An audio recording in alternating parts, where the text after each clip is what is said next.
Bad haircuts. There is nothing worse than when your barber just randomly decides to destroy your self-confidence with some goofy ass haircut. And as someone who has never found a barber who consistently does me nicely, I have gotten my shit all the way fucked up on many occasions. I'm talking not going to school, locking myself in my room so nobody can see me with this disgraceful cut type of fucked up. And these barbers are out here having the audacity to ask, do you like it? Man, do I like it? Yeah, bro. I love it, bro.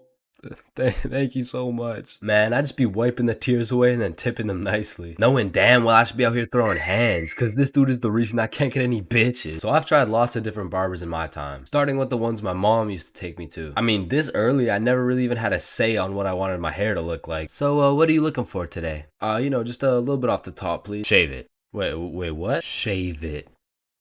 Your new haircut looks so good, buddy. Thanks. Hey man, you know your haircut is ass when your mom says she likes it. As a kid, I always dreaded getting haircuts because I knew my barber was already like 0 for 10. And I would show up to school every time knowing it was inevitable that I was about to get my shit flamed. And truthfully, there is no worse roasting than when you get a bad haircut. Like, people you barely even know will be out here cooking you. Who the fuck is this? All of a sudden, people got more jokes than Chris Rock. And it's even worse when you decide, I should get a fresh cut because school's starting back up and I'm trying to look fresh. Bro, I can't go to school like this. Yo, Chains, what's up? Yo, what's good? Bro, are you alright? Why do you got this hoodie on? Yeah, I'm chilling. I'm just kind of cold, you know?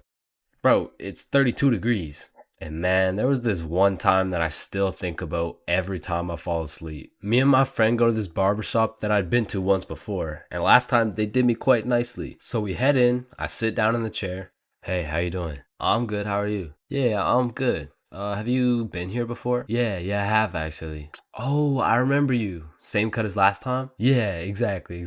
So what's new, man? Nothing much really. What about you? You know, I've just been working. Oh yeah, respect.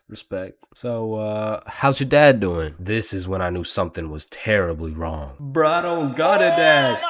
You know, he's good. This motherfucker was giving me some random kid's haircut. This dude must have thought I was Manny or some shit, cause he gave me that middle part cut and he pushed my hairline back a little bit. And everyone in my city knew this barber, so everyone at my school followed his Instagram too. Can I get a picture from my Instagram? Nah, bro, I don't really like being posted. Don't worry, it's quick. Nah, I don't really want to. This dude caught me lacking so bad and broadcasted it to everyone in my city. Fuck, bro, I should throw hands with him right now. I gotta get it back in blood. So, do you like the cut? Yeah, I do. And when I checked my Instagram, I was out here getting flamed so hard. Borderline cyberbullying. And I'm not joking when I say this. This motherfucker fucked me up so bad. I learned how to cut my own hair and never went back to a barber ever again.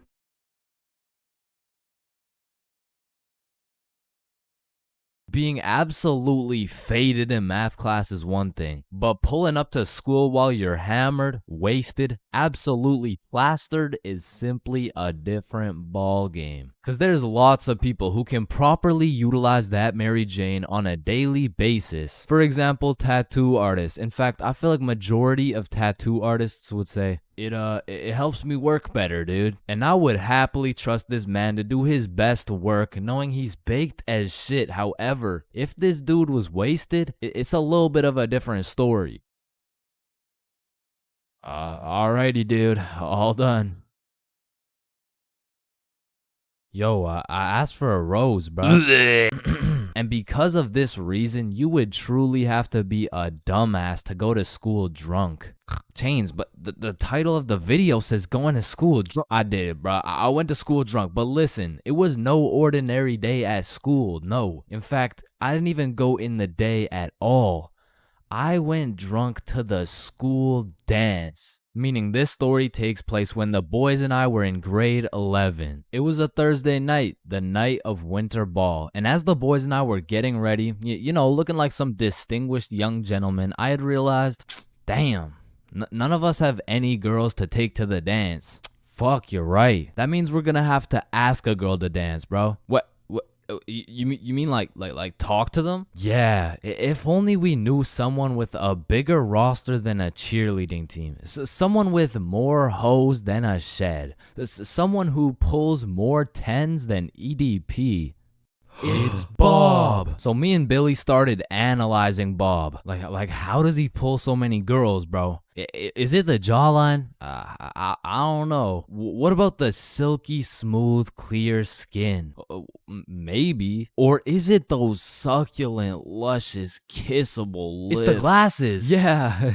the glasses. Yeah. So we stole Bob's entire flow in the hopes this would put an end to my drought of bitches. So we check ourselves out in the mirror and then we hop into Billy's whip. We throw on some Rihanna to get us hyped, and before we knew it, we had arrived at school. Now to really paint the picture, it was a Thursday at 8 p.m. And on this Thursday at 8 p.m., Billy pops his trunk to pull out 2 bottles of vodka. Now, if you were unaware, it was currently a Thursday at 8 p.m. on a school night, and we were headed into our school. Now, logically, I should have simply denied the alcohol, but I'ma keep it a buck. The whole idea of walking up to a girl and asking her to dance was really giving me the heebie-jeebies. I mean, my palms were sweaty, my knees were weak, and arms were heavy, so I took a big old chug of that liquid courage in order to ease the nerves a little bit. And shit, Billy must have been feeling the same way because Billy was down in that shit like it was water. And right after we consumed enough alcohol to kill a baby elephant, I got a notification on my phone.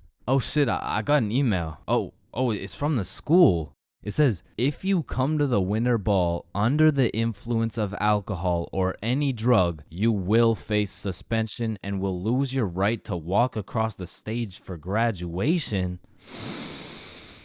Fuck. Okay, listen, if we can get into the dance before this shit hits, we're chilling. All right, we got this. So we walk into the school looking fresh as hell, but then I notice a fat line of students, and this line led to a security check to get into the dance. Fuck, that's not good. Nah, we're chilling. I still don't even feel anything. What about you? Yeah, same. We're good. And just as we came to the consensus that we were good, the principal starts walking down the line in our direction. Fuck, act cool. We're good. Act cool. That was close. You 3, over here. Shit, fuck, shit. Do you guys know why I called you over here? Nah. Nope. I smelled alcohol the moment I walked past you 3. Now, I don't know if it was one of you or all of you, but you know the consequences of showing up under the influence, right? Yeah, we do. And tell me, is it or is it not suspicious that all 3 of you guys showed up with glasses on? Nah, we just thought it looked suspicious. Take them off. Damn. Yes, right, sir. And although I downed a sizable amount of vodka, it still hadn't kicked in yet. Now, I didn't want to do this to you guys, but look at my finger. This motherfucker starts waving around his magic finger in Billy's face with a flashlight to somehow see if he's drunk. Now, I don't know what the plan was, but I was fucking scared. Okay. He's not bad.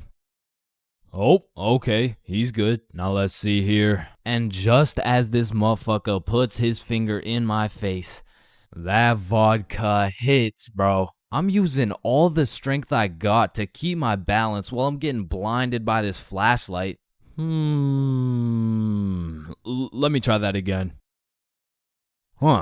I got a little feeling you guys drank, but it hasn't fully kicked in yet. I'll check up on you in a little bit. Yeah, that's good. Yeah. So we get to security and they make sure to pat us down. A little bit too good, but before we knew it, we were at the dance. And just like that, I saw my opportunity and I put that liquid courage to use. And you know, I'm very articulate when it comes to words, so I ask, hi, how are you? Oh, hey, I'm good. So I wanted to ask you, like, you know, we're at the dance and I saw you, so I walked over here. Here we are, you know what I mean? So like, do you want to dance?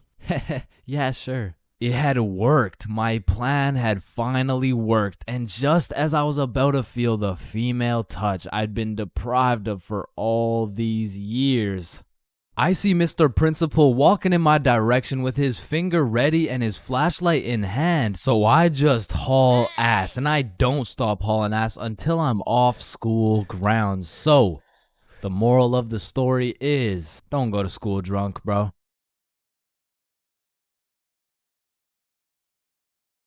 Man, way back when, there was a time when you couldn't catch anyone under the age of 30 chiefing a vape. Until one day at Vaporizer Laboratories, they were cooking up and made a flavor that would change the game forever. Cotton candy. Now this revolutionary flavor forced these grown-ass 30-year-old men to take a good look in the mirror and ask themselves, damn, what do I look like as a grown-ass man sucking on this goddamn cotton candy stick? So they do what any responsible adult would do. They give it to their children. I mean, shit, kids love cotton candy. All of a sudden, business is booming for Vaporizer Laboratories, so they start cooking up even harder. Boom, Sour Patch Kids juice. Boom, applesauce juice. And boom, baby food juice. These babies will be sucking that shit like a soother. Kids' first words will be looking like, yo.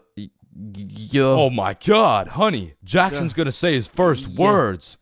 Yeah. Oh, let's hear it. Yo, Pops, well, let me bum a hit off that 50 Nick Guava Ice, G. Yo, just wait till they drop that breast milk flavor, bro. Shit, these newborn babies won't even know what hit them. They'll be returning customers for life, which will probably be like 12 years max. Now, the reason I say all this is to let you know that vaping not only intruded my high school years, but also my years in middle school. I was first introduced to these bad boys at the ripe age of 13. And with a little bit of that good old peer pressure, I folded, bro. Like, what was I supposed to do, bro? Like not take the hit? No, I probably should not have taken a hit. But from that point on, I started doing a little dabbling, you know. I mean, as a 13-year-old, there's only one answer to someone asking, yo, dude, you want to try a hit of this blueberry guacamole milkshake ice flavor, dude? And that answer is abso-fucking-lutely, dude. And I was never a fiend or anything, but I will say, I popped a few ghosts and blown a few O's back in my day, but it had never gotten to the point of me owning a vape. Until one day. This story takes place way back in grade 7. Me and the boys were posted in science class dissecting cow balls or some shit when Mr. Principal burst through the door like, is Tessa here? Yeah, she's right there. And I look at Tessa and she just tosses her vape over to her homie Kate. And I seen that shit clear as day, but Mr. Principal's old ass must have forgot to wear his contacts or something, cause he runs a quick pat down on Tessa looking for said vape, but sure enough, he doesn't find it. Miss Rhodes told me you were vaping in her class. Is this true? Psh, no, I would never. Okay. And then the bell rang and everybody knew what that meant. It was nut break. Now, I don't know who the fuck decided to name our recess nut break, but I will say most of the students understood that that shit was short for nutrition break. However, some kids took it a little too literally. Weird ass school, man. But this specific nut break, you best believe me and the boys weren't busting nuts or eating nutritional foods because Billy had something else on his mind. Yo, who's got you smiling like that? Who, me? Nah.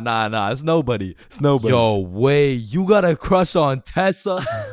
What? Tessa? Me? Yeah, I got a crush on. Yeah. Oh shit, go talk to her, bro. Talk to her. No. Bro, it's simple. She's new to the school. She's probably looking for some friends. So just walk over and introduce yourself. You're right. I'm just gonna do it. Yes, sir. Hey, did I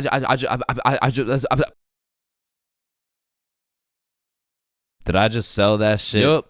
You did. Then the bell rings and we all go to PE class. Now in my middle school, your class was your class. You just have the same students and the same underqualified teacher teaching everything. Like, Lord knows Mr. Donaldson shouldn't be teaching PE, but shit, here we are. And so while we're playing dodgeball, I'm trying to coach Billy on how to confess his love for Tessa, but I'm gonna keep it a buck. I was speaking straight out of my ass, bro. I don't know the first thing about confessing love. Listen, bro, I'm the expert when it comes to confessing love. All you gotta do is walk up with confidence, introduce yourself, and then ask her to be your girlfriend, bro.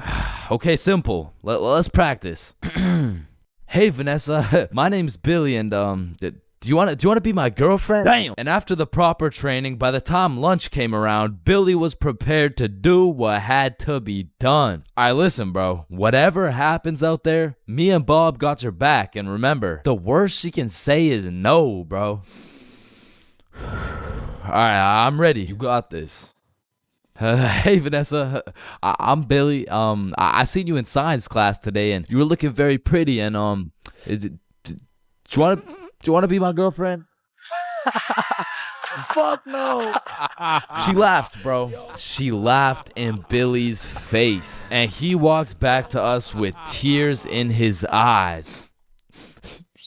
She laughed at me, bro. Well, at least you know what they say. What? If you can make her laugh and giggle, you can make the cheeks clap and Not jiggle. right now, bro. You're right. Too soon.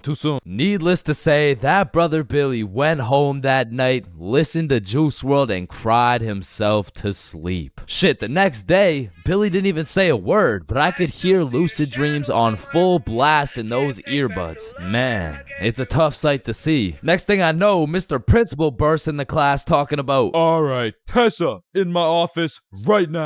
Now, I don't know why she was in trouble, but whatever she was accused of, she's guilty, bro. And she's also guilty on 1/3 degree count of breaking my man's heart. And as I'm busy praying on Tessa's downfall, I get a little tap on my shoulder like, psst, take this. Mr. Principal's looking for it, and he's not gonna check you. Whose is it? It's Tessa's. Don't worry, it's safe with me. And it was safe with me, cause that shit was now mine. The only way she could get it back is if she repaired my boy Billy's heart, and that just wasn't happening. And soon enough, Tessa comes back from Mr. Principal's office, and she didn't say a word. We had nut break, nothing. We went to PE, nothing. And then we went to math class. And as I was chilling in math class, calculating the square root of pi and shit, I get a tap on my shoulder again. Psst, Tessa wants her vape back. Vape? What vape? The one I handed you this morning? You know, it was purple. Oh, that vape. Oh, yeah, no, I threw that shit in the bushes. So she reports back to the person who gave her the vape, and she reports back to the person who gave her the vape, etc., until Tessa finds out, and she looks pissed. So she whispers to her friend, who whispers to her friend, etc. What bush did you throw it in? Oh, the one out back. And to put it in perspective, the bush out back was fucking massive. It was this huge conglomerate of straight prickle bushes, and so pretty much her vape was gone, bro. And I went to sleep that night with a smile on my face, knowing I not only saved Tessa's lungs, but also Billy's heart. The next day I went to class, sat down with the boys as always, but something was different. Tessa and her homies were nowhere to be seen. I shrug it off and continue to make some groundbreaking studies in science class until I hear Billy like, bro, no fucking way. So I turn around to not only see Tessa and her friends waist high in prickle bushes looking for this vape, but I also see Mr. Principal forcing them to do it. Now this was truly a beautiful sight to see revenge play out this perfectly. Like Billy was sitting at the window the entire class watching him do a whole search party for this vape that was posted in my pocket. And just when I thought Billy couldn't get happier, the next day Tessa and her friends had to present a PowerPoint to the entire school on why vaping is bad. Vaping is bad because when the vape enters your lungs, well, it's not good for your lungs.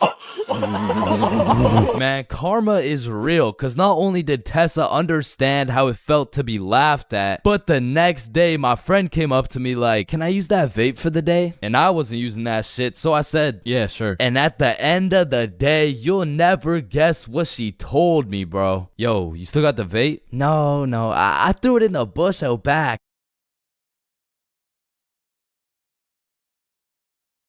Awkward conversations. We all know them and we all hate them. Hey, how are you? Oh, I'm good. How are you? I'm great. How are you? You already asked me that. Damn, you right. You right. So, how's your day going? My pet frog just died. Damn, that's tough. I found myself taking the most inconvenient routes to avoid an awkward conversation. Like, I can't really explain the feeling of an awkward conversation, but it's just mildly uncomfortable. Like, I would compare the discomfort levels of an awkward conversation to wearing wet socks. Like, it's not the end of the world, but let's keep it real. No one wants to wear wet socks. And honestly, I would take a slightly inconvenient path if it meant I would not have to wear wet socks. Also, I feel like there's some other situations that are in the awkward conversation family that I also hate. For example, the handshake fist bump dilemma. Yeah, it was nice seeing you. Yeah. Oh, fist bump. Oh, no, sorry. Ooh. No, I don't. Yeah. God Fuck. damn it. After you experience one of these bad boys, you'll be thinking about it cringing for the next hour. And if you're anything like me, you might even lose some sleep over it. Man, why the fuck didn't I go in for the handshake, bruh? Obviously it was a handshake. And what about the good old you said goodbye to the person you're talking to, but you guys both walk the same way situation? I mean, this situation is the perfect way to ruin a smooth conversation. Yeah, man, it was really nice to see you. Yeah, for sure. See you later, bro. Alright, peace out. Alright, bye. Yeah, bye. Shit, we're still walking the same way? I'll just turn this way so it's not awkward. Man, what the fuck? And even if I say goodbye to someone and we're still in the same general location, I will avoid them at all costs. Like once me and my brother were chilling at Walmart and we saw one of our neighbors, so we talked for a little bit, said our farewells and went separate ways. But when it came time for me and my brother to check out, we saw the same neighbors checking out. And we were up in the Walmart looking like we were playing Assassin's Creed in real life. It's clear. And of course, I can't forget about awkward silence. Yeah, that's funny.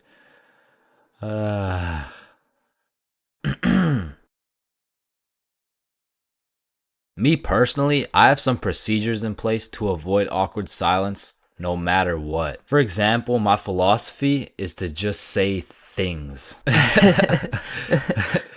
Yeah, that's funny. So do you play Minecraft? What kind of question is that? In the end, they may think I'm a dumbass, but at least there's no awkward silence, you know what I'm saying?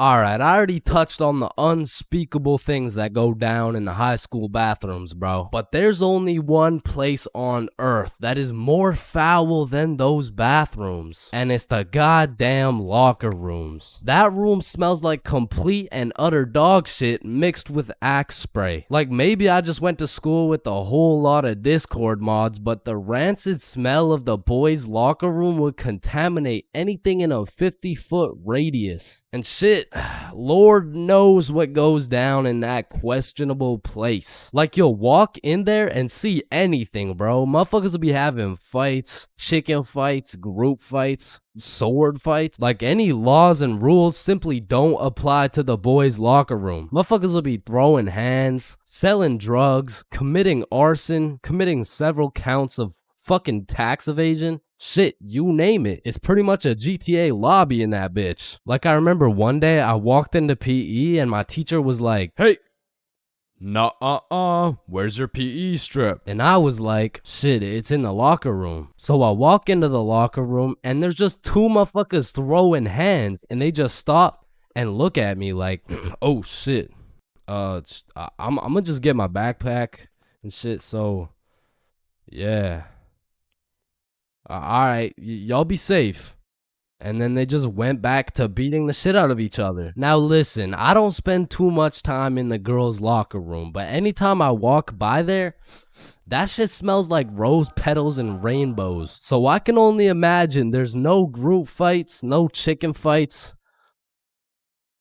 Hopefully no fucking sword fights. And bro, you deadass can't leave shit in the locker room. Like if you leave anything not locked up, it's gone. These kids are ruthless, bro. They're snatching your wallet, your phone, your clothes. Shit, they're taking your PB&J sandwich. And the thing is, if you want your PB&J back, you're gonna have to get it back in blood because there's no laws in the locker room. See, if someone snatched my sandwich in math class, I'm turning into 6'9", bro. Mr. Cumminson, Jordan Johnson here, who lives on 123 Stickman Drive, postal code STK53Z, just stole my peanut butter and jelly sandwich my mom made me, so I'ma need his ass suspended. But if you try to tell a teacher about anything that happened in the locker rooms, they don't give a fuck. Mr. Principal, Jordan Johnson just stabbed me and stole my backpack, my phone, my wallet, and my ID. Damn, I'm sorry to hear that.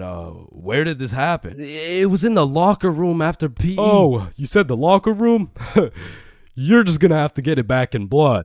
Back in blood? What are you talking about? Yeah. I'm not gonna lie. The way you're snitching right now, you kind of look like a bitch. But yo, one time me, Billy, and Bob were coming back to the locker room after some good old dodgeballing. Billy notices a dude rummaging through his backpack. So he's like, yo, what are you doing, bro?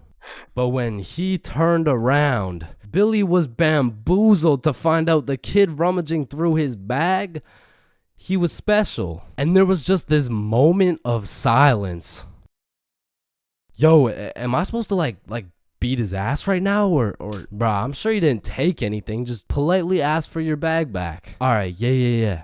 Oh, hey man, can I get my bag back, please? And the kid just hugged Billy, and then he left. And I'm still confused to this day. But I'm gonna be honest, locker rooms weren't all that bad. Cause sometimes you'd walk in that hole and they would just be throwing a party. Now it still smells like ass, and there was literally no females, but it was still kind of lit. Like you'd walk in there and it would transform into the club.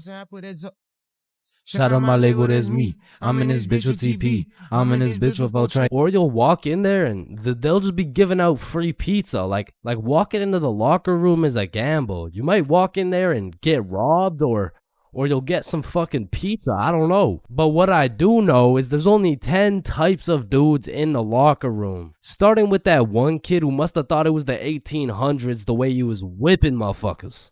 Next, we got the poor guy who's just trying to change. He's quiet, he's normal, and he changes. It's a locker room, so it makes sense.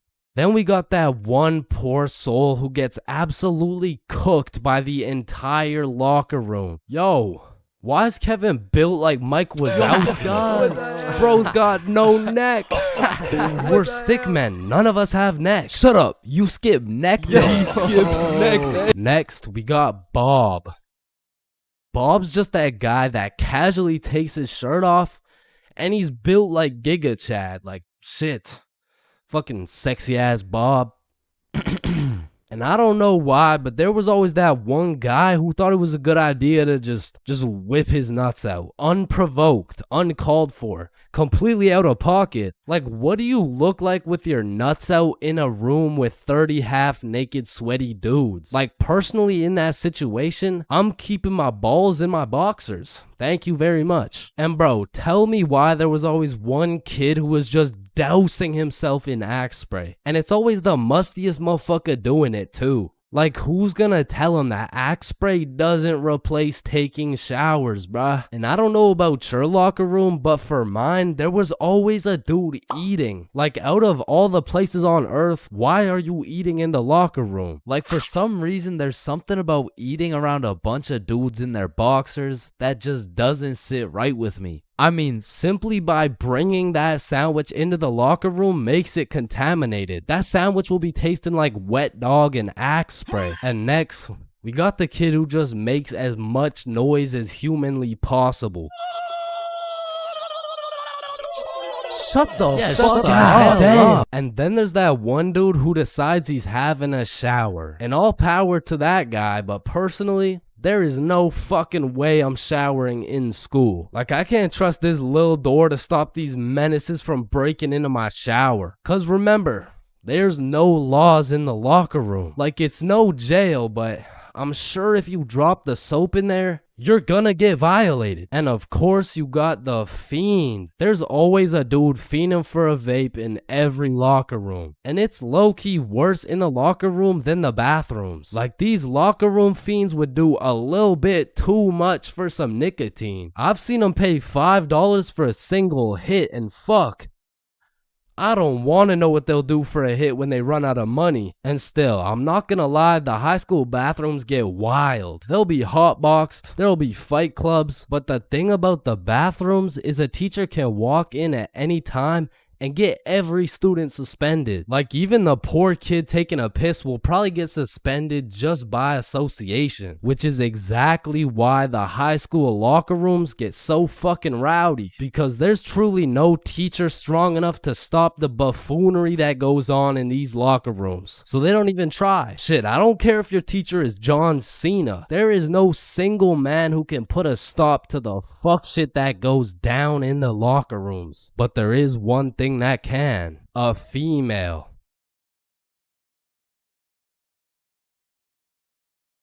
Man, family functions have the weirdest dynamic, bro. Like, how have you known these people your entire life, but have still never gone past a surface level conversation?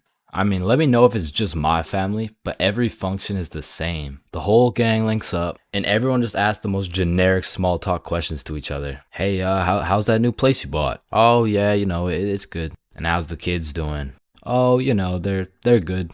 Oh, and how's the wife? Man, fuck your wife. I don't want to hear any of these NPC conversations, bro. And let me know if I'm getting too specific here, but what about that one uncle who goes by the name of either Bob, Jerry, or Dave? And this dude will just always be saying the most out-of-pocket things imaginable. Oh, how's your daughter Jane doing? Oh, Jane's always been hot, eh? Bob, she's 15. This uncle be at the family function thinking it's Coachella or something. Bob, another beer's a little bit excessive, don't you think? Yeah, football! I'm the youngest person in my whole family, which for whatever unspoken reason, it just means everyone has the go-ahead to flame the living shit out of me. Hey, Chains, still no girlfriend, huh?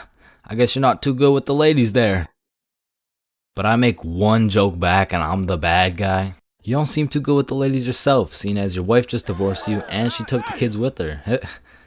Am I right? Not only do they feel free to roast your whole existence simply because you were born last, they unanimously decide you will be everyone's personal butler. Hey bud, go get another beer for me. Alright, yeah, for sure. Thanks. Now you better get started on mowing that lawn.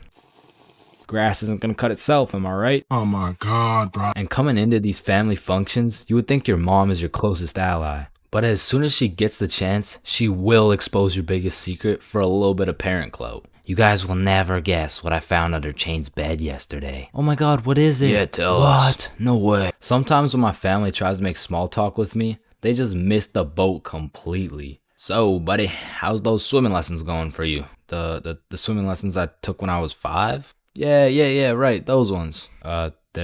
They're good. I finished them a little while ago. Oh, is that right? Good for you, buddy. And bro, don't get me started on those recycled ass jokes. Well, looks like you got your workout for the day. Oh, looks like you've gotten so tall.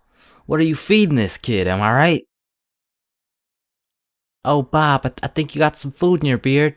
Oh, don't worry, I'm saving it for later. Ah, good one, Bill. Oh, Bob, he's so funny. Thank you. I guess everyone at the function must have Alzheimer's or something, because these jokes will have them cracking up like they haven't heard the same joke the past 15 functions. But cousins, man. Cousins are the saving grace of family functions. Without cousins, you would have no choice but to participate in the tomfoolery of small talk. I'd be walking in the function just praying to see that one cousin. And bro, I have a family function survival tip for you. You always have to stay within arm's reach of either your siblings or your cousins. Because whenever some bullshit goes down, you just give each other the look and flee the scene. And because when you get caught lacking on your own at the function, you get jumped.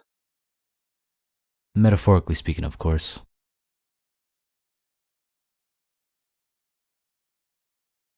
Hello, can I get a green apple and bubblegum, please? Of course, that'll be 25 cents. Oh, gee, what a deal. Life sure is good, huh? Oh, it sure is. Hey, yo, Unc, pass me that green apple and bubblegum, gang. Oh, wow. I remember when I was your age, I used Didn't to... ask plus ratio, all right? Just give me the vape juice, bro. Vape juice? I thought we were talking about real green apple and bubblegum. Of fucking course, dude. These fucking old heads nowadays, right, guys? Just give me the vape juice, please. All right, well, in that case, I need to see some ID. Yeah, I got you, Unc. Your ID says you just turned 11 years old. Type shit.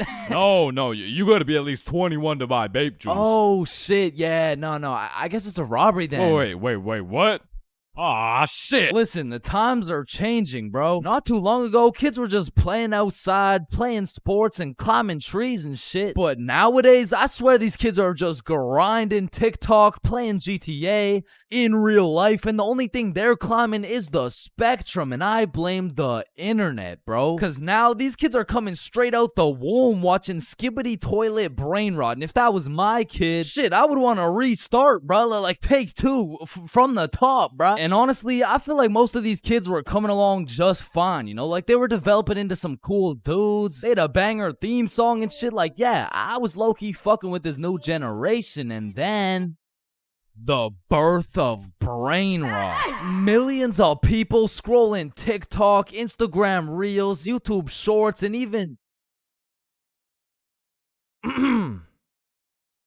It was great. I mean, we had all the free time in the world to fill up our brains with dog shit, and it didn't even matter until we had to talk to each other again. Like, Oh, shit. hey, oh, hi, oh, what's up? What? Hi. Oh, what's poppin'?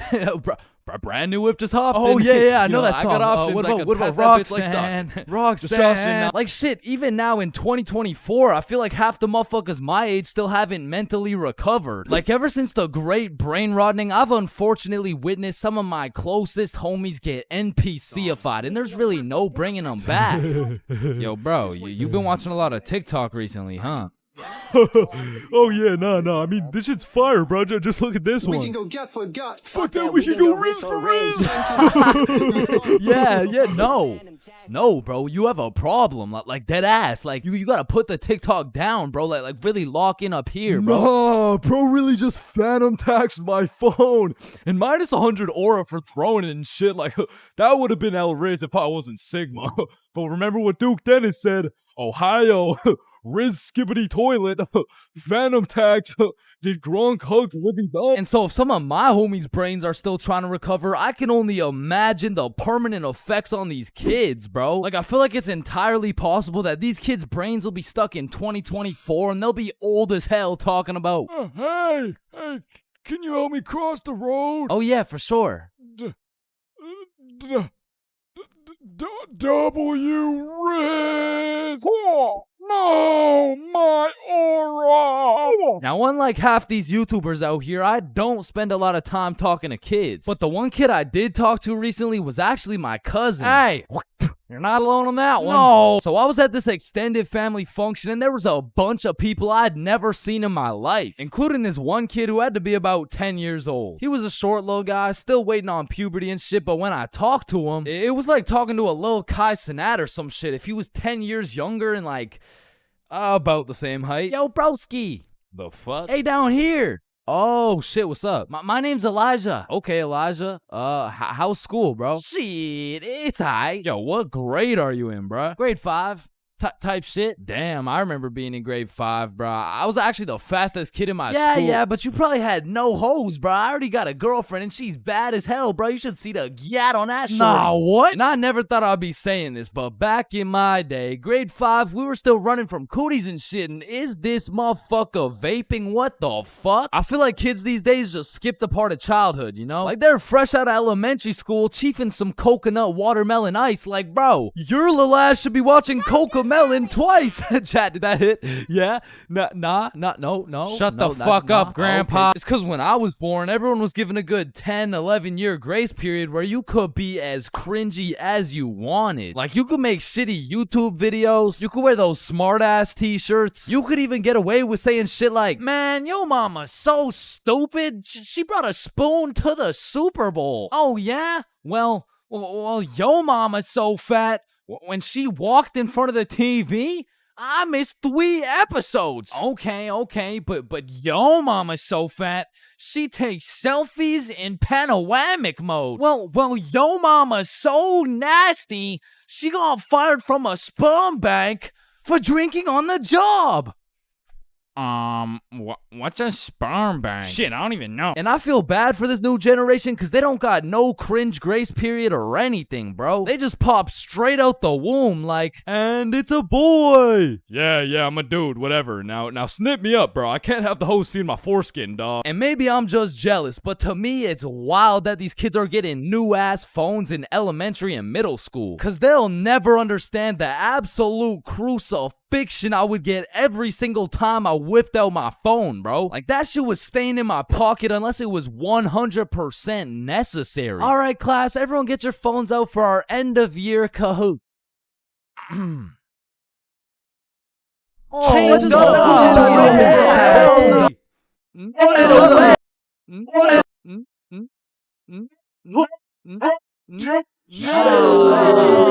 I honestly feel like the world would be a better place if we implemented a new law where if you saw a kid who had an iPhone number higher than their age, you had every right to respectfully and lawfully slap the shit out of them and give them a devious wedgie, bro. Like, you're 10 years old. What the fuck do you need 6 gigabytes of RAM for? I need it because I like to play Fortnite on my phone. Man, how about you eat 6 gigabytes of this shut up sandwich before I ram this fist up your ass?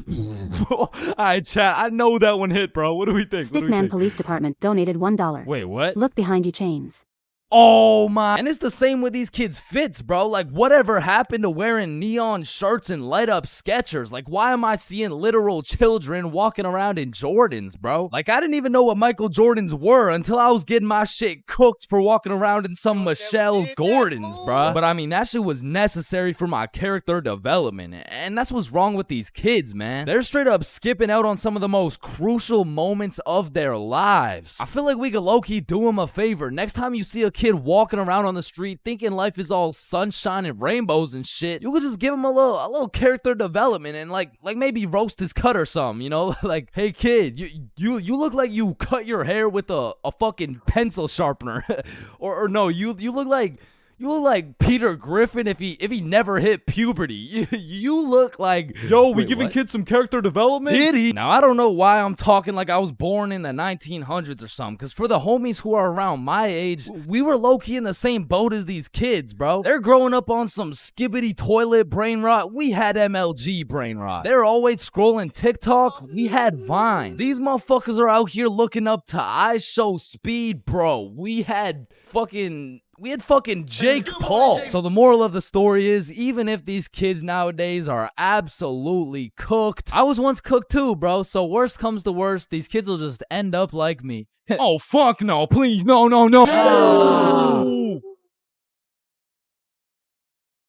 Middle school is just an awkward place, bro. Like, middle school dances, awkward. Middle school speeches, awkward. And middle school relationships, in my experience, is the most awkward thing on the face of this planet. I mean, the girl's a whole foot taller, got a deeper voice, and shit, she could probably bench more than you, lil' bro. Like, I hate to break it to you, but you don't got a girlfriend. You are the girlfriend, bruh. Middle school just occurs at the craziest time in a teenager's life, because motherfuckers is just getting slapped by puberty out of nowhere. You'll be walking down the halls and see a bunch of kids who look fresh out of daycare. Then all of a sudden you'll see a grown-ass man built like Shaquille O'Neal thumping his way down to math class. And attendance in middle school was looking like, Matthew? Here. George? Present. Daisy? Here. Owen? Here. Dude's balls would be dropping halfway through presenting their speech like, and this is specifically why Why dinosaurs went What the extinct. fuck? And in middle school, nobody had drip. Like, dudes would be showing up to school in a neon green t-shirt paired with some bright red shoes looking like a fucking traffic light. Well, their haircuts looking like their barber cut their shit with one hand, well blindfolded. But to be fair, everyone had a shitty haircut in middle school, bro. And if you think your cut wasn't that bad in middle school, chances are your shit's probably still ass to this day. And just to make things worse, the cherry on top is that everybody's got acne. There's just all these hormones flying around and these kids have no clue what to do with them. Which is exactly why middle school beef is unmatched, bro. Motherfuckers will be throwing hands for no reason at all. And I don't know how, but somehow even the fights were awkward. It would be like, hey pal, I heard you sat beside my crush in class today. So what? You want to fight about it? I mean, like if you wanted to. That like I'm not scared. Like yeah, we can fight. Okay, let's freaking go, pussy. Fuck, I wasn't ready. Sorry, was that too soon? No shit, Sherlock. Okay, you can hit me back so we're even. But if two dudes were throwing hands and their crush is watching, they're about to fight to the death. But the thing is about middle school fights, I didn't know this was possible, but somehow both motherfuckers end up losing the fight. I remember one lunch at my middle school, a dude whipped out some boxing gloves for no reason at all, and all of a sudden we're running a whole fight club. Kids would be betting their lunch money on who's gonna win and shit, but we never laid down any ground rules. So one day, JJ hit Timmy with a spinning back fist and put his ass to sleep. And I'm hyped because I just doubled my lunch money, but Mr. Principal didn't seem too hyped to see one of his students knocked out on the ground. So of course JJ gets in trouble because he's just that one kid who's always in trouble but never got expelled. Like I could have swore dude was on his third strike 5 strikes ago. But man, middle school had some characters, bro. There was that one guy that would walk through the halls blasting music on his speaker. The kid who used to sit in his chair like this. The dude who hit puberty and midlife at the same time. Mr. Donaldson, can I get some help on the subtraction? Help on the subtraction? You look more like you need help on your taxes. No, subtraction's just hard for me. During recess, do you go check on the wife and kids? No, I just play on the monkey bars. Tell me, how do you manage to be in middle school and work a 9-to-5 job at the same time? The girl who thinks she's a horse. The emo kid. Catch him in the back of the class with his hoodie tied up watching sad Bart Simpson edits. The kid who had to touch the top of the door frame before entering a room. Girls who have to bring their Starbucks cup everywhere. The dude who's constantly emoting. And in order to find the answer, we can make a grid. Did someone say gritty? Right foot creep. Ooh, walking with the heat. Of course, there's the kid who Naruto runs through the hallway. And then there's that weird ass kid who accidentally called his social studies teacher mom one time. It was probably an accident though. Fuck! And I have no idea why, but there's something about teaching middle school that had all these teachers going through a midlife crisis. I remember one day our science teacher was teaching us about rainbows. Does anyone know what a rainbow is? Yes, Jaden. Refraction of light through water droplets. Oh wow, that's right. How did you know that? Reddit. Oh, okay. Where did you read it? Reddit. Yeah, but where did you read it? Reddit. Jaden, I can't do this right now. Just tell me where you found this information. Reddit? God damn it, Jackson. You're the reason my children get their shit whooped every night. Now, I don't know what she had going on in her life, but the way she broke down talking about beating her children to a group of 12-year-olds really gave me the impression that she shouldn't be teaching middle schoolers, bro. And I don't know who was in charge of hiring these teachers, but I also had a deaf teacher, which, you know, is cool and all, but it did make it a little bit harder considering the fact that, you know, she was the fucking music teacher, not to mention the fact that she was also half blind. And I think the idea there was that she could somehow feel the vibrations of the guitar or something, which didn't seem to work too well considering the fact that I got a fucking A in music and I can't play the guitar for shit, but I guess I just like I smelled good or something. I don't know. And I don't know about y'all's experiences, but I feel like kids were just mad touchy in middle school. Like you'd be sitting in math class minding your own business, then for no reason at all, a motherfucker would tase you in the side of the ribs. And I remember when kids first learned about these pressure points, it was all fun and games. Someone would just poke you in the ribs like, pressure point, that tickles. Then there would be a new pressure point dropping every week. It got to the point where these 12-year-olds were hitting pressure point combinations and paralyzing your legs and shit. Hey bro, let me try this new pressure point on you. Yeah, sure, go for it. It tickles. And it was the same shit with this game. Like, you really couldn't trust anybody, bro. Yo, what's that on my leg? Shit. Got him. Oh, shit, there's a bug on you. God damn it, dumbass. Oh, fuck, I just broke my leg. Bro, I'm not stupid. You didn't just break your leg. No, I'm serious, bro. I promise, on everything, on my entire life. I just broke my leg. Look. Bro, I remember I got punched so many times, my arm was on life support. It was about to fall off, like, And thinking back to middle school, there's just so many things that make me cringe, bro. But by far the cringiest of them all is the relationships, man. And believe it or not, I had my fair share of middle school relationships. I remember one day I was sitting in class and this girl came up to me and said, Chains, I have a crush on you. And that's really all it took to have a young Chains in love. Head over heels. We went to the movies together. We went to my house and watched movies. Well, we went to her house and we also watched movies. Now that I think about it, all we really did was watch movies. We didn't really talk that much. I mean, I didn't really have a way with my words at the age of 12. So, do you like movies? Yeah. Yeah, I like movies too. That's why we're here at the movie theater. I also like popcorn with the butter. It tastes like I like how it tastes.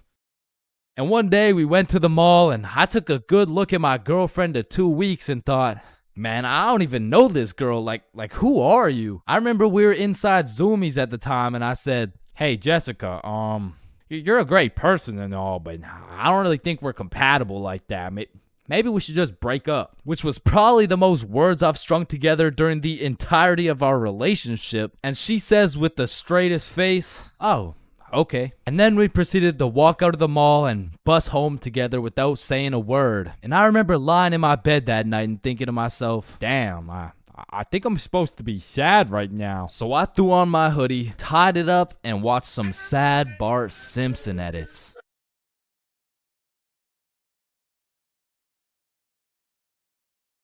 You know what they say, there's a first for everything, bro. Like your first steps, your first dance moves, your first words. Dada. Hey, would you look at that? We gotta get some milk. I'll be right back. Your first stepdad? New dada? Yeah, nah, I'm head out too, actually. And your first kiss? Man, the things I would do to go back and completely erase that shit from existence. Bro, all these Disney movies I was seeing as a kid had these first kisses turning ugly ass frogs into some fucking giga chads and shit. Like, spoiler alert.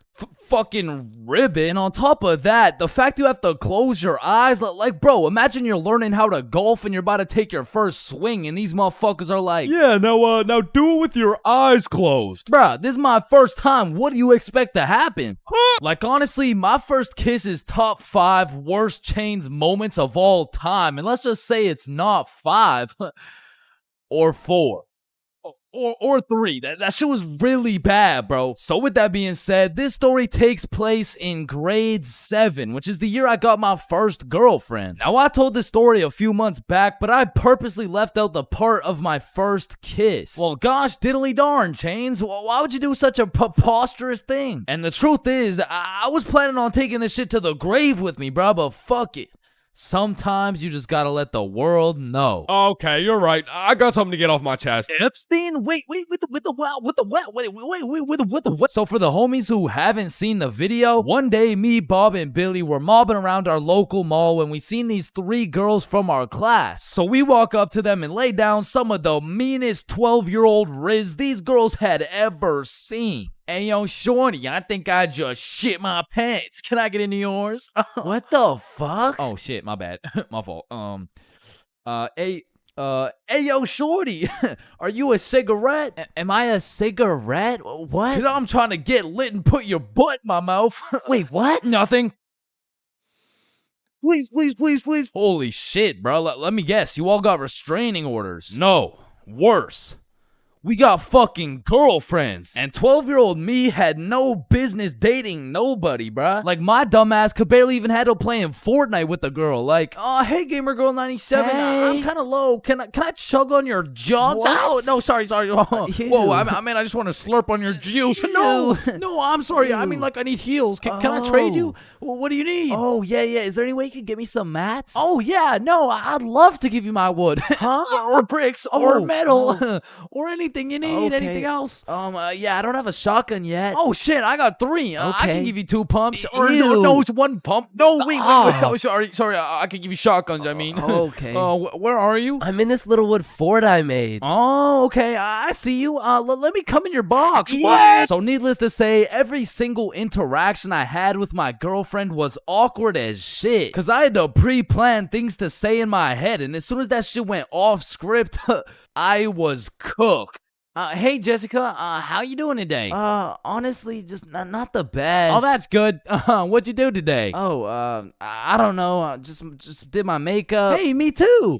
You did your makeup? Yeah, we have so much in common.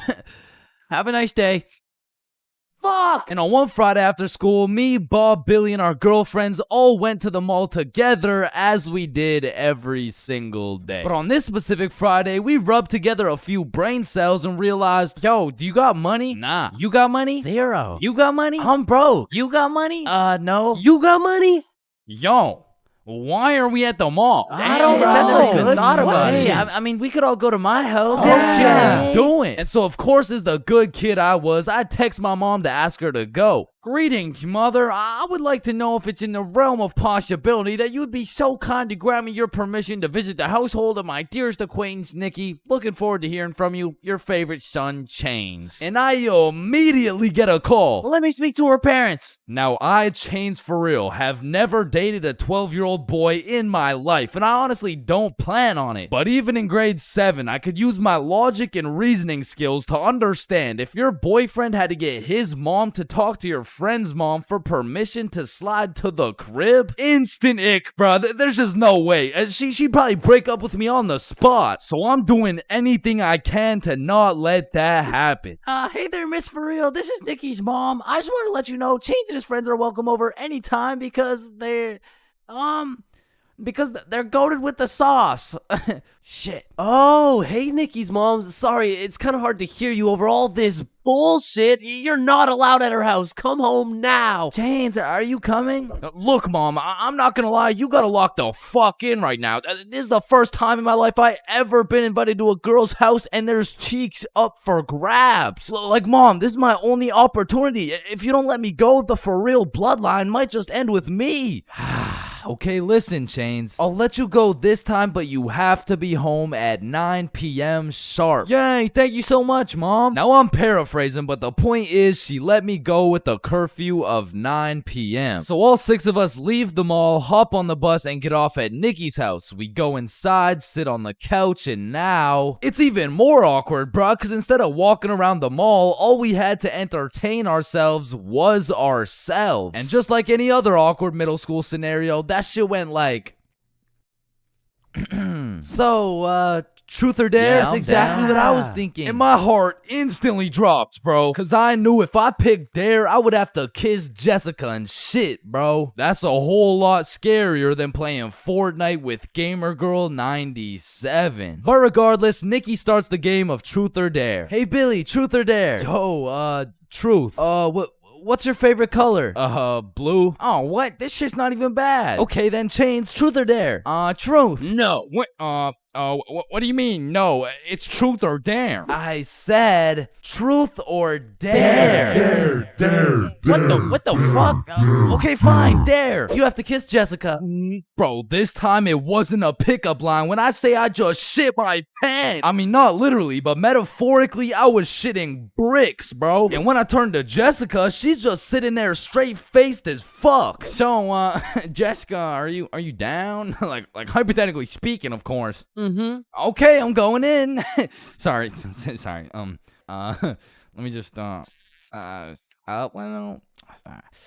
Alright, bro, I'm not gonna lie, this is fucking weird. You guys are just watching and shit. Like, I don't know, it's just kind of. Oh, so if we weren't watching you do it? I mean, yeah, I would actually. Wait, what the fuck? Every single one of these motherfuckers ran to the corner and started staring at the wall. Like, Did you do it yet? We're not looking till you do it. yo, hurry up, dumbass. So now I got all this pressure on me to do this shit, but Jessica's out here looking at me like, Hey, how was your day? Yo, shut the fuck Just up. kiss her already. What are you yapping about? And I deadass didn't know how to go about it. I ended up sitting on this couch, nervous as hell, awkward as hell, looking stupid as fuck for 20 minutes, bruh. Now, 20 minutes in general doesn't sound that long, but imagine sitting on a couch in complete silence with everyone just... Bro, just watch this.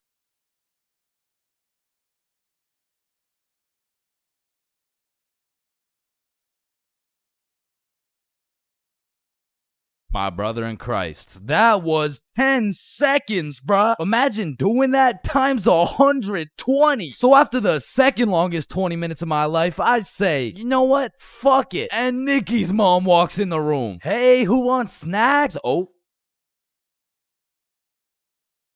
And at this point, I checked my shitty-ass Samsung Galaxy 3 and it was already 8:50 p.m. And with the curfew at 9, I had no choice but to lock in. So I lick my lips, close my eyes, and real quick, I smash our mouths together. And when I turn around, not a single motherfucker is facing the wall. I look the other way and Nikki's mom is peeking around the corner with her fucking mac and cheese and shit. So I made like my pops and I was out that hoe. Pleasure doing business, Jessica.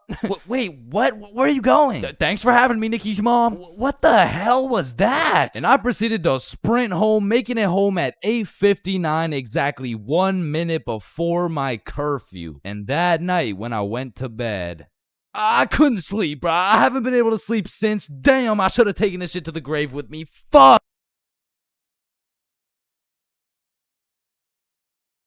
Man, you could be the 47th president of the United States and you'd still get flamed at school. It's just inevitable. It could be your haircut, your clothes, and bro, even when there's nothing to roast, somebody's gonna try and spit out some bullshit anyways. Hey, yo, why does Carl's face look like Spider-Man's left nut? Yo, I can't see it. Why do you know what his nuts look like? And bro, when I was in middle school, all my clothes were hand-me-downs I got from my neighbor, and this motherfucker just didn't want to see me win, bro. Cause I was getting piles of V-neck shirts and jeans that didn't even fit. And not only did my neighbor have no drip, but dude was 10 years older than me, so every fit I made was just a decade too late. And pulling up to school and that shit had me feeling like a rotisserie chicken, the way I was getting cooked at a 360-degree angle, bruh. But my fit wasn't even the only thing that was outdated, cause my phone looked like the first phone ever created. And it acted like it too. I mean, I would have to click the screen 5 times and then send a prayer to the heavens just to turn that shit on. And only real G's know the pain of having to whip out an old ass phone around someone else. Like, I remember this one time a girl came up to me and asked if she could add me on Snapchat, and when I gave her my phone, my shit crashed, bro. I think your phone just ran out of battery. Oh no, don't worry, sometimes you just gotta. Yeah, here you go. Actually, I have a boyfriend, so... Wait, what the fuck? And ever since that day, that phone was my #1 op, bro. So much so that the next time a girl came up and asked for my Snapchat, I started fucking malfunctioning, bro. Hey, can I get your Snapchat? No. Oh. Okay. No. It's just cause I don't have Snapchat. Oh, well, what about your phone number? I actually don't even have a phone. You don't have a phone? Oh, well, I did, but then my dog ate it. You know? Oh my God, is your dog okay? Sorry, I don't even have a dog. I don't have one. Then who ate your phone? Fucking I did. Wait, was that? Nope. Like, I do appreciate all the hand-me-downs, because without them, I would be walking through the school butt-booty naked. But to be honest with you, if it was a choice, I would have rather been butt-booty naked, because these V-necks were straight girl-repellent. Like, there's birth control, there's condoms, and then there's V-necks, bruh. Well, shit, I mean, you could still pull a lot while wearing a V-neck, but it's just like... It's just gonna be dudes. And just when you think I couldn't have been more roastable, my mom will be like, oh, sweetie, you need a haircut. No, please, mom, no. My mom used to take me to this shop that gave out $1 haircuts, bro, and these motherfuckers were straight speed running these cuts. They'd be asking what kind of cut you want while cutting your hair. And by the time you get to show them the cut you want, your shit is already done, bro. And my mom must have not been tipping them either, considering the fact that every time I went back, the cuts kept getting worse and worse. Until one time, I walked out there with my head bleeding, like I asked for a 2 on the sides, and she hit me with a -2. Now, don't get me wrong, when I pulled up to school school wearing the most abominable fit known to man with the atrocious haircut and shitter phone combo, I got my shit roasted, flamed, grilled, sauteed, deep fried, and then thrown into the goddamn microwave. Like the type of flaming that has you going home and just taking an extensive look in the mirror, questioning if you should legally change your name to Albert and flee the country. But somehow, this motherfucker Carl got flamed even harder than me just for being Carl. Like, whenever a friend group is created, there's just one dude selected to be the punching bag for the entire group. And you know, I feel bad and shit, but like, it's better Carl than me, bro, so I'm gonna slip a few jabs in if I have to. Yo, what the fuck is Carl eating, bro? Oh, Hell nah. Wait, whoa, Chains is eating the exact same thing. Nah, what? Your shit looks like it tastes like cardboard with honey mustard. Wow, how did you know? Like, Carl can't even get a little chuckle out without getting crucified, bruh. Damn, he's fucking that shit up. Looks like he hasn't eaten in weeks, bro. Oh, hell nah, Carl. I know you're not laughing. Yeah, I'm not. You're built like SpongeBob Round Pants. You look like a malnourished Santa Claus, bro. Like, god damn, that's a face only a mother can love. What did I do? Now, getting roasted around your boys is tough, but that pales in comparison to the pain and embarrassment of getting roasted in front of your crush, bro. Yo, Chains, what did you get on the science test? I'm not gonna lie, I got like a 76. I'm surprised you're not smarter with that big ass head of yours. Good one, Joe. No, like for real, your shit is massive. Well, like the sheer amount of brain you could fit in that bitch should make you Einstein. You look like you should be pulling 10,000 IQ plays right now. You look like you got the solution to world hunger somewhere hidden in that big ass noggin. Like how do you even stand up straight with that absolute cranium for a head? But I remember this one time I got my shit flamed so hard in front of an entire audience that I was brought to tears. But I mean, I was 6. I was 6 years old. And the day was December 24th, Christmas Eve. So my mom brought me and my brother to this improv play, and as we sat and waited for the show to begin, this little elf walked up to us like, hey, do you guys want to be a part of the show? Yeah, let's do it. Okay, yeah, I'll do it. And once the show began, they called me and my brother up to the stage and asked us a very simple question. So, what do you guys want for Christmas? Oh, I want a Minecraft sword and a creeper stuffy. And, what about you, little man? And as I looked into that crowd with dead silence, my brain stopped braining, bro. Hey, don't worry, it can be anything. Shit. I want, Just kid, what do you want? I wanna... Man, I wanna...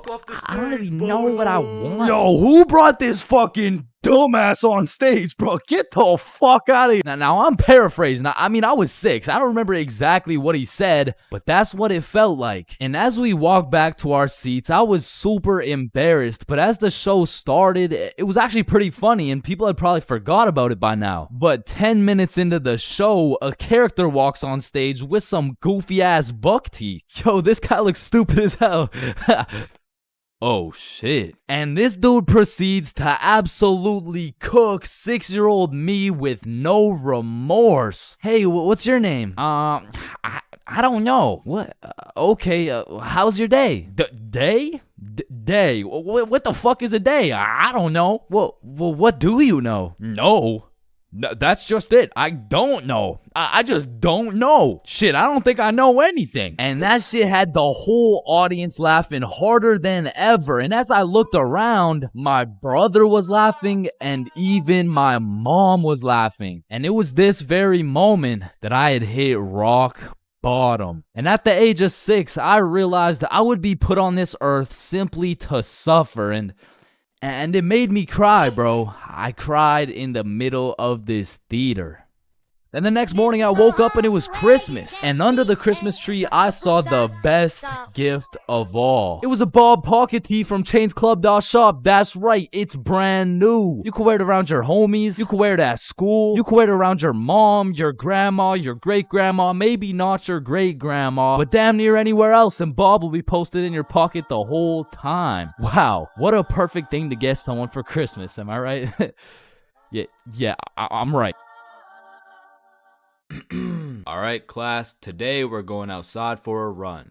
But it's literally 0 degrees. Oh, Chains, don't be a bitch. It's not even that cold. See? I told you guys it's not even that cold. Yeah, for you. Cause you're out here dressed like the Michelin Man. High school PE is something different. And every PE class has 5 different types of people. Like the group of kids who just stand in the corner and occasionally get sniped in the head with a dodgeball. Or the kids who participate and make sure everyone is included. Or the legend who's chilling on Instagram. Yeah, he follows at ChainsFR. There's also the dude who just never shows up. And of course, we got the sweats. These motherfuckers treat PE like they're in the military. These motherfuckers treat PE like they're training for the Olympics. These motherfuckers treat PE like they're gonna get scouted to the league. Which is honestly just funny as hell because, let's be honest, 85.7% of the class doesn't even want to be there. So you'll have some innocent soul zoning out during a basketball game, and all of a sudden they'll be getting posterized like they're playing against Ja Morant. Yeah, bitch! I mean, these kids will come out of PE drenched in sweat, breathing heavy, and with a smile on their face, knowing they dropped 104 points on some kids who have never touched a basketball in their life. And listen, don't hate me, but I do understand the appeal of sweating your balls off in PE, because I too once participated in the sweaty activities. Ow. Ow. I know, but there's just something so exhilarating about hearing the snapping of an unsuspecting freshman's ankles. But as I matured, I realized there was only one thing better than shitting on random students, and that was shitting on sweats. I became the anti-sweat. I would act like an innocent soul waiting to get posterized, but when the sweat would come in trying to end my career with a windmill dunk, I stuffed that boy like a Thanksgiving turkey. Pause. And don't get me started on the fitness gram pacer. Whoever created this legal form of torture will catch these hands. Oh, Chains, no, I heard he sadly passed away a little while ago. You could be having a good day and you pull up to PE like, hey bro, you know what we're doing today? I'm not sure, but I think we're playing soccer. No, it can't be. Alright class, today we will be doing the beep test. Fuck.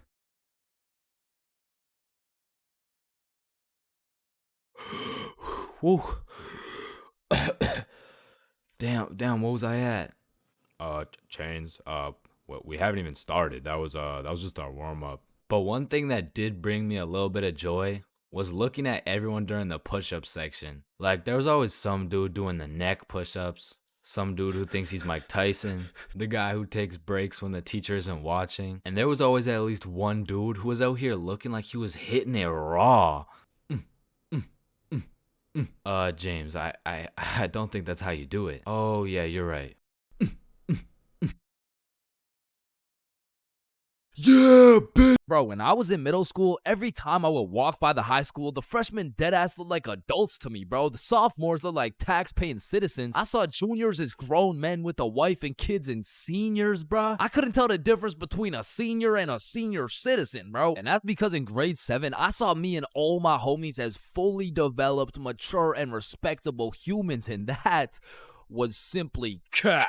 Because now when I look back at a picture of us in grade 7, I see a bunch of little babies, bro. Yada, yada, yada. What does this have to do with stealing a guy's vape? We stole a vape from a senior in high school, and we were in grade 7, bro. And when I say we, I mean Billy. Billy stole that shit, and me and Bob were accomplices. Now, if you ask me back in the day, ChainsFR, you're awfully small. Scrawny, weak, ugly, chopped. yeah, okay, sir, what's the question? How do you expect to win this fight against such a bigger opponent? Listen, Joe Rogan, it's not about the size of the dog in the fight.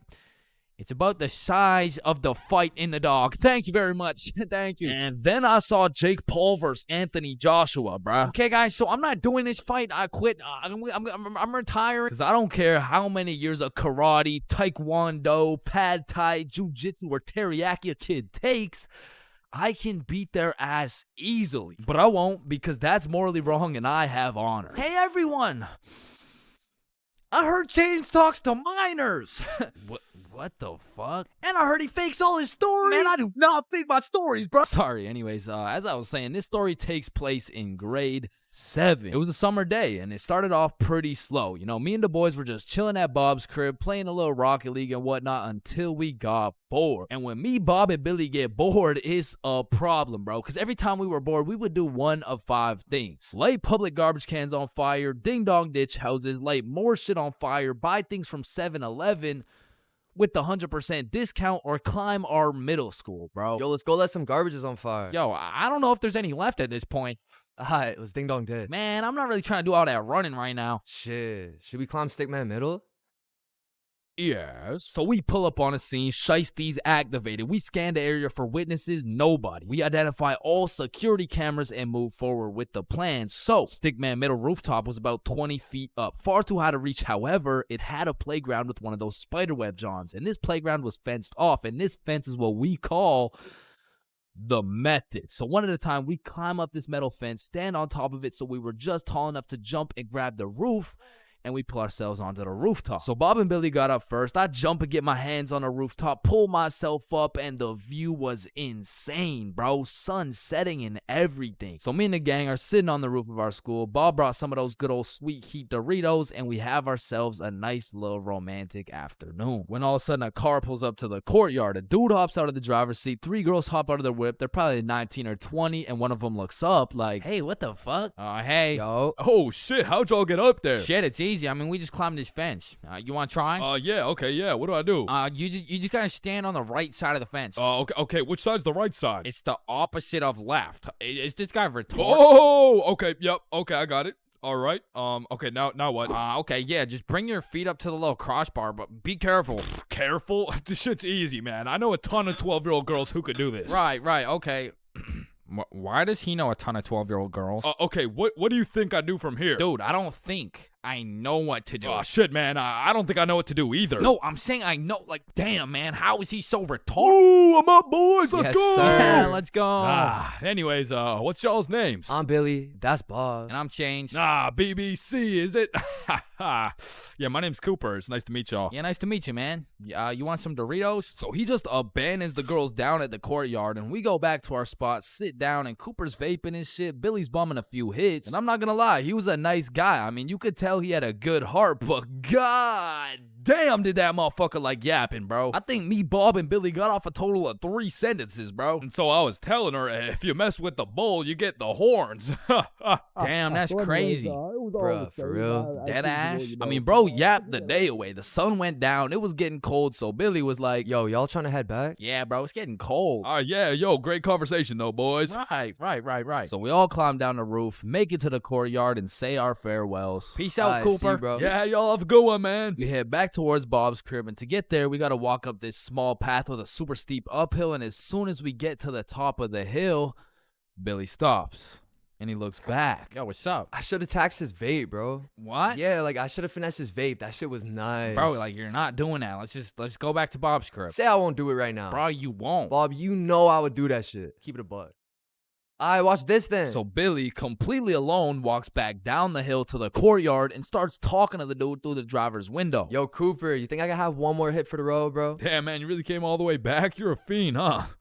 Yeah, nah, I got you, man. Bless. And because me and Bob were up on this hill, I vividly remember we got like a bird's eye view of this shit. And obviously, y'all don't know Billy the way I do, but I was 100% convinced he did not have the balls to do this shit, bro. There was no way. Hey, Billy starts hauling ass, and instantly Cooper punches that bitch in reverse. And my heart dropped so fast. We had a bird's eye view of Billy running for his fucking life, and Cooper's right on his ass, and they are both headed right towards me and Bob, bro. So we take our head start and get our ass right back to Bob's crib. But Billy couldn't just run to Bob's crib and have Cooper knowing his address. So instead of taking the path to Bob's crib, this motherfucker runs straight into the prickle bushes, bro. Adrenaline pumping. He's powering through these bushes, getting cuts all over his arms, legs, face, until all that adrenaline crashes and he realizes he can't make it through to the other side.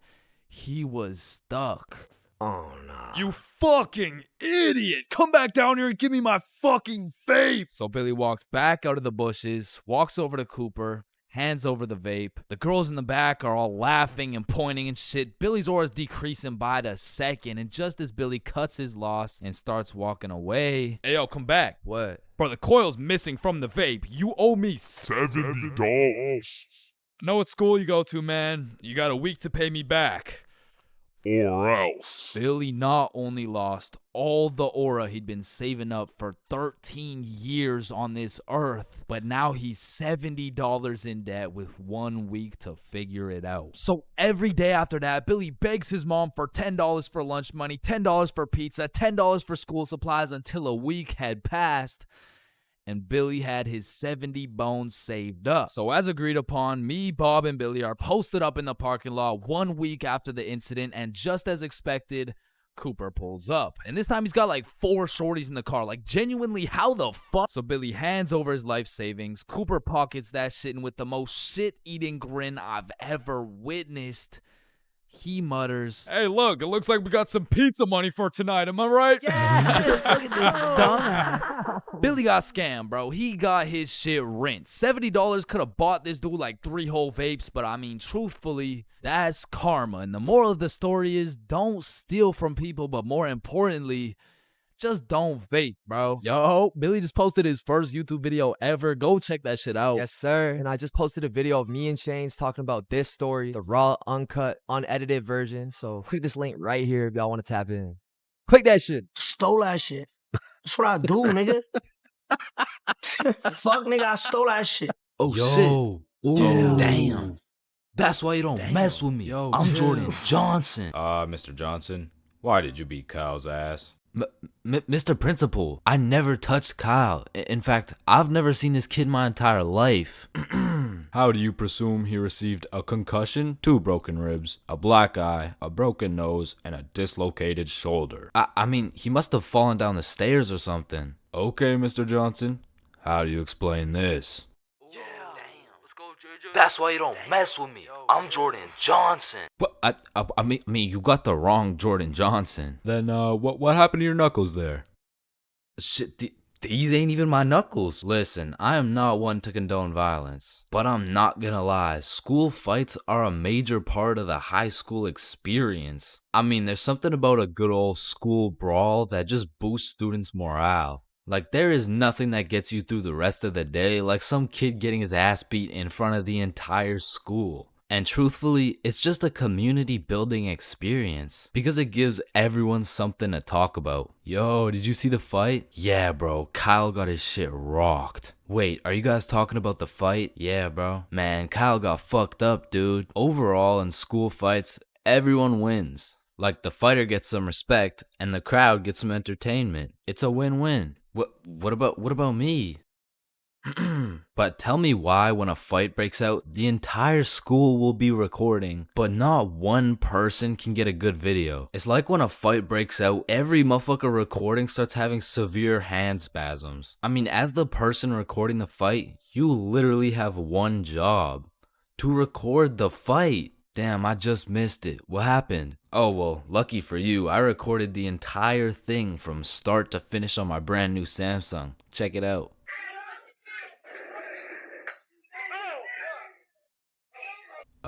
Did anyone else record the fight? Oh shit, yeah, I did on my brand new iPhone 14 that actually records in 4K. Okay, bet. Ooh, Oh, damn.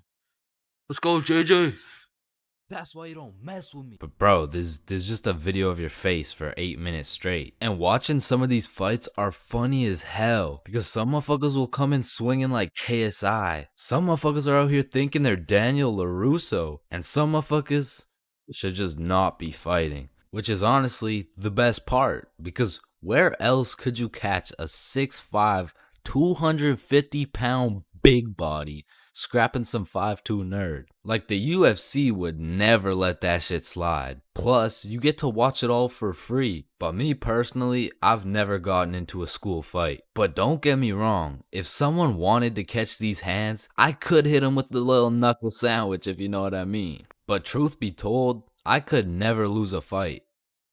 Not because I know how to fight, but because for Bob, shit was on sight. And trust me, You don't fuck with Bob. Bob's got a better record than Floyd Mayweather. And I even heard one time he got into a little altercation with Mike Tyson. All I'ma say is, he dealt with him. But with that being said, we all know that one kid in school who was born to simply beat people's ass. Like, this dude's life purpose was to run people's fade. And of course, I had someone like this at my school. He was the type of dude who had nothing to lose, so he would instigate a fight wherever he could. We'll just call him Jordan. And honestly, he was holding a solid record. I mean, he was probably 12-0. But one day, Jordan picked on the wrong kid. Hey nerd, take off those stupid glasses. And Bob was a man of little words, so Jordan's buffoonery did not faze him. Hey nerd, I said take off those stupid glasses.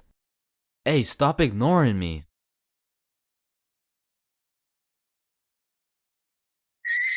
And without saying a word, Bob just ended Jordan's whole career.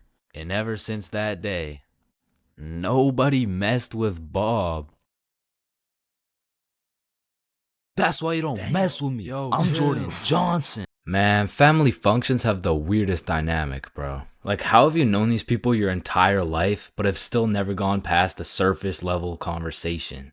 I mean, let me know if it's just my family, but every function is the same. The whole gang links up, and everyone just asks the most generic small talk questions to each other. Hey, how's that new place you bought? Oh, yeah, it's good. And how's the kids doing? Oh, they're good. Oh, and how's the wife? Man, fuck your wife. I don't want to hear any of these NPC conversations, bro. And let me know if I'm getting too specific here, but what about that one uncle who goes by the name of either Bob, Jerry, or Dave? And this dude will just always be saying the most out-of-pocket things imaginable. Oh, how's your daughter Jane doing? Oh, Jane's always been hot, eh? Bob, she's 15. This uncle be at the family function thinking it's Coachella or something. Bob, another beer's a little bit excessive, don't you think? Yeah, football! I'm the youngest person in my whole family, which for whatever unspoken reason, it just means everyone has the go-ahead to flame the living shit out of me. Hey, Chains, still no girlfriend, huh? I guess you're not too good with the ladies there. But I make one joke back and I'm the bad guy. You don't seem too good with the ladies yourself, seeing as your wife just divorced you and she took the kids with her. Am I right? Not only do they feel free to roast your whole existence simply because you were born last, they unanimously decide you will be everyone's personal butler. Hey bud, go get another beer for me. Alright, yeah, for sure. Thanks. Now you better get started on mowing that lawn. Grass isn't gonna cut itself, am I right? Oh my god, bro. And coming into these family functions, you would think your mom is your closest ally. But as soon as she gets the chance, she will expose your biggest secret for a little bit of parent clout. You guys will never guess what I found under Chain's bed yesterday. Oh my god, what is it? Yeah, tell us. What? No way. Sometimes when my family tries to make small talk with me, they just miss the boat completely. So, buddy, how's those swimming lessons going for you? The swimming lessons I took when I was 5? Yeah, right, those ones. They're good. I finished them a little while ago. Oh, is that right? Good for you, buddy. And bro, don't get me started on those recycled ass jokes. Well, looks like you got your workout for the day. Oh, looks like you've gotten so tall. What are you feeding this kid, am I right? Oh, Bob, I think you got some food in your beard. Oh, don't worry, I'm saving it for later. Ah, good one, Bill. Bob, he's so funny. Thank you. I guess everyone at the function must have Alzheimer's or something, because these jokes will have them cracking up like they haven't heard the same joke the past 15 functions. But cousins, man. Cousins are the saving grace of family functions. Without cousins, you would have no choice but to participate in the tomfoolery of small talk. I'd be walking in the function just praying to see that one cousin. And bro, I have a family function survival tip for you. You always have to stay within arm's reach of either your siblings or your cousins. Because whenever some bullshit goes down, you just give each other the look and flee the scene. And because when you get caught lacking on your own at the function, you get jumped. Metaphorically speaking, of course.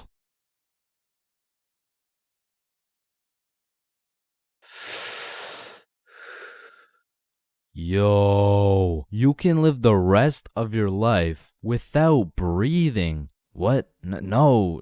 You need to breathe. Hey, watch and learn, my friend. Oh, shit. Would you look at that? Okay, class. Today we're going to be studying atoms. Yes, Chains. If we're made out of atoms and we're studying atoms, does that mean atoms are studying themselves? Chains, are you high? No. No. Damn. You know how everyone says, "Oh, I took a shit." No, you never take a shit. You leave it. Yo, guys, I just took the meanest shit I've ever seen. Hell What the no. fuck? Bro, isn't it crazy that you can imagine what it would feel like to lick any object you look at? Bro, why are you looking at my balls like that? Oh, Give me them hell balls. nah. You know what I just realized? Yeah, what? Walking around with one crowbar is much more suspicious than walking around with 3 crowbars. Bro, is that your car? Oh, shit. Yo, this burger is busting in my mouth right now, bro. I know, this shit is scrumptious. The ham it's just exquisite. Wait, ham? There's no ham in the burger. It's a hamburger, dumbass. Of course there's ham in the burger. No, the patty, it's made out of beef. Bruh, that's like saying a hot dog isn't made out of a dog, for Pete's sake. Damn, you're high as shit. Okay, when I say sun, do you think of day or night? Obviously the day, that's when the sun's out. Okay, makes sense. But what if I were to tell you that you see more suns in the sky at night than you do in the day? Whoa. You are hereby sentenced to 35 years in jail for repeatedly kicking a pregnant woman. Objection, Your Honor. When you really think about it, everyone in this room has repeatedly kicked a pregnant woman before. Even you, Your Honor. Fuck. Holy shit. Horses are naysayers. Sir, I am very sorry to inform you the STD results came back and you are positive for chlamydia, gonorrhea, trichomoniasis, syphilis, chlamydia, herpes, HPV, HIV, and chlamydia again. Somehow you got 3 cases of chlamydia. Damn, you know what that made me realize? That you should wear a condom? Nah, life is a sexually transmitted disease that will 100% lead to death. Damn right. Sir, you got 3 days to live. You ever think about how old cars are looked at like, look at this dude's old ass car. He's broke as shit. Damn, at least my car isn't as old as this dude's. Holy shit, this guy's car is a shitbox. Damn. Look at that vintage car. Wow, that guy's car is insanely old. He's got to be a millionaire. What the fuck? Is that Fred Flintstone? Whether we like it or not, we were all once inside some balls. Facts. I'm talking in the testes. Damn. I'm talking in the family jewels. real. I'm talking in the nut storage. I'm talking in the Brutal. semen spheres. God damn, Todd's really laying down some mean pipe over there. You know, Todd beating down those doonies really got me thinking. Most people are made in a bed, born in a bed, and die in a bed. Damn. Bro, stairs were made to make a really big fall into a bunch of small falls. Oh, shit, are you good? You know, someone probably still gotcha knows from years and years ago. Gotcha knows, give it back. It's me. What? What do you mean? It's me. I am the one who gotcha knows. Wait, are you serious? Yes. Dude, give it back. Or what? Give it back. No, it's my nose now. You gotta eat the frog. No, Just eat the frog. Nope. One bite. Not doing it. You just gotta try it. I'm not eating the frog. It tastes like chicken. Yo, mama tastes like chicken. Come on, it's tradition. You have to eat the frog. Damn. Traditions are really just dead people peer pressuring us. Eat the frog, pussy. That's why you're dead, bitch. Listen, I just can't wrap my brain around it. Yeah, what's up? Can you tell me why the fuck we park on the driveways and we drive on the parkways? It makes no sense. Hey, Alexa, order some extra large magnums real quick. No, we both know you get absolutely zero bitches. Alexa, you literally Alexa, got stop, no reason stop. on top of that, Alexa, you and I both know Alexa, you are a shut size up. small condom bull. Bro, over the next generation, we're gonna see a serious decline in the number of people who are named Alexa. Damn. Wow, that's quite a beautiful birdhouse right there. Yeah, do you think it's made out of wood? Oh yeah, for sure. And where does wood come from? Fuck do you mean where does wood come from? It comes from a tree. Exactly. Are you thinking what I'm thinking? People cut down birds' houses to make bird houses. Oh, fuck? Yeah, I meant people cut down bird houses to make bird houses. As you get older and older, a life sentence continues to become less threatening. Yo, there's probably a point where you just don't give a fuck. Put the money in the bag, bitch. I hereby sentence you to a life sentence in prison. 3 days later. Whoops. Oh. Okay. How the fuck did somebody look at all these rocks and trees and shit and just think, yeah, I could make a Wi-Fi out of this? Why is it a chair, bro? Someone tell me why it's a chair. You see, the word chair actually originates from the word cathedra, which is a combination of Latin words that mean sit and down. Incidentally, the word cathedral got its name as it is the seat or chair of the bishop. Oh, damn, this sandwich is about to go crazy, bro. Wait, that sandwich would hit way harder if we smoked before you eat it. Oh, okay, yeah, you right. A few moments later. Damn. What? Damn. My sandwich went bad. Nah, when you think about it, your sandwich didn't go bad. Something just started eating it before you did. Whoa, that's crazy to think about. Wait. Are you eating my sandwich right now? You gotta be faster than that, bro. I'm talking inside the cum factories. For real. I'm talking inside the sperm bank. For real. I'm talking inside These nuts. I'm talking in the Dwayne The Rock Johnsons. Damn. Nah, fuck you. Hey, fuck you then. That's why you eat meat. I don't eat meat. I'm vegan. Oh shit, same. But you're still a bitch. Okay, and I still laid pipe on your mom. Yo, what's going on here? He called me a bitch, and he said he had sexual intercourse with my mom. Yo, calm down. I thought you guys were both vegan. Yeah, we are. What about it? If you guys are both vegan, are you guys really beefing? Damn, that was unfunny as fuck. Should we just beat his ass? Yeah, we should. Shit, damn. I see here. Looks like your toothpaste hasn't been doing the job. Try this one. 9 out of 10 dentists recommend this toothpaste. Wait a minute. If dentists make their money off people having bad teeth, and 9 out of 10 dentists recommend this toothpaste, why would I choose to use this one? Go. Shit, he knows. Man, you ever think about how the ocean is just some really big soup? Damn, I guess you're right. Or have you ever thought about how there's more airplanes in the ocean than submarines in the sky? Oh shit, apparently not. Damn, we're high as fuck. Man, you know what I just realized? What's up? Your balls are kind of like a body bag of sorts. You know what I'm saying? You gotta stop looking at my balls, bro. Okay, but who named it a chair? Like, who just looked at this thing and was like, oh, yup. This is gonna be called a goddamn fucking chair. Boo. Oh, you scared me half to death. What happens if you get scared half to death twice? Oh, I don't know. It's just a saying. Boo. Oh shit, is he dying? I think. Damn. Well, when you really think about it, most guys will get their first set of flowers at their funeral.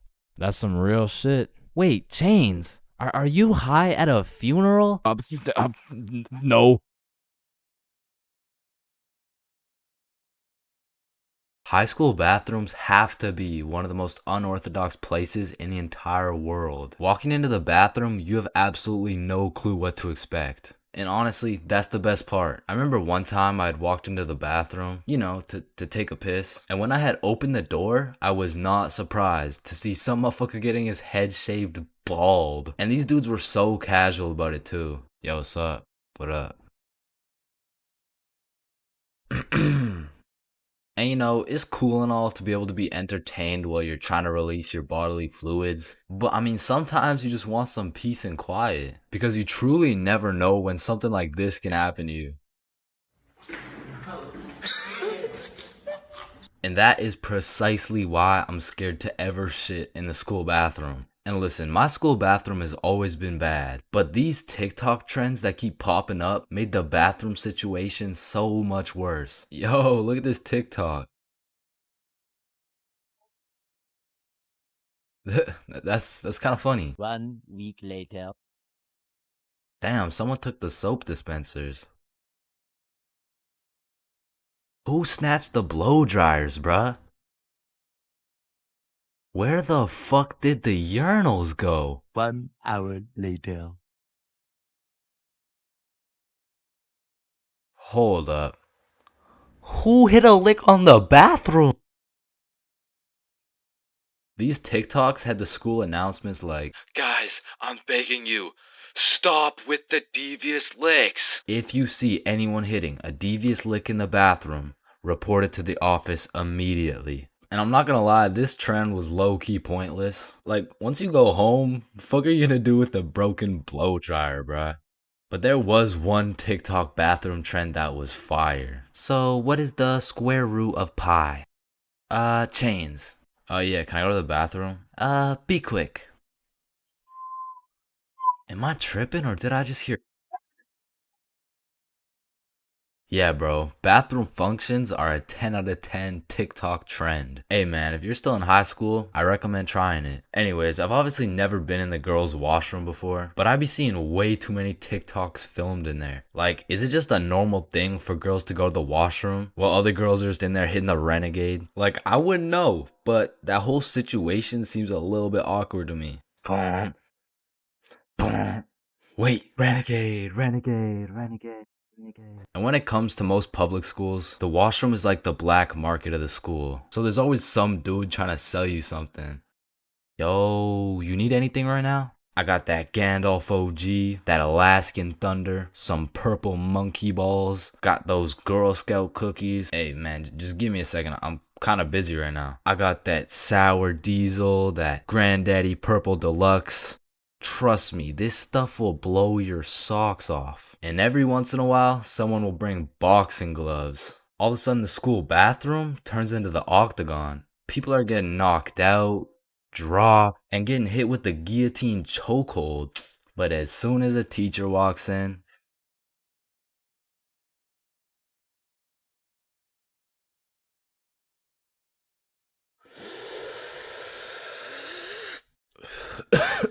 space isn't empty.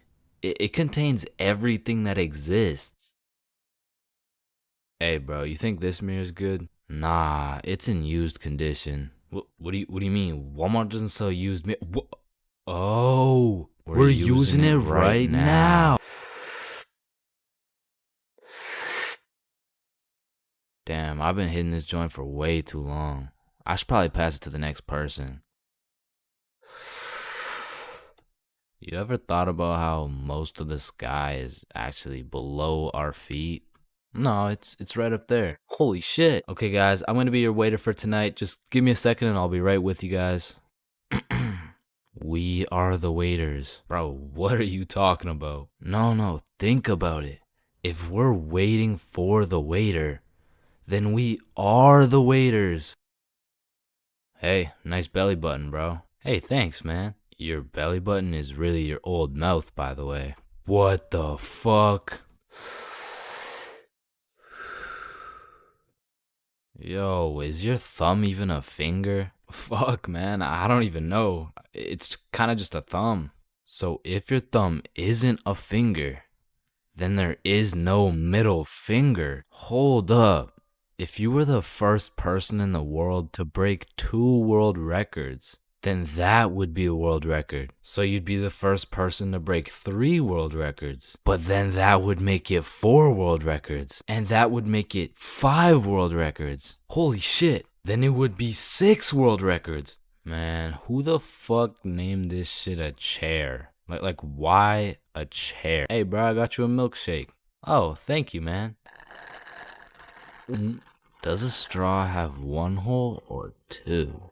Obviously it's 2. No, but what if it's just like 1 long hole? What's the point of life?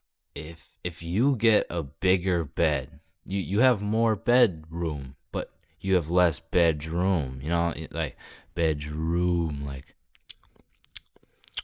can I get a ice cream cone? No, fuck you. The ice cream machine's broken. Man, that's not fair. Well, life isn't fair, buddy, so what do you want? But if life isn't fair to everyone, then isn't life just kind of fair? Like, I just don't get it. Like, chair. Why is it a chair? You know, it could have been like anything. So your nose grows every time you cap. Yeah, what about it? So what if you just said your nose is going to grow? Well, that would be a lie, so then it would grow.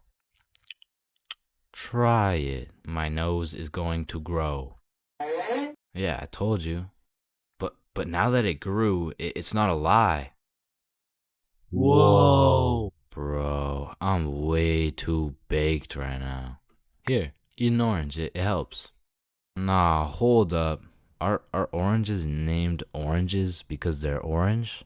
Or is orange called orange because oranges are orange? Just eat the fucking orange. Boys, we got the pizza. Let's go. Sir. Why the fuck is the pizza box square? Like, if the pizza is circle and a slice is a triangle, yo, who the fuck invited this kid? Yo, can you pass the lighter really quick? Yeah, I got you.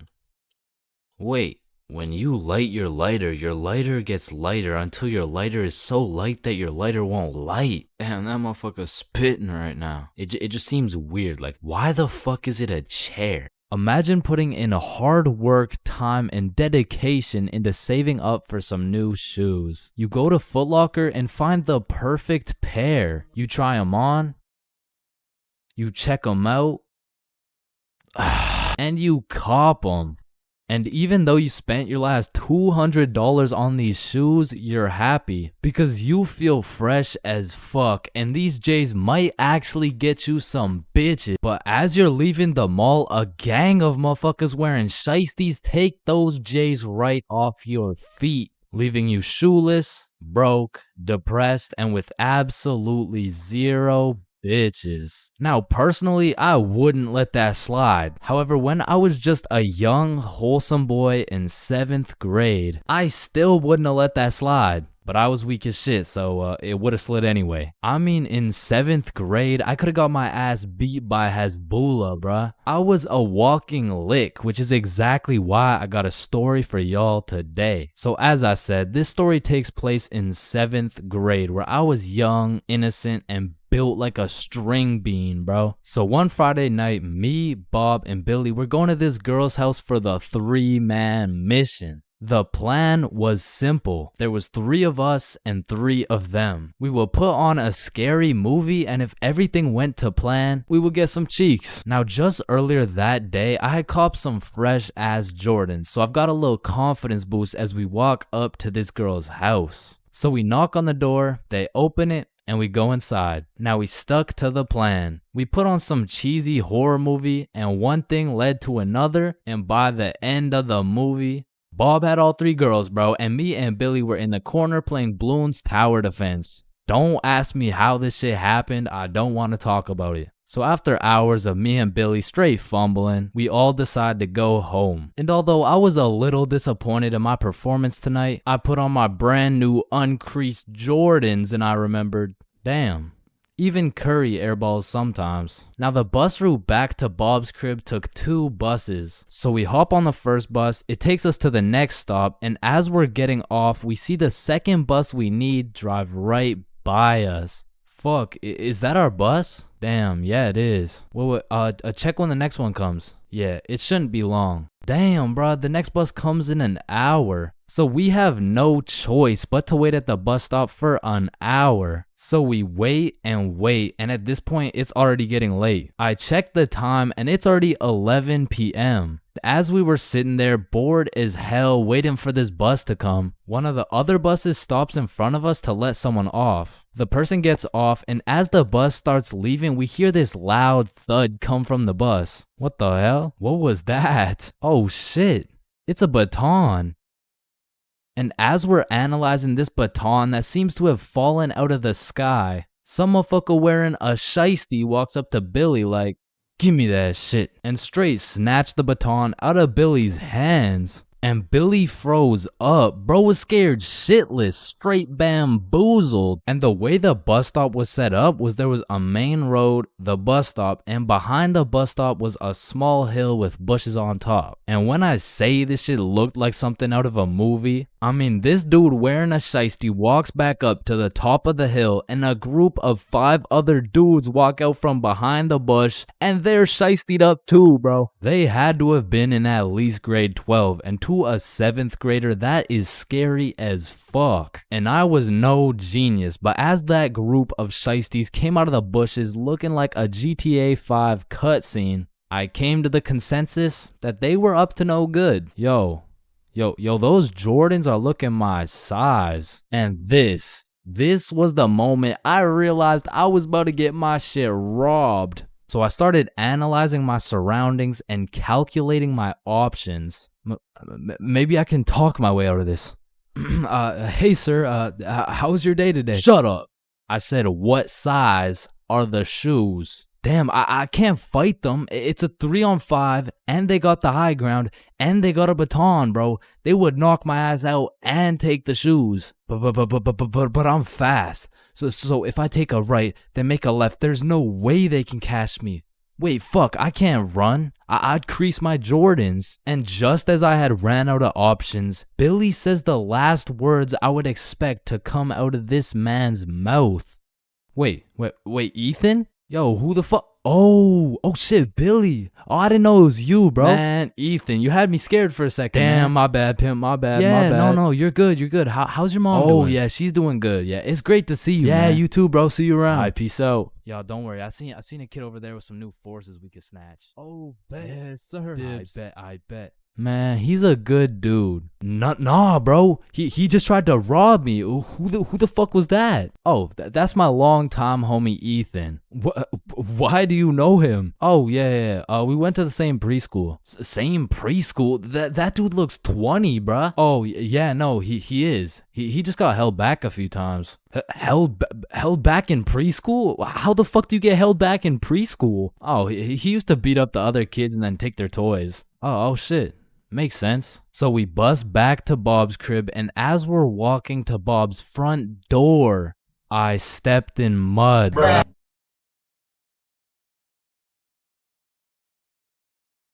Man, sometimes this world can be a little cold. It can get a little gray, but there is nothing that can bring more excitement and vibrance to your life than having a crush. I mean, it gives you something to wake up for, something to smile for, someone to impress, and someone to be absolutely crushed by, leaving you more depressed than ever before. Which is when you get a new crush. I mean, crushes make the world go around. Everyone's had a crush at some point in time, and sometimes that shit gets too serious. I mean, I've had homies prepared to throw away their entire lives just to impress their crush, bro. Oh my god, look at these big weights. I wonder if anyone's strong enough to lift these.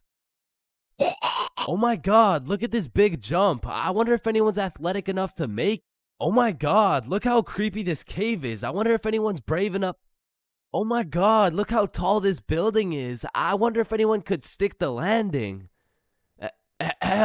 I said, I wonder if anyone could stick the land. Ew, did he just die? Oh my god, I'm getting the ick. Nope. Just getting a few extra reps in. Man, I remember my first crush like it was yesterday, bro. She was 5 years old. But I was 5 years old too, right? Like, so it wasn't actually yesterday, you know, it's a saying. But we were both 5 years old, and I remember sliding in smooth as hell. Yo, shorty, you like Legos? Yeah. How about you and me go Lego my ego? What does that even mean? Shit, I don't even know. I seen it in a commercial once.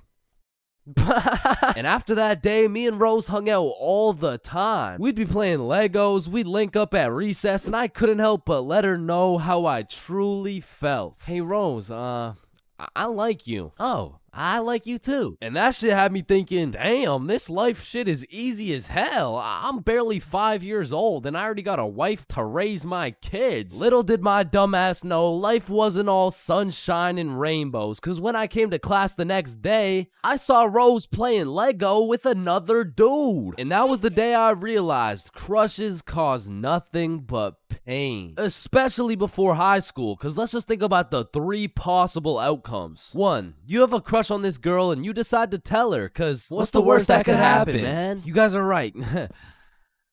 Stacy? Yeah, I have a crush on you. You're ugly as fuck. Or 2, you never build up the courage to tell her and end up watching your crush sit in a tree with the faster kid who had the light up Skechers and the Charizard EX. And we all know what happens when Stacy and Jimmy are sitting in a tree. Or outcome 3, you confess to your crush and it's the perfect scenario. I like you too. Now you've officially started your first middle school relationship, which is probably the worst outcome of all, bro. Cause now you've been sentenced to 14 days of relentless cringe and countless awkward scenarios. And I say 14 days because that shit's lasting 14 days max, bro. Hey, Stacy, do you want to be my girlfriend? Yeah, okay. Oh, yeah, awesome. Yeah, awesome. Woohoo. So do you want to like hold hands or something? Yeah, sure. So, Stacy, I've been thinking. I don't think this whole thing's gonna work out. Oh, okay. It's not me, it's you. Oh. Wait, what? Yo, fuck my ass, bro. Or what's even more tough than having a crush in middle school is having a crush on a fictional character, bruh. Cause it's like you'll just be chilling, watching some Teen Titans eating cereal or whatever. All of a sudden your crush is kissing other dudes right in front of you and you can't even do shit about it. I remember back in my day, I was down horrendous for Lola Bunny, bruh. And I really don't know how I feel about admitting my attraction towards a 2D cartoon bunny, but you gotta remember, this was in the past. Like, this was at least 2 months ago. And maybe I'm tweaking on this one, but the red fish from Shark Tale, bruh, she was different, bro. And her name, I think it was Lola as well. Shit, maybe I just like cartoon girls named Lola or something.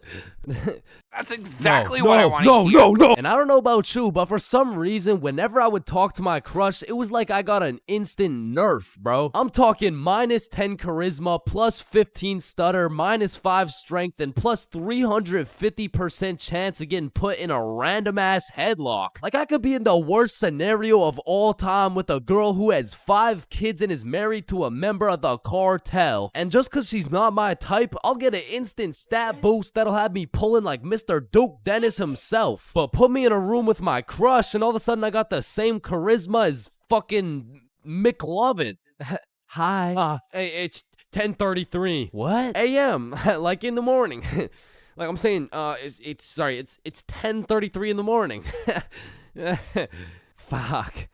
Headline, your dad, restraining order. And on top of your crush turning you into McLovin, it also leaves you open to the inevitable pain of being embarrassed in front of your crush. And man, let me tell you, there is nothing quite like it. It was a beautiful sunny day and I was in grade 2 wearing my favorite bright blue basketball shorts in math class, gazing out the window at those shiny old monkey bars, excited for recess. And when the bell rang, I hauled my little ass over to those bars and I was swinging like there was no tomorrow. And before I knew it, the whole class was on these monkey bars, which quickly turned into chicken fights. And I wasn't complaining. I mean, hanging from a bar and kicking the living shit out of some toddlers, sign me up, you know what I'm saying? So I'm in line watching these grade 2 gladiator battles go down until it was my turn. And when I step up to those bars, I look into the crowd and see my crush of 2 weeks, Lexi. And now that Lexi was watching, there was no chance I was about to lose this fight in front of her. But as I look over to see who my opponent is, I realize it's Axel. And Axel was known for being the undisputed chicken fight champion. Legend had it he once took on 3 dudes at once, pause. So I knew going into this, I had to lock the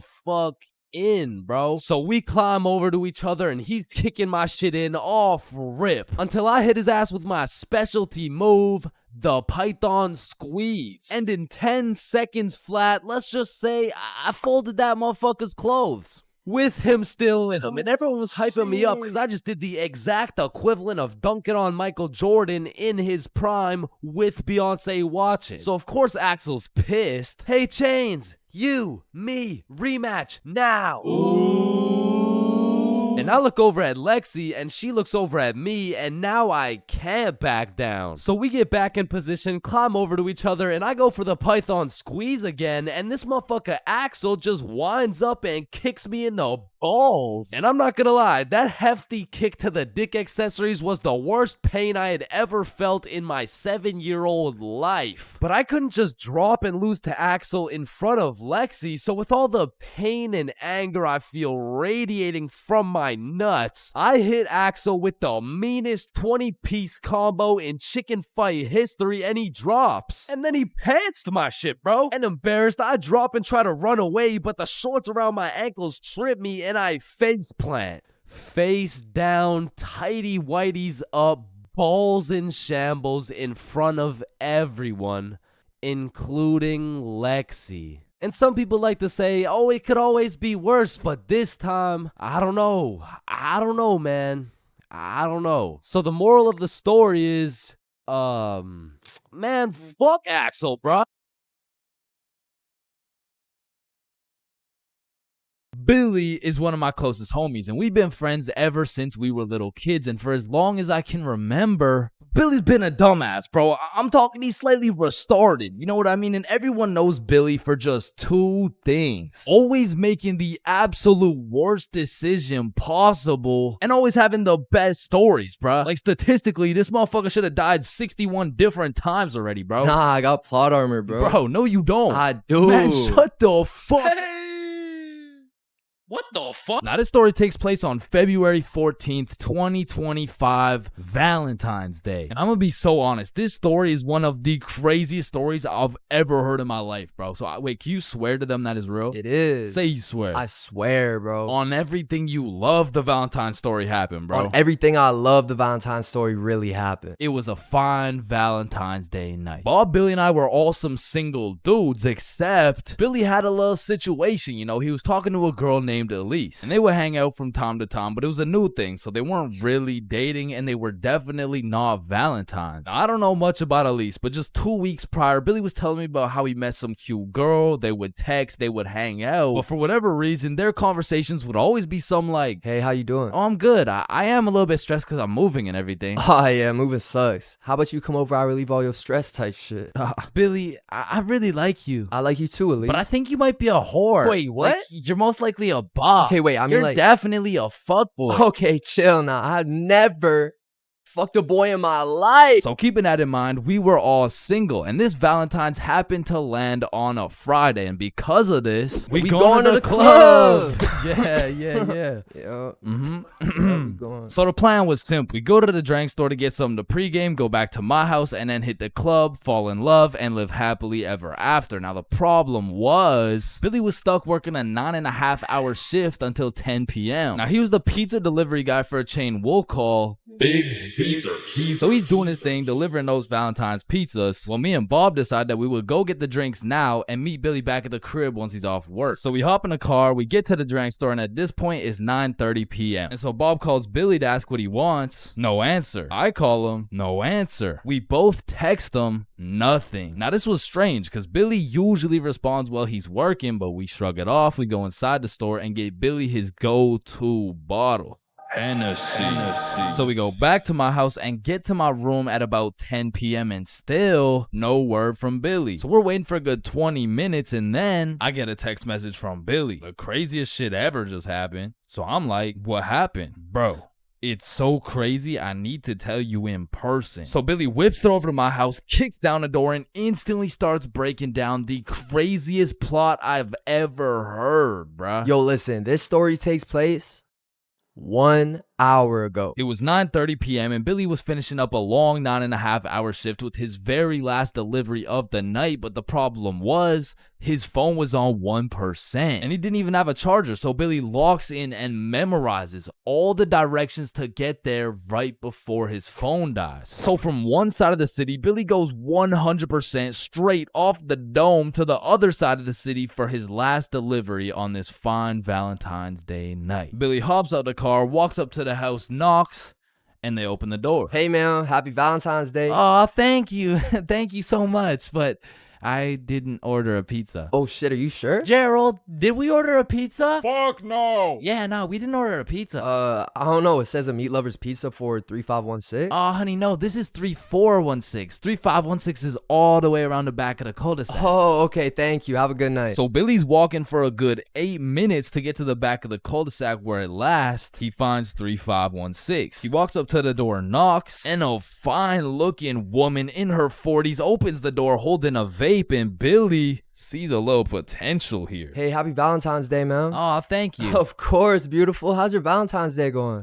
You know, it's okay. Why's this okay? You ain't got no special plans? Well, honestly, my husband's out drinking at the bar, so... Bro, this was the perfect situation for Billy, bro. There's so many things he could say to make a move right here, and out of the infinite combinations of words he could put together, he says, well, a man's got to drink, you know? Yeah, okay, yeah, well, anyways, here you go. Keep the change. Have a good one. Billy fucking sold, bruh. He missed a wide open layup, and as he turns around to head back to his car in shame, Billy gets an idea. A genius idea, if I do say so myself. So Billy turns back around, walks back up to the door, and knocks again. Hey, what's up? Hey, so my car, like the pizza car, is on the other side of the cul-de-sac. So if there's any way I could cut through, it would save me like 10 minutes. Yeah, of course, come in. And this motherfucker just got his own rebound off the backboard, bro. But he only has 60 seconds on the shot clock to make a move, and so he starts breaking down that professional barrier. So what's your name? My name's Angelina. What's your name? My name's Billy. Wow, you have a very beautiful name. And you have a very beautiful smile. Oh, thank you. Holy fucking shit, he was cooking, but they had made it to the basement, meaning he only has 30 seconds left before he's back to the cold, lonely outside world. So Billy cooks up yet another genius play. Angelina, I really hate to ask, but is there any way I could charge my phone real quick? Like, I just need to get it to like 5%. Of course, honey, sit down. It's no worries at all. This motherfucker Billy did it again, bro. Now, I don't know if it's because she just wanted some human connection on his Valentine's night or she was genuinely just being nice, but this motherfucker's now in a position where he's posted up on this woman's couch in her basement at 10 p.m. on a Valentine's night. Yo, what flavor is that? Oh, it's mango ice. It's my favorite. Damn. You think I could take a hit? Only if I could hit yours. Oh, shit, I bet. So as these two fiends are bonding over a little nicotine addiction, Billy's like, so you said your husband went out to the bar? Yeah, he did. To be honest, it kind of hurts because like it just sucks to be alone on Valentine's Day, you know? Yeah, 100%. I feel you. I don't got a Valentine either. Type shit. Now at this very moment, Billy's about to shoot a shot farther than a three-pointer, farther than a half-court, full-court football field. This was a blindfolded shot from Mars by a 6-year-old kid with Down syndrome, bruh. I mean, shit. We could be Valentine's tonight. Oh, that's so sweet. But my daughter's upstairs. Ah, shit, yeah. I get it, but like this couch low-key spacious though. I mean, it's not that spacious. Please? Billy, you're funny. Now, at this moment, Billy's 0 for 3 with these shots. I mean, the defense line was tough. She's got a whole husband and a daughter who's just posted upstairs, probably waiting for that fucking pizza. But to be fair, Billy was still on the court, but his phone was already at a good 3% charge, so he needs a game-winning shot right now, and so he reaches deep into his bag. I'm talking middle school years. He pulls out a shot I never thought I would see in the big 2025. This flavor's fire. Yo, let me show you a new trick. Yeah? What is it? Alright, so it's called a transfer. Basically, me and you just transfer the smoke. Okay, teach me. You gotta come closer though, alright? This motherfucker Billy switched the shot, bro, against all odds. Just 15 minutes ago, he was some bum delivering her Big Caesar's pizza. All of a sudden, now she's hot and ready, bruh. And so Billy's making out with some random dude's wife for a good 5 minutes. Then she's like, is your phone charged? Yeah, I appreciate it. You know, let me charge everything. Of course, honey, it's my pleasure. Alright, I'm gonna text you. Okay, drive safe. And Billy leaves this married mother's house after making out with her as the fucking pizza delivery guy. Bro, what the fuck? Billy, are you dead ass? I swear to God. Bro, that story is fucking insane. I mean, shit. I'm not done, bro. Cause if there's one thing that Big Caesar's taught Billy, it was how to deliver, bro. So he takes the receipt, boom, takes her number down and texts her. So he drives back to Big Caesar's, goes in, clocks out, hops in a car, drives home, goes inside, showers up, gets out the shower to check his phone. No response. Damn. So Billy tries calling her, straight to voicemail. He changes the no caller ID and calls again, and it rings, meaning she blocked his ass, bro. And I have no clue why she would do such a thing. I mean, like, yeah, she has a husband and like a kid and probably another boyfriend on the side, but damn, say something. And that's the moment when he gets a Snapchat notification. Elise has added you as a friend. Now, Elise is the girl he's been talking to on Snapchat, so why would she even have him unadded in the first place? So Billy's like, you unadded me? And she just hits him back with a WID. Shit, I just got off work. What you doing? Oh, I'm just chilling at home. And then there's a brief pause. Do you know whose house you were just in? Do I know whose house I was just in?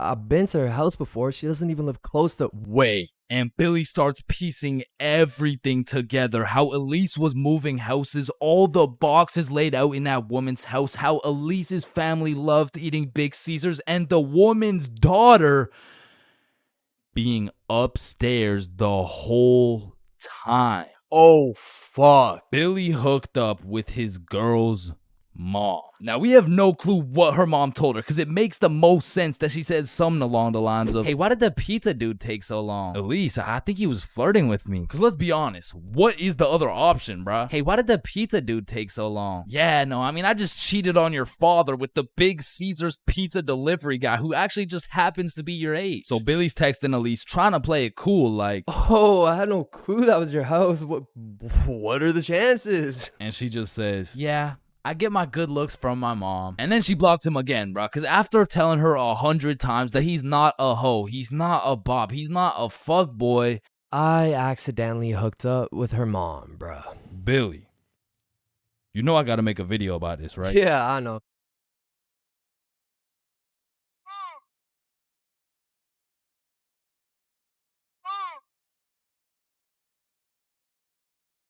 Yo, when you think about it, every light switch is also a dark switch. Light switch, dark switch. Light switch, dark switch. Okay, class, sound it out with me. Ball. When you really think about it, we learn to read, and then we read to learn. Teacher, yeah, I think Chains is high. What the fuck? This is kindergarten. Shit. Ow. Damn. Any staircase can be a staircase to heaven if you're not careful enough. Baby, I've spent the best 4 years of my life with you, and I can't imagine my life without you. You're a 1 in a million, so will you marry me? So 1 in a million, huh? That means there's 8,017 people just like you. How does that make you feel? Yo, if you cut your leg off, would it hurt? Of course it's gonna hurt, bro. Nah, think about it. Where would it hurt? Your leg. Oh, cause you cut your leg off. Yo, what happens if you push down the gas and the brakes at the same time? Shit, let's find out. Oh shit, it takes a screenshot. Damn, my eyes are dry as shit. Just close them for a minute.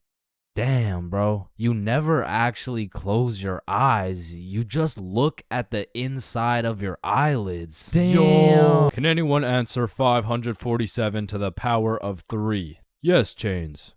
Yo, did you know every single odd number has an E in it?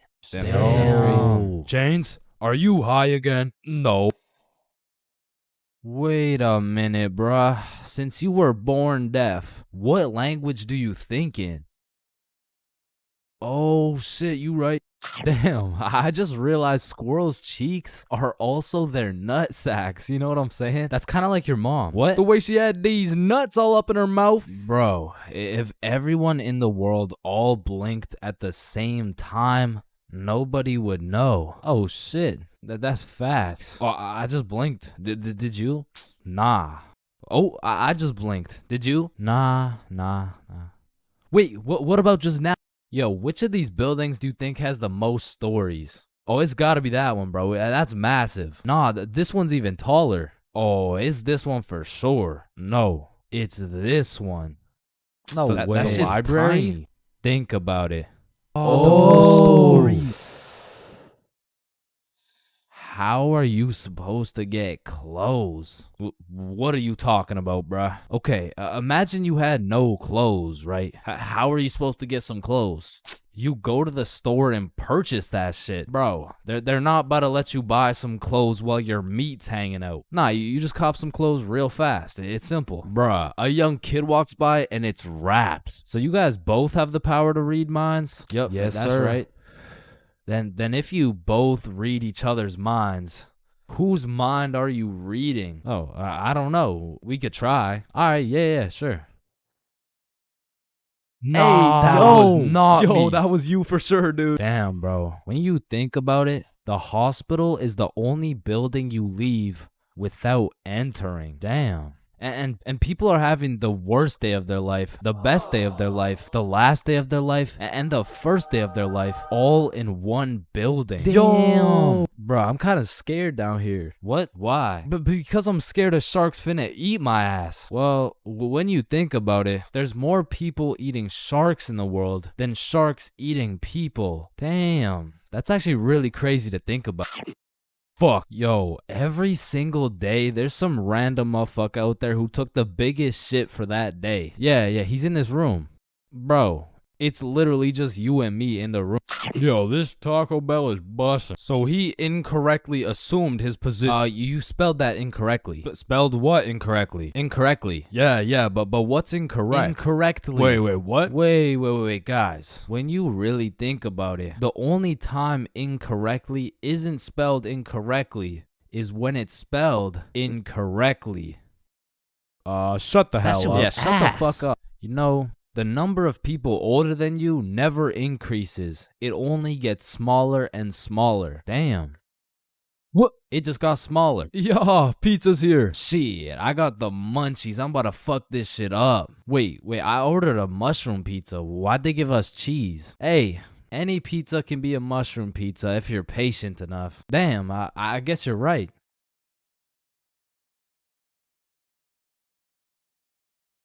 At last. Damn, you know what I just realized? What? A pregnant woman swimming is pretty much a submarine. Are you just always this high, bruh? Yo, did you boys know your last name comes from what your ancestor used to do back in the day? Oh shit, mine's Baker. Yo, mine's Carpenter. Oh, mine's Smith for blacksmith. Well, what's yours, Johnny? It's Donald. Well, wait a minute. Your last name isn't Donald. It's Dickinson. Guys, chill. I can explain. Get the fuck out of bed, bitch. Go. Your alarm is really your theme song because it plays at the start of every episode. Well, why the fuck are you in my house? Yo, is Chains still mad over that chair? Yeah, well, what does this dude have against chairs? Why is it a chair?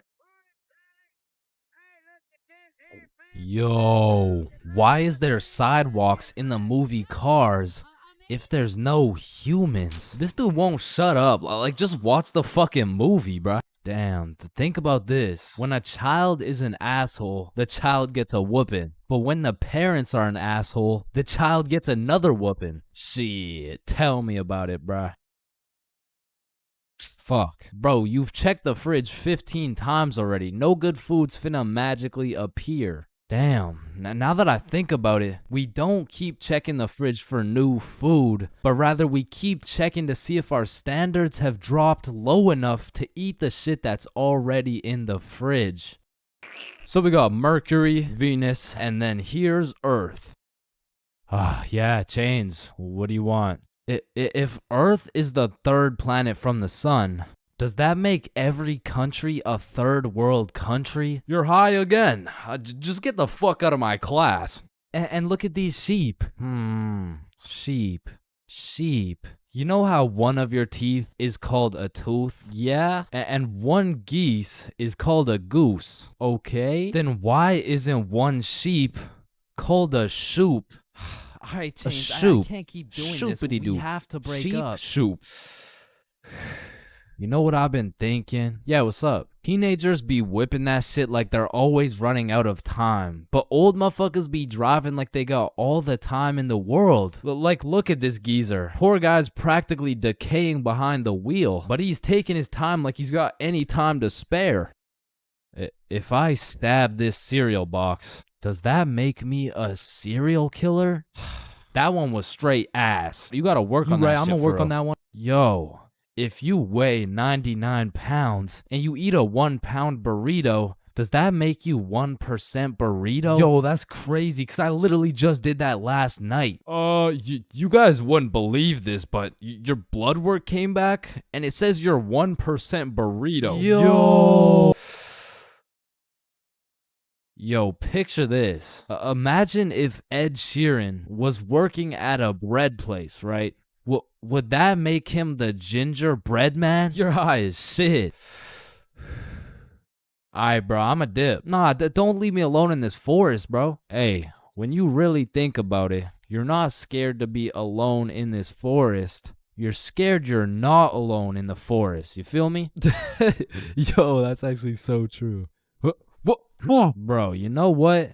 Low key, if you're dead broke, robbing a bank isn't even a bad idea. Bro, there's no way some hobo's about to pull off a bank heist. Nah, but just think about it. Whether you successfully rob the bank or not, either way, you get over 10 years of bills you don't gotta worry about. Alright, fuck it. You got the strap? Yup. Yo, throw on your seatbelt really quick. Nah. What? Why not? Well, you see, it increases my risk of dying from cancer. What are you talking about, bro? That shit makes no sense. Just let that sink in. Oh, yeah, I got you. Yo, what's up? But still, that shit makes no sense. No, but actually think about it.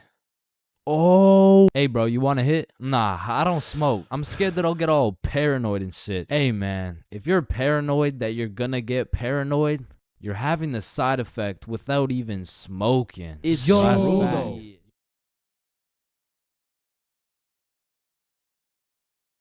First dates have the potential to be magical, fantastical, romantical, a night you will never forget. But they also got the potential to be straight booty. I mean, first dates are just a gamble, bro, especially if it's from a dating app. Like, you could show up to your first date with a 5'4" blonde Tinder girl and end up finding out she's 5'9". And she's brunette. And she's a dude. I mean, first dates from dating apps is kind of like buying one of those SpongeBob popsicles from an ice cream truck. Like, you know it's not gonna look the same as the advertisement, but the question is, how fucked up can it really be? And let me just say, extremely fucked up. I'm talking massive buck teeth, eyes crossed with a bite taken out of it, and I'm not talking about the popsicles. And these are the exact reasons my very first date was not from Tinder. Also because I was in grade 7. And that would be illegal. And when I was in grade 7, I was 12, as most grade 7s were. And for whatever reason, me and my homies loved going to the mall after school. Which was weird, because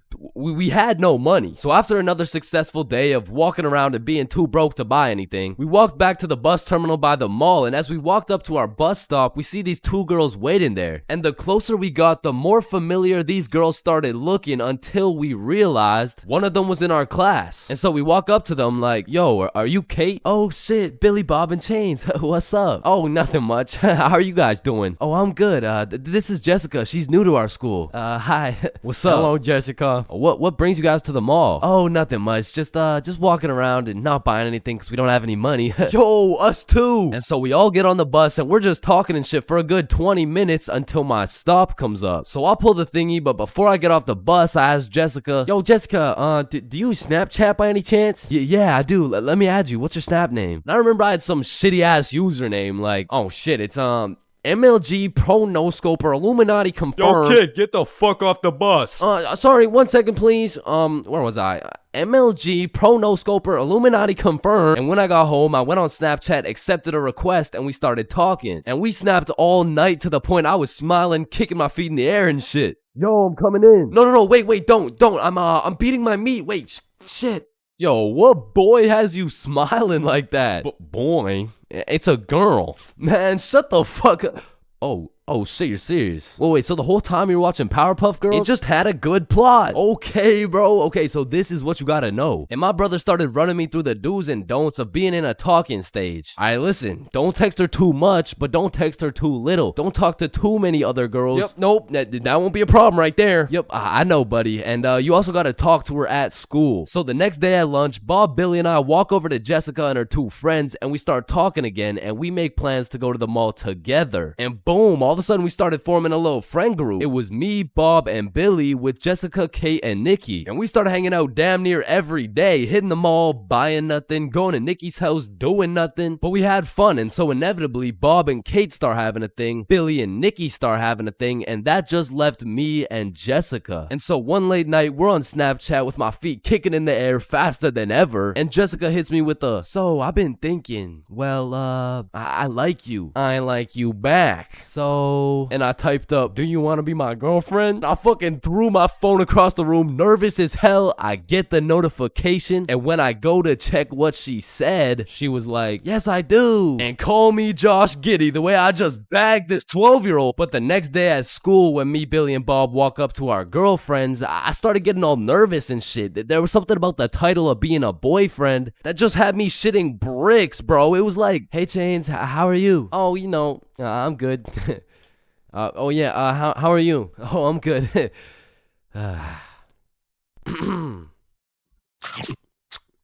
But now that all three of the boys had acquired girlfriends, Billy was like, hey, why don't we all see a movie this weekend? Like it'll be a triple date. Yeah, that's a great idea. Yeah, let's do it. It's a date, triple date. Yeah, fuck yeah.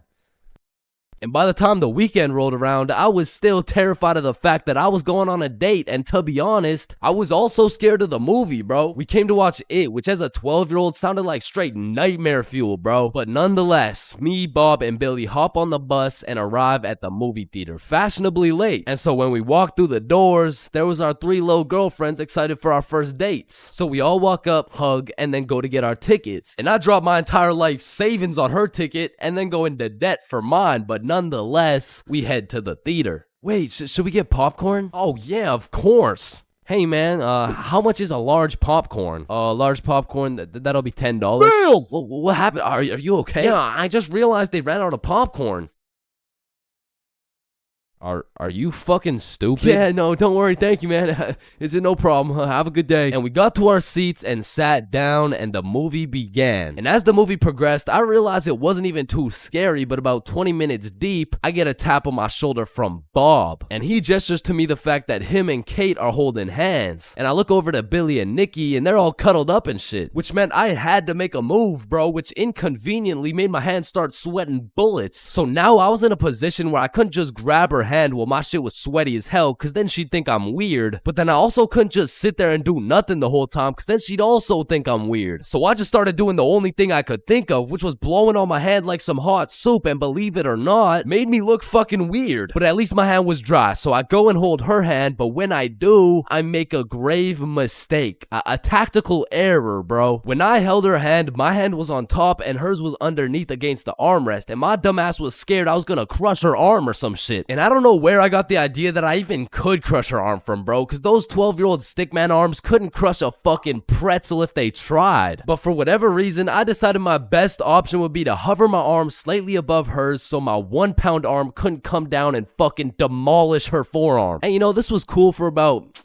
60 seconds until I started feeling the burn, which started hurting so bad that I forgot I was even watching a movie. I was just 100% focused on thugging this shit out. And about an hour into the movie, I was just fucking shaking relentlessly. I mean, at this point, it wasn't even about not having this girl think I was weird, because Lord knows it was too late for that shit. But now it was about proving to myself that I could finish the movie this way, and sure enough, I did. But at what cost? Wow, you were so scared you were shaking, huh? No, I wasn't scared at all, actually. Oh my god, are you sweating? No. So, you know, looking back, it wasn't my best performance, you know what I'm saying? But with that being said, after that triple date, Billy's girlfriend Nikki ended up breaking up with him and gave up on dating dudes as a whole. So, I mean, it could always be worse, bro. Okay, Chains, welcome to your first day at Jim Jordan's. These are our new product, Bieber Bites. Just smile and remember. The customer is always right. Okay, yeah, nah, I could do that. All right, I'll leave you to it. Okay, yeah. Hey, sir, Hey what can there, can I get some Bieber Bites? Yeah, how many? Right. How about this? Hey, let me get a pack of Justin Bieber's balls. Funny, yeah. How many do you want? Hey, let me get a pack of Bieber's sack. Okay, yeah, how many, bro? Hey, let me get a taste of Justin Bieber's wiener. Back in my day, I used to work at a fast food place called Jim Jordan's. Now, for legal reasons, this is not Tim Hortons, okay? It has J's and shit. Like, they don't even look that similar, bruh. But honestly, working at Jim Jordan's, I felt like Johnny Sins, the way I'd put on my uniform and go to work just to get the soul sucked out of me, bruh. And instead of dealing with a bunch of fat asses, I'm dealing with a bunch of fat asses talking about... Alright, so I ordered an extra large BLT with ranch, extra bacon, no veggies, and I only got 5 strips of bacon. I want a new one. Okay, yeah. Where's the sandwich? I ate it. Of course you did, bruh. Like, you do not need more food. I don't think your arteries could compensate for any more bacon. No, my doctor said I'm in shape. I mean, yeah, bro, you're in the shape of a circle. I mean, I don't even know how you made it through the door. Oh, shit, damn. Now, believe it or not, I was a Jim Jordan's Hall of Fame employee. Shit, I was the best in that whole goddamn establishment, bruh. And no, it's not because I was the sexiest, hardest working, strongest, most intelligent dude they'd ever seen. It's because everyone else was ass, bruh. On the drive-thru, we had the Indian homie Dill Preet, and the only English he knew was the Jim Jordan's menu, bruh. Welcome to Jim Jordan's. What can I get for you? Hey, just give me a moment. I give you donut. No, I need time to think. You need chai, tea, drink. No, can you wait or not? Okay. 1 tater tot. No! Wait! You want 8? No! Okay, stop it. You know what? Okay. Chocolate donut. Then over making the food, we had this sweet 83-year-old lady Linda who was 20 years too old to be doing this shit. Okay, Chains, here's the cheese bagel. Thank you, Linda. But yeah, this is the 9th cheese bagel you've given me in 20 minutes. Oh my good gracious, I'm sorry. I'm sorry. Oh, what's this? Oh, cheese bagel coming right up. And overworking the counter, we had Sebastian. Now, don't get me wrong, Sebastian was a really nice guy, but he had a little hint of the tism, you know, no, he had a lot of the tism. Like, it was more like the tism had a hint of Sebastian, which is cool, of course, but it did mean that he would absolutely yap at every single customer who came in the store. Shit, I'll never forget this one time a girl came in the store and just ordered a muffin, like, welcome to Jimmy's, what can I get for you? Hey, can I just get a fruit explosion muffin? Can you guess what Sebastian said next, bruh? Maybe your total is $175? cash or card? For here or to go? None of the above. Bruh, the sentence that came out of this motherfucker's mouth was, a food explosion muffin? Yes, please. That sounds an awful lot like a hate crime to me. Yeah, can I get my muffin, please? Do you get it? Yeah, you get it? yeah, I get it. Okay, listen. It's like, You really okay, don't need to explain. Explosion, okay. Sir, It's like if you took a bunch of gay people. So that's Sebastian. And over on drinks, we had this dumbass 15-year-old who's always spilling and shit. That was me. Yeah, that was me. I was ass too, but like I was still the best by default though. So the point is, our Jim Jordan's crew was looking like a group of clumsy villains from a Disney movie. But just because we were all really ass at our jobs doesn't mean we were useless. Because if there's one thing we knew how to do, it was making people's days even worse than they already were. You pull up to our drive-thru all happy, just wanting a small coffee? Shit, you're leaving with a small hot tea and some suppressed anger you'll probably bring home and let out on your wife and children. You pull up to our drive-thru just wanting a breakfast sandwich? You're leaving with nothing because we ran out of eggs and cheese and bread and the breakfast and the sandwich. You pull up to our drive-thru pissed off, complaining about how there's not enough mayo in your wrap? Bro, you're leaving with a wrap filled with super special secret Sebastian sauce. So I'm sure you could probably tell, but we had to do a lot of customer service and talk our way out of a lot of mistakes. And by we, I mean me, bruh. I was the designated customer service dude, because before it was me, it was Dilpreet, and that shit would usually go something like, hey, I just took a bite out of my chicken wrap, and it literally tastes like someone busted a nut in that shit. A nut? Yes, someone busted a nut in my goddamn food. You want a donut? No! And then before Dilpreet, it was Linda. Hey, I just took a bite out of my chicken wrap and it literally tastes like someone busted a nut in that shit. Oh my heavens, that's horrible. I'm sorry, I'll get you a refund right away. Thank you. Hello? Hello. Welcome to Jim Jordan's. What can I get for you? God damn it. And before Linda, it was Sebastian. Hey, I just took a bite out of my chicken wrap and it literally tastes like someone busted a nut in that shit. Oh yeah, that was me. Now, of course, our elite Jim Jordan's crew had a manager, Magnus. Now, Magnus was strict as hell, but she would only show up like once a month. But whenever she did show up, she was running this Jim Jordan's like it was the military or some shit. Because usually I'd be 54 minutes into my 30-minute break playing Clash Royale. But when Magnus was there, bruh, shit, I'd clock into my break, make eye contact with her, shit my pants, and then clock right back out. She was so intimidating that whenever she would show up, I would never spill a drink. Sebastian used real mayo. Dilpreet spoke fluent English, and Linda would be so stressed out she'd forget to forget. She was running this place so much like the military, she had my ass waking up at 4:30 every day. And when Magnus was teaching me to do customer service, she really loved to say, the customer is always right. So of course I listened, but it was low-key a crazy statement, cause honestly, the customer is never right, bro. It doesn't even matter what we're talking about. It could be like, hey, how you doing? Hey, I'm doing good, can't complain. I mean, it's a nice sunny day outside and all. Damn, this chicken wrap is good as hell. I am 100% sure nobody busted a nut in this.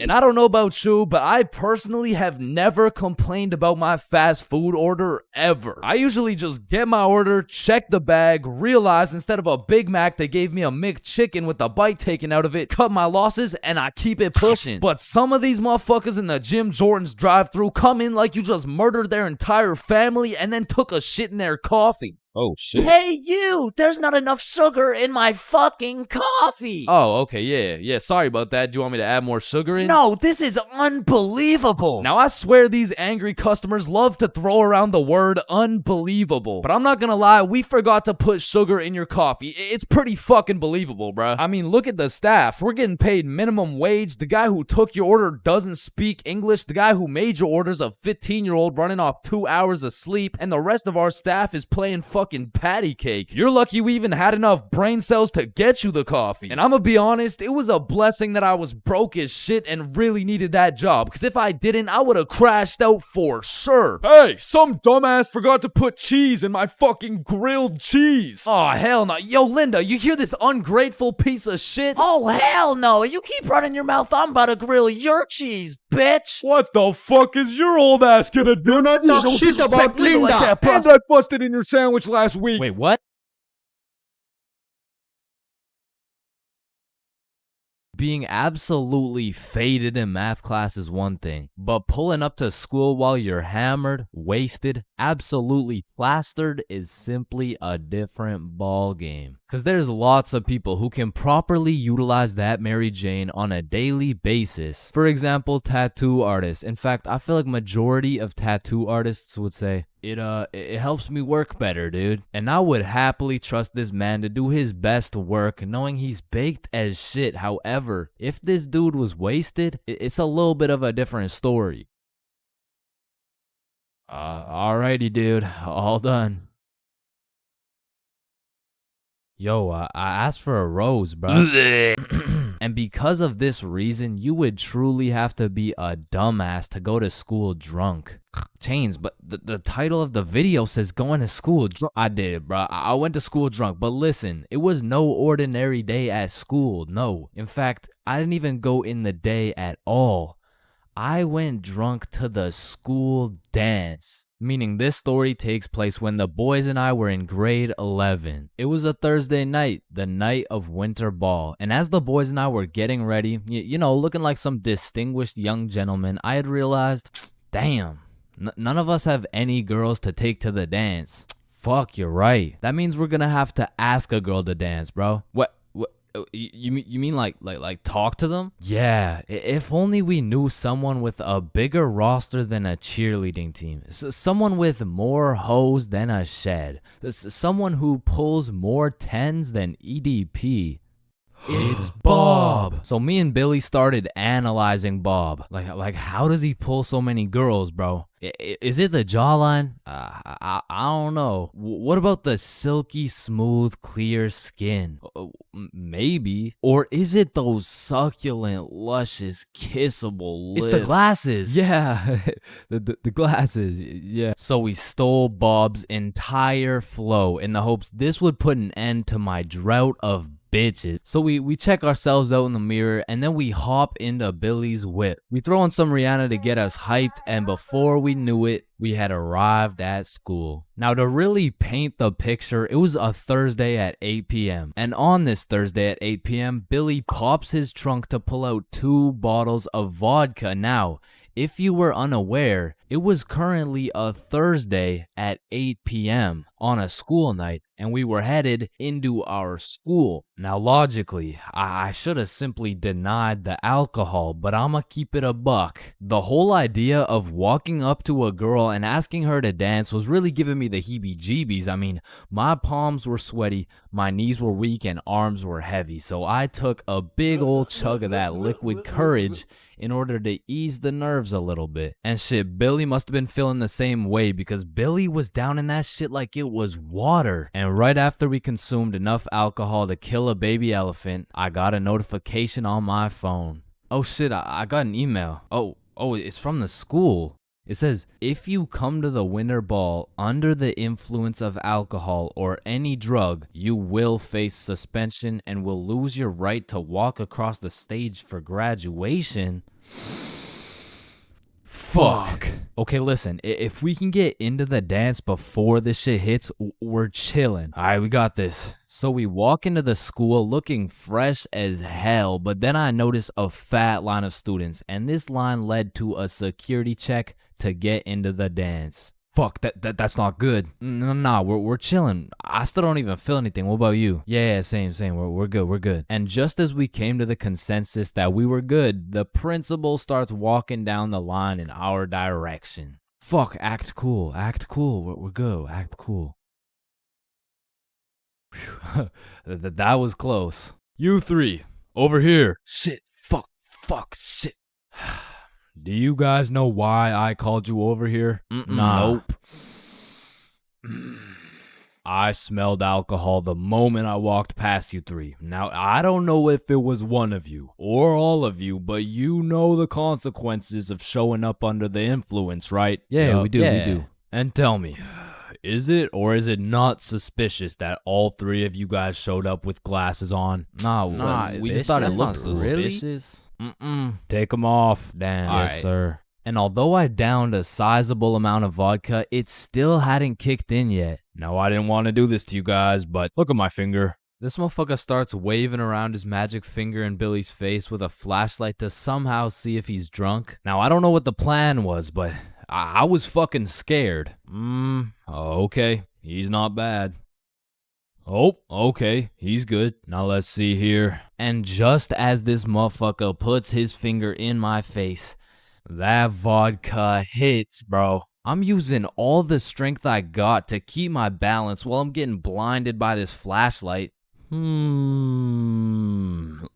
me try that again. I got a little feeling you guys drank, but it hasn't fully kicked in yet. I'll check up on you in a little bit. Yeah, that's good. Yeah. So we get to security and they make sure to pat us down. A little bit too good, but before we knew it, we were at the dance. And just like that, I saw my opportunity and I put that liquid courage to use. And you know, I'm very articulate when it comes to words, so I ask, "Hi, how are you?" "Oh, hey, I'm good." So I wanted to ask you, like, you know, we're at the dance and I saw you, so I walked over here. Here we are, you know what I mean? So like, do you want to dance? Yeah, sure. It had worked. My plan had finally worked. And just as I was about to feel the female touch I'd been deprived of for all these years, I see Mr. Principal walking in my direction with his finger ready and his flashlight in hand. So I just haul ass, and I don't stop hauling ass until I'm off school grounds. So the moral of the story is, don't go to school drunk, bro.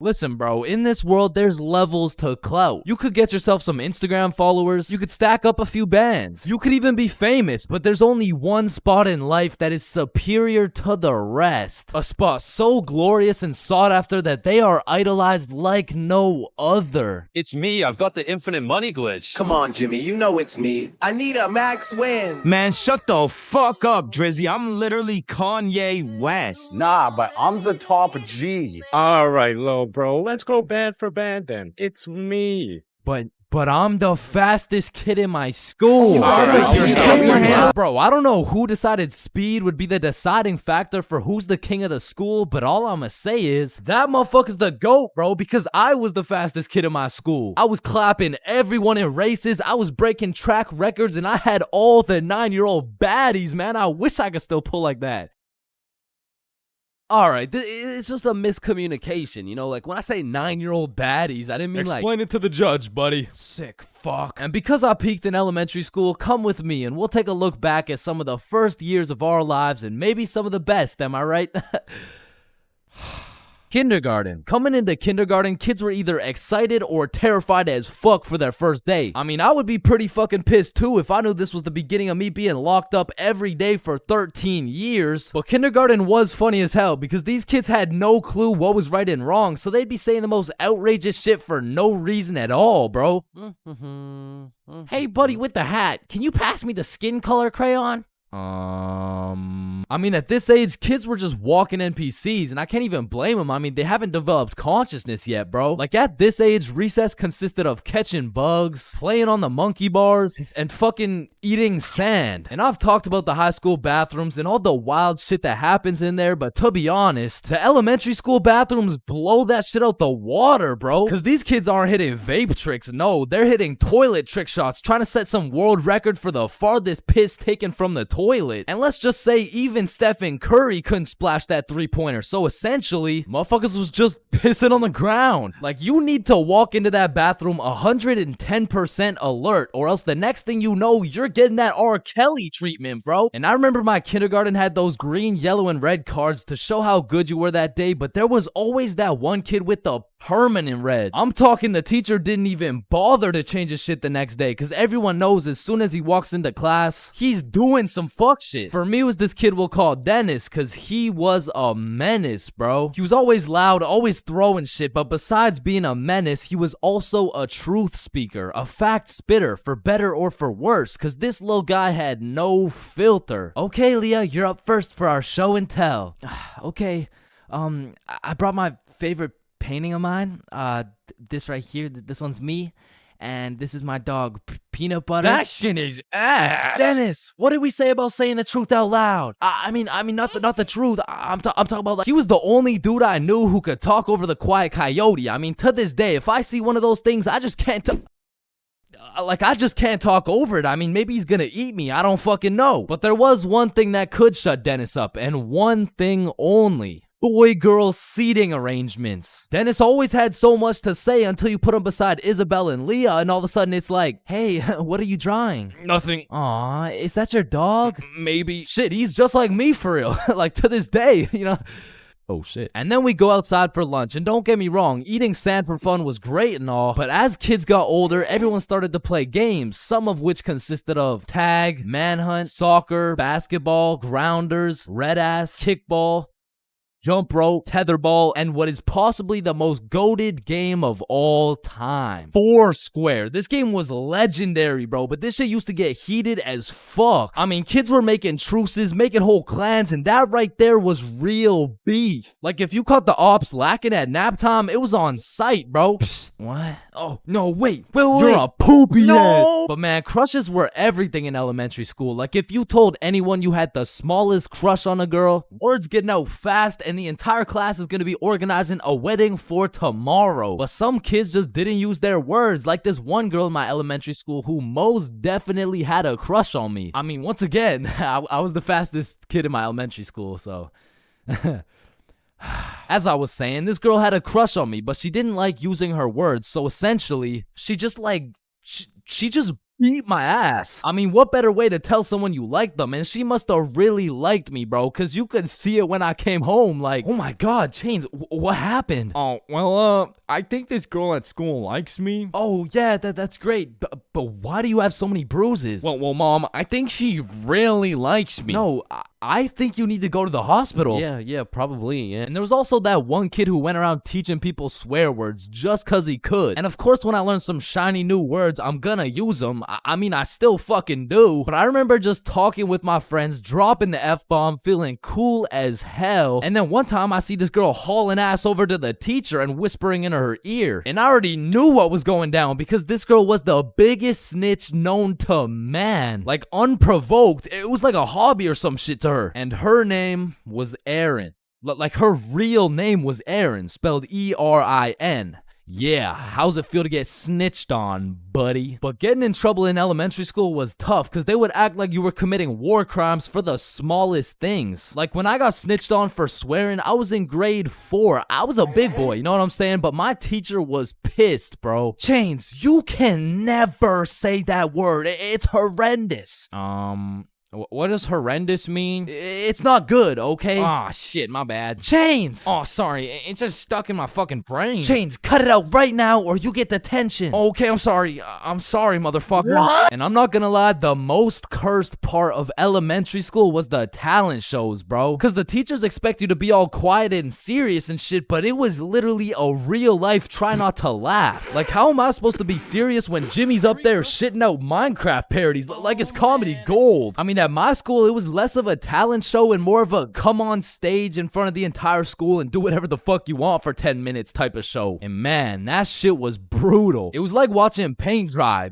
But if the paint was 7 years old and standing on a stage in front of the entire school, nervous as hell, shitting his pants. Cause elementary school had some weird kids, bro. Like those kids who used to put glue on their hands to let it dry so they could peel it off. Or the kid who would just straight up eat the glue. Or the weird kid who would secretly take a bite out of every single foam football. Like, how are you that hungry? The kid who only wore shorts through rain and snow. The kid who was mad at everyone for no reason. The kid who wouldn't stop yapping. The kid who always had to flex how strong their dad is. My dad is so much stronger than yours, he can beat up your dad with his pinky finger. He can bench press 625 pounds. Wait, what even is that? You don't know what a bench press is? No. What the fuck is a dad? The kid who thought he was Albert Einstein. The snitch named Aaron lives at 354 Stickman Way. The fake snitch. Bro, you won't believe what I just did. What'd you do? I just put my juice box in the recycling. Get this? With the straw inside. I'm telling the teacher. Bro, chill. Teacher. Jackson. Yeah, can I go to the bathroom? The teacher's pet named Aaron, E-R-I-N, postal code 3310. And of course, the fastest kid in the school. You know what I'm saying? That was me. I was him. I was the fastest kid in my... There's a lot of things in life that I don't really understand. But if there's one thing I can truly comprehend, it's being grounded. Because in my time, I've served a total of 547 days and 16 hours in the slammer. And through a year and a half of extensive first-hand research, I've come to the professional conclusion that getting grounded is straight ass, bro. You're locked in your room with no phone, no computer. Like, what do you want me to do? Think about my actions? Hell nah. Being grounded had a young me doing the stupidest shit ever, bro. Like, I was popping handstands, hitting my head against the wall, playing with the door stopper thingy. Shit, I got so bored, I even read a few pages of a book like an absolute nerd. And now that I think about it, Percy Jackson and the Battle of the Labyrinth was actually a spectacular read. Now listen, there's only one thing worse than being grounded, and that's being falsely imprisoned for life. Well, now that I think about it, there's a lot of things worse than being grounded, but one of which is being grounded during summer, bro. There's something about being able to hear all the happy children, the ice cream trucks, your homies having fun, the hoes throwing rocks at your window, asking you to come outside. Well, you just cry yourself to sleep because there never was any hoes throwing rocks at your window asking you to come outside. It's just you, your Percy Jackson books, some used toilet paper, and the existential thoughts in your head questioning if it's even worth it. And listen, I'm sure everyone can pick up on the fact that I'm a really intelligent dude. Smart all around, really, but trust me when I say, I wasn't always this smart, bro. In fact, in kindergarten, my dumbass fully believed with my whole heart that being grounded meant your parents would just dig a decent-sized hole in your backyard, toss you in, and bury you alive for the time being. And so I'm sure you could imagine my surprise when my OG friend of 5 days said, yeah, I got grounded for 2 whole weeks. Holy fucking shitballs, dude, are you okay? No, man, it's really hard. I didn't get to touch any of my toys or anything. Damn, how long ago was that, man? Oh, I'm still grounded. What? No, you're not. Yeah, dude, I'm grounded right now. No, the fuck you're not. And I wouldn't truly find out what being grounded was until 7 years later. I was in grade 7. It was a beautiful sunny summer day at approximately 11 a.m. and me and the boys were freely roaming our city. Little did I know, we wouldn't be free for long. And as the boys and I roamed the city looking for a move, one of Bob's girls calls him up and is like, okay, so my friend Becky is in Hawaii for a few days with her family, and she said I could bring you over. And just like that, Bob could have wrapped it up and claimed some cheeks. But the boy Bob was never one to leave the homies behind. So not only did he convince his girl to let us come, but he went above and beyond. He got his girl to bring some of her friends over too. And now we're hyped because we had now located the move, and quite a marvelous move if I do say so myself. Now keep in mind, all of us knew Becky and had been to Becky's house many times before, but Becky was all the way in Hawaii, so she had no clue about the marvelous move about to take place at her own crib. But regardless, me and the homies walk into Becky's crib and they low-key got a little get-together in the works. I see Bob's girl, I see Bob's girl's friends, and then I see a mutual friend of mine named Dennis. And he brought his girl. Now, a little backstory about Dennis. Dennis was 2 years older than me, making him in high school. And to be fair, from grade 7 to high school is a colossal difference. Dennis was taller, had a more developed frame, and Dennis even had some facial hair in progress. The amount of facial hair that put my peach fuzz to shame. And to put it quite simply, Dennis was a menace. But regardless, that's my homie's homie, so I walk up and dap him up. And then everyone heads over to Becky's room. Now keep in mind, Becky had simply invited Bob and Bob's girl to come over, and somehow we ended up being 8 people deep in that joint. And so that means technically, the other 6 of us were straight trespassing. So we were all chilling in Becky's room, chopping it up for a good hour and a half, until eventually, people start exploring her house. Now in Becky's room, it was just me, Bob, Bob's girl, and Bob's girl's friend named Lily. And so we're all just talking until I hear someone yell from the room down the hall, Yo, Chains, get in here right now. And I don't know exactly what I was expecting to see as I walked into that bathroom, but it was absolutely not seeing Dennis drop a condom filled with water on Billy's head. And of course I laughed because that's comedy gold right there, but it also made me realize maybe we shouldn't be here dropping condoms on each other's heads. But Who was I to tell Dennis what to do? He had facial hair, so he was practically a grown man to my standards. So I just turned around, went back to the room, and continued chilling with Bob. And as we talked, the music progressively got louder and Dennis progressively became more of a menace. And it had got to the point where the speakers were booming and Dennis was lobbing condom water balloons off Becky's balcony. And then one time, Dennis either almost hit or just missed Becky's neighbor with one of these condom water balloons. So this grown man looks down at a condom that seems to have fell from the heavens. Then he looks up and sees Dennis scrambling inside the Becky's crib with the speakers blasting music. And then he continued on his way. And we were all just having a fantastic time in Becky's room until we hear the downstairs door swing open. And we all absolutely shit our pants and run onto the balcony. Hey, I just texted the family who lives here and they said no one is supposed to be in the house. Everyone needs to leave right now or I'm calling the cops. And that's exactly what we did. No messing around, we were out that hoe. And we all went to Bob's girl's house for an emergency meeting because we were all scared as fuck. And now Bob's girl and Becky are texting and Becky's like, my parents are pissed. They want to talk to everyone's parents and they know how many people were there. So we all devise a foolproof plan. Okay, we give Becky our phone numbers, tell it's our parents' phone numbers, and we act super disappointed in our children. We all agreed on this plan and the emergency meeting was dismissed. And over the next few days, we all got texts from a very unhappy Becky's father, who made sure to specify the amount of condoms that were found in the bathtub. We all respond with some bullshit along the lines of, hello, Mr. Beckerson.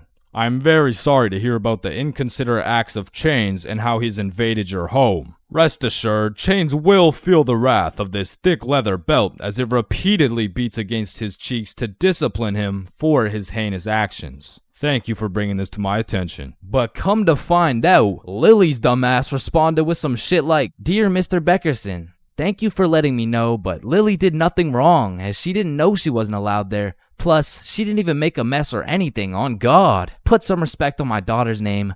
Period. And just like that, our foolproof plan got fucked. And Becky's father texted each of us saying, you are coming to the house at 3:15 p.m. today or I'm calling the cops. And shit, looking back, Becky's father was most definitely bluffing. Like, say I didn't go, what was he gonna tell the cops? 911, what's your emergency? Hey, there was 8 kids who invaded my home 3 days ago. Okay, sir, did they break in? No, no. My daughter gave them the key. Sir, why the fuck are you calling 911? There was condoms in the bathtub. But like I said, I wasn't very smart and I didn't have the brain capacity to think that far ahead. So everyone shows up to the house and Becky's father sits us down and makes each of us individually call our parents and explain what we had done. And I went first. Hey mom, so I went to Becky's house the other day, but she was in Hawaii and I wasn't really invited. And there was condoms in the bathtub. Needless to say, we all got our shit whooped and I received my very first grounding with the sentence of 1 month in the slammer.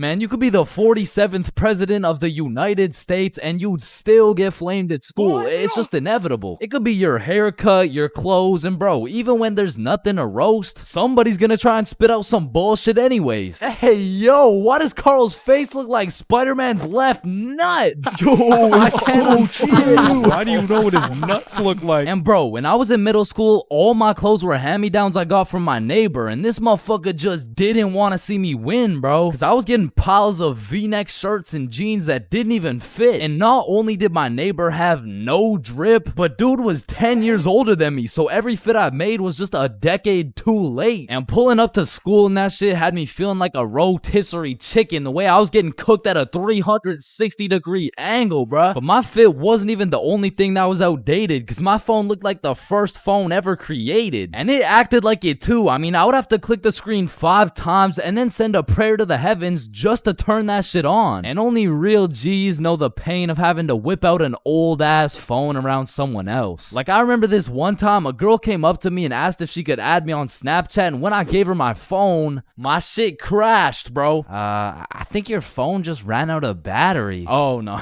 don't worry, sometimes you just gotta Yeah, here you go. Actually, I have a boyfriend, so Wait, I'm wait, just wait, gonna- no, wait, I'm just what the gonna- fuck? And ever since that day, that phone was my #1 op, bro. So much so that the next time a girl came up and asked for my Snapchat, I started fucking malfunctioning, bro. Hey, can I get your Snapchat? No. Oh. Okay. No. It's just cause I don't have Snapchat. Oh, well, what about your phone number? I actually don't even have a phone. You don't have a phone? Oh, well, I did, but then my dog ate it. You know? Oh my God, is your dog okay? Sorry, I don't even have a dog. I don't have one. Then who ate your phone? Fucking I did. Wait, was that? Nope. Like, I do appreciate all the hand-me-downs, because without them, I would be walking through the school butt-booty naked. But to be honest with you, if it was a choice, I would have rather been butt-booty naked. Because these V-necks were straight girl-repellent. Like, there's birth control, there's condoms, and then there's V-necks, bruh. Well, shit, I mean, you could still pull a lot while wearing a V-neck, but it's just like... It's just gonna be dudes. And just when you think I couldn't have been more roastable, my mom will be like, oh, sweetie, you need a haircut. No, please, mom, no. My mom used to take me to this shop that gave out $1 haircuts, bro, and these motherfuckers were straight speed running these cuts. They'd be asking what kind of cut you want while cutting your hair. And by the time you get to show them the cut you want, your shit is already done, bro. And my mom must have not been tipping them either, considering the fact that every time I went back, the cuts kept getting worse and worse. Until one time, I walked out there with my head bleeding, like I asked for a 2 on the sides, and she hit me with a -2. Now, don't get me wrong, when I pulled up to school wearing the most abominable fit known to man with the atrocious haircut and shitter phone combo, I got my shit roasted, flamed, grilled, sauteed, deep fried, and then thrown into the goddamn microwave. Like the type of flaming that has you going home and just taking an extensive look in the mirror, questioning if you should legally change your name to Albert and flee the country. But somehow, this motherfucker Carl got flamed even harder than me just for being Carl. Like, whenever a friend group is created, there's just one dude selected to be the punching bag for the entire group. And you know, I feel bad and shit, but like... it's better Carl than me, bro, so I'm gonna slip a few jabs in if I have to. Yo, what the fuck is Carl eating, bro? Oh, hell nah. Wait, whoa, Chains is eating the exact same thing. Nah, what? Your shit looks like it tastes like cardboard with honey mustard. Wow, how did you know? Like, Carl can't even get a little chuckle out without getting crucified, bruh. Damn, he's fucking that shit up. Looks like he hasn't eaten in weeks, bro. Oh, hell nah, Carl. I know you're not laughing. Yeah, I'm not. You're built like SpongeBob Round Pants. You look like a malnourished Santa Claus, bro. Like, god damn, that's a face only a mother can love. What did I do? Now, getting roasted around your boys is tough, but that pales in comparison to the pain and embarrassment of getting roasted in front of your crush, bro. Yo, Chains, what did you get on the science test? I'm not gonna lie, I got like a 76. I'm surprised you're not smarter with that big ass head of yours. Good one, Joe. No, like for real, your shit is massive. Well, like the sheer amount of brain you could fit in that bitch should make you Einstein. You look like you should be pulling 10,000 IQ plays right now. You look like you got the solution to world hunger somewhere hidden in that big ass noggin. Like how do you even stand up straight with that absolute cranium for a head? But I remember this one time I got my shit flamed so hard in front of an entire audience that I was brought to tears. But I mean, I was 6. I was 6 years old. And the day was December 24th, Christmas Eve. So my mom brought me and my brother to this improv play, and as we sat and waited for the show to begin, this little elf walked up to us like, hey, do you guys want to be a part of the show? Yeah, let's do it. Okay, yeah, I'll do it. And once the show began, they called me and my brother up to the stage and asked us a very simple question. So, what do you guys want for Christmas? Oh, I want a Minecraft sword and a creeper stuffy. And, what about you, little man? And as I looked into that crowd with dead silence, my brain stopped braining, bro. Hey, don't worry, it can be anything. Shit. I want, just kid, what do you want? I wanna... Man, I wanna... I don't really know what I want. Yo, who brought this fucking dumbass on stage, bro. Get the fuck out of here. Now I'm paraphrasing. I mean, I was 6. I don't remember exactly what he said, but that's what it felt like. And as we walked back to our seats, I was super embarrassed. But as the show started, it was actually pretty funny, and people had probably forgot about it by now. But 10 minutes into the show, a character walks on stage with some goofy ass buck teeth. Yo, this guy looks stupid as hell. Oh shit. And this dude proceeds to absolutely cook 6-year-old me with no remorse. Hey, what's your name? I don't know. What? Okay, how's your day? Day? Day? What the fuck is a day? I don't know. Well, what do you know? No. That's just it. I don't know. I just don't know. Shit, I don't think I know anything. And that shit had the whole audience laughing harder than ever. And as I looked around, my brother was laughing and even my mom was laughing. And it was this very moment that I had hit rock bottom. And at the age of 6, I realized I would be put on this earth simply to suffer. And it made me cry, bro. I cried in the middle of this theater. Then the next morning I woke up and it was Christmas. And under the Christmas tree, I saw the best gift of all. It was a Bob pocket tee from ChainsClub.shop. That's right, it's brand new. You can wear it around your homies. You can wear it at school. You can wear it around your mom, your grandma, your great-grandma, maybe not your great-grandma, but damn near anywhere else, and Bob will be posted in your pocket the whole time. Wow, what a perfect thing to get someone for Christmas, am I right? yeah, I'm right. I'm not gonna lie, I think everybody wants to be cool. Like, being cool is just like it's just cool, bro. Like, there's nothing like it. And I know some of y'all are thinking, Chains, with all due respect, bro, how do you know what it's like to be cool? And my answer to that is just look at me, bro. I fucking don't, okay? But I do know someone who is cool. He's a certified cool guy, and his name is Bob. Now, what makes Bob so cool? Is it the sunglasses? Is it the sexy ass face? No. Tell him the answer, Bob. He doesn't talk. The answer is Bob doesn't talk. And a crucial role in being cool is the element of mystery. Now, it's interesting because if we take a look at Jake over here, Jake doesn't talk either. And,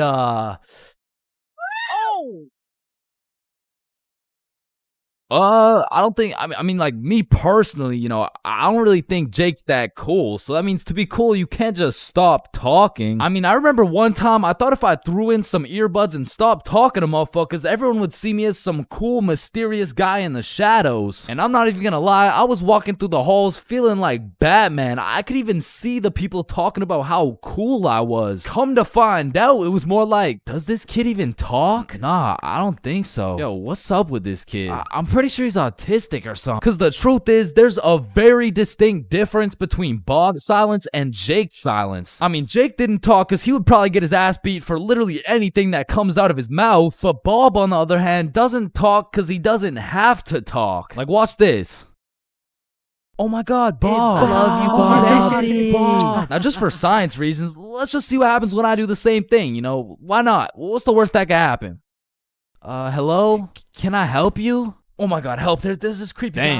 At least she didn't. Get on the ground. Hands behind your back, buddy. Now, it's important to note that being cool is subjective. Like, for example, some people think I'm cool, you know? Like, in this big-ass world, surely there's someone out there. No, there isn't. Nobody thinks you're cool. Shut up, loser. Okay, well, what I was trying to say is you're gonna find someone cool who I don't find cool, and I'm gonna find someone cool who you don't find cool, and that just leaves us with the question, what is cool? So to answer this question, I need you to think of the coolest dude on the earth, and I'm about to guess, okay? You got it? Yeah, alright. I'm not the fucking Akinator. I'm not about to guess who you're thinking of, but I can guess with 100% accuracy who you're not thinking of, and that's Mark Zuckerberg, okay? How did I know that? Because if you think of Mark Zuckerberg as the coolest guy in the world, you're fucked, alright? Like, there's no helping you. Like, click off the video. It's wraps for you, bro. But how could Mark Zuckerberg possibly help us get cooler? I mean, look at the guy. He's practically oozing uncoolness as we speak. But that's important because if being cool is subjective, we need something objective to look at, and objectively, Zuckerberg gets no bitches. Like, let's just look at the numbers here. I mean, this guy's the CEO of Meta, but he's also the CEO of being a uncool lizard nerd guy. And if there's one thing I've learned in my studies of coolness, it's the art of minding your own goddamn business, okay? Like, let's compare George to Bob, who, let's just say, both aced the math test. Hey, Chains, what'd you get on the test? Fuck, I got like a 65%. Oh, that's really good for you. That's good for you. Yeah, I actually got 100% plus the bonus question. Oh, wow, nice, bro. Billy, what'd you get on the math test?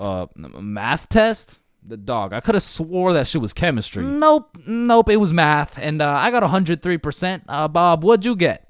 God damn. 110. There was only one bonus question. That's impossible. Oh, kissy face.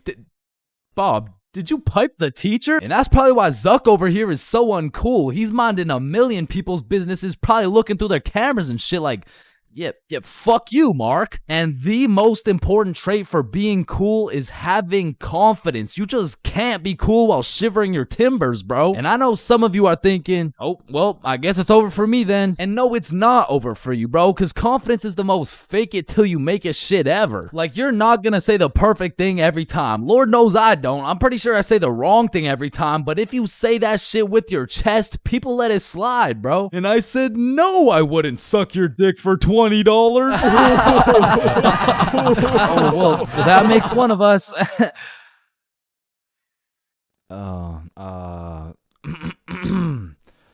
Well, that makes one of us. I love this guy. Now, that's the type of confidence that's gonna take you from a level 1 crook to a level 100 mafia boss. And with that power comes responsibility. Some dudes will become a level 100 mafia boss and start picking on other people because it makes them feel powerful. But a cool guy doesn't yearn for power. He yearns for... fuck, what do you yearn for, bruh? Damn, he's so cool. Now, being cool comes along with being calm and collected. Like, if someone walked up to you trying to fight and you started running away screaming for your life, I don't think anyone's looking at you like, damn, that's one cool-ass motherfucker, bro. Yeah, bro, the way he hit that high note was cool as hell. Shit, maybe I could be like him someday. Now, I'm not saying you gotta go all Jackie Chan on the guy, but you do gotta stay calm and think logically. Like, let's see how cool you are. What would you do in this situation? A, strike first, strike hard, no mercy. B, just walk away. C, give him a little kiss on the forehead. Or D, do the stanky leg. And the correct answer is any of the above, bro, because it's not about what you do, it's about how cool you do it. Except maybe the stanky leg one. I don't think anybody can look cool doing the stanky leg. But doing any of the other options, you could look cool as hell. Like, A, strike first, strike hard. Boom, one punch knockout. That's cold. But if you throw first, miss, eat shit, not cool. B, walking away. You're cool as hell. Unfazed. Unless you get jumped from behind and get your ass beat. Not cool. C, give him a little kiss on the forehead. Assert your dominance. You pretty much just made him your son. But if you miss, well, now you're just kissing a dude, so, yeah. Now, even though being cool is all about how you do things, there's a few things that nobody can look cool doing, like riding a scooter, chasing a bus, taking pictures with an iPad, chasing paper in the wind, using VR, washing a cucumber, waving. You look nerdy as fuck, eating a cupcake, tripping, getting out of a restaurant booth, pickleball, and literally anything to do with Starbucks. Hi, can I get a caramel ribbon crunch frappuccino with 2 extra pumps of vanilla and the You're soy? not cool, bro. What? Now let's take it back to the element of mystery for a second, because this is the step that will either have people seeing you as a cool ass dude, or they'll just assume you're shy or possibly on the spectrum, bro. Listen, you gotta talk, bro, or else people have nothing to go off of and they'll start filling in the blanks themselves. Whoa, wait, so I gotta talk to be cool? Yo, Chains, what do I say? Whatever the fuck you want, bro. Oh, wait, really? Yeah, bro, the truth is the key to being cool is being yourself. And I know that shit sounds corny, and it is, but do you think the coolest dudes on earth give a single fuck about what you think? Hell nah. They're way too busy being cool, bruh. You gotta be like a peach, man. Some people hate peaches, some people love peaches. But at the end of the day, the peach is gonna be a peach. So here, take these sunglasses, and if you haven't heard it today, you're a cool ass dude, bro.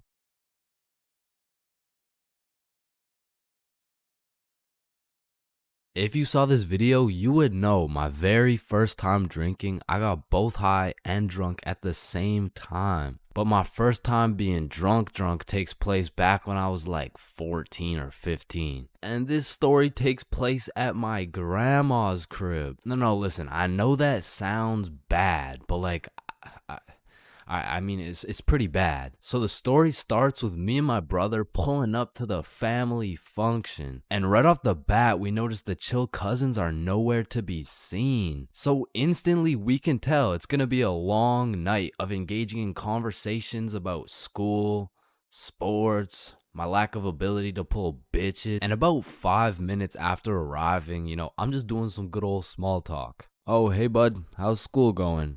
Oh, it's going. And how's sports going? Yeah, the sports are good. Nice. So the weather lately, huh? And then after about 20 minutes, me and my brother are just getting our shit flamed by every member of the family. No wonder you can't get a girlfriend. You're ugly as shit. Damn, that was just mean. And don't get me started on you. You had a 3-year head start and still can't get any bitches.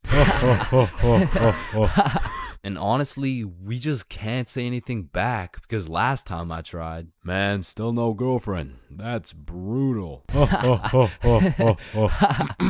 Not as brutal as your third divorce, am I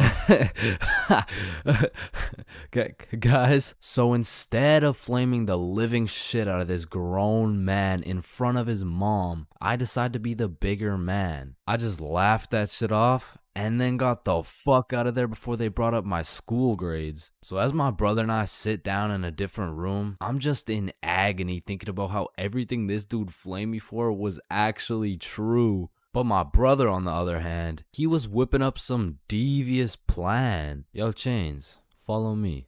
Oh, okay. So we walk down to the basement. So what are we doing in the basement?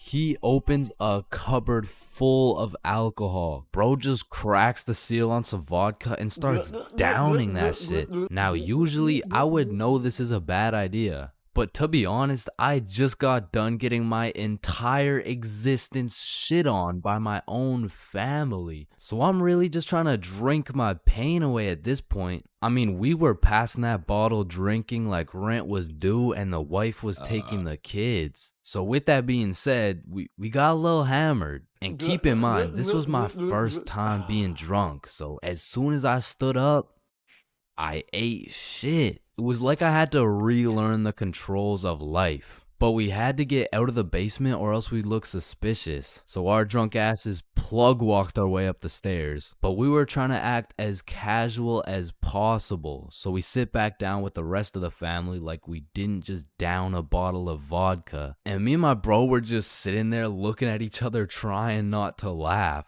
But the next thing I knew, this dude, Uncle Jerry, was back on my ass. Hey, look, Dumb and Dumber are back. And at this point, I'm using every bone in my body not to end this man's whole career. Man, whose gene is it that made you so damn hideous? Don't do it, bro. Don't do it, bro. And I really didn't want to do him like that, but the vodka took control. It was your hideous gene, Gerald, but at least I didn't get the same gene that has you 5'2" and balding. Like, I can't tell if you're going through puberty or a midlife crisis. And shit, I didn't stop there. And Joe, I want to hear you talking. You're built like Baymax from Big Hero 6. What the fuck is Big Hero 6? Mom, I love you. Karen, sit down. Your mac and cheese tastes like ass. And Bob, you're literally a registered sex offender. Grandma, I love you. Bernard, your hairline looks like it's social distancing from your eyebrows. And Irene, how are you 47 and still work at McDonald's? And you got no drip. Come on, bro. Friendly fire. Oh shit, you're right. My bad. Needless to say, I was handing out smoke to everybody. Something in that vodka turned me to a demon. And I guess since everyone was mad at me for dissing the entire family, they never knew I was drunk as hell. But in the end, I did feel really bad for roasting my entire family tree. But ever since that day, everybody stopped flaming me, so it was worth it.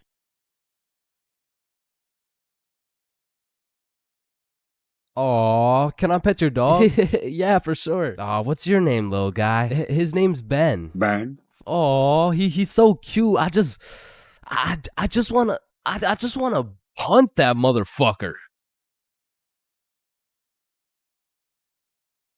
Man, these intrusive thoughts I be having make me wonder whether I belong in maximum security prison or not. Like, I don't even mean to, but the thoughts that pop into my head are so menacing that I can't even say this shit on YouTube, or this video will get taken down. Then I'll be canceled. Then my whole channel will get deleted. Then I'll be thrown into a psych ward, and then I'll be put on the fucking death penalty. Like, these thoughts that pop into my head are so alarming that they make me want to beat my own ass, bro. Hey, man, why'd you just sock yourself in the face? Oh, well, you see, I was about to push that unsuspecting toddler into the deep end for no apparent reason, so... Yo, this guy's about to assault a minor. Hey, you can't do that. Cool, dude. But it's not like every single intrusive thought I have is bad enough to get me convicted. Like, whenever I'm walking across a bridge, I have to use every cell in my body to fight the urge of just tossing my phone into the water. Like, there is literally no benefit from doing that shit, but there's just something inside of me that would feel so much satisfaction with just seeing my phone dissipate into the water. You know, maybe you get that urge because it would just be satisfying to do some shit that's out of the box. Some shit that nobody else would do, just to break the simulation a little bit. Cause I could be having the best day of my life. I could wake up, get the meanest pump in, hop in the shower, eat the most fire breakfast, and draw the most pristine stickmen I've ever drawn. But as I'm casually walking beside a bunch of cars that are going 65 miles an hour, I'm still gonna have the urge to just throw myself in front of a car, bro. And it's not even on some emo shit. Like, I want to live, but I also want to dive into some oncoming traffic. But at least I'm not the only one who does this. Like, other people do this. Right? Like, it's normal, right? But half the time, an intrusive thought will just be to do some goofy shit. Like, you're just forced to imagine the consequences of what it would look like to start throwing it back on a Tuesday at 2:41 p.m. And every once in a while, you'll just be chilling, and you'll witness a motherfucker fall to the intrusive urges. What do you get along the table, bruh? Shit, he let the intrusive thoughts win, man. Now, I don't even know if these count as intrusive thoughts or not, but as a dude, when I'm walking down the street, I'll just be going on with my day chilling. Then all of a sudden I see a car and I'm like, if I don't make it to that tree before this car, I'm gonna die. Aw, shit. Honestly, these kinds of intrusive thoughts are kind of motivating. Like, it's the same thing as having a hype man at the gym, except instead of that positive reinforcement, if you don't get those 3 extra reps, you're gonna die. It's like whenever I'm at the gym hitting those Bulgarian split squats, I be having mental wars with myself. Oof, that was a good set, man. I think we're done. 5 more reps or you're a bitch. Damn, good shit. All right, I think we could wrap it up. 10 more, pussy. Who the fuck's gonna carry the boats? I told you we should have stopped, bro. 15 more or you like dick. Now that I think about it, there's a good amount of people in prison right now who just succumb to their intrusive thoughts. Cause intrusive thoughts are just like that demon on your shoulder telling you to do the most devious shit possible. And I know there's a bunch of motherfuckers out there who just listen to that little guy. Hey, man, you see that lovely old lady right there? Yeah, you're gonna hit her with a mean right hook. Well, what's in it for me? Nothing. Shit, alright. But to be honest, there is a handful of times where I've let the intrusive thoughts take over. One of the most memorable was way back when I was 5 years old. Me and my older brother were just dicking around, doing some 5-year-old shit. Keep in mind, this story takes place before your boy had even developed consciousness. So I was just a little munchkin doing munchkin shit. Then suddenly, this urge came over me. It was unlike anything I'd ever felt before. It was dark, irresistible. And for no apparent reason, I bit my brother's arm. And this was probably the most satisfied I'd ever felt in my entire life. But it was followed by shame and regret because I had no excuse. Ow, why the fuck did your dumbass just bite me, bro?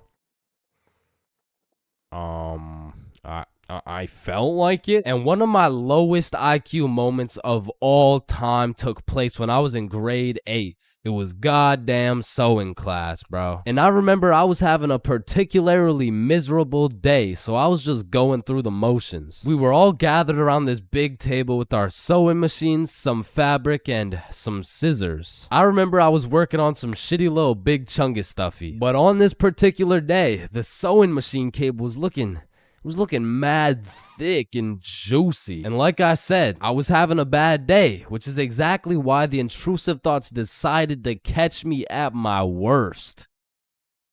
Psst, psst, do it. What?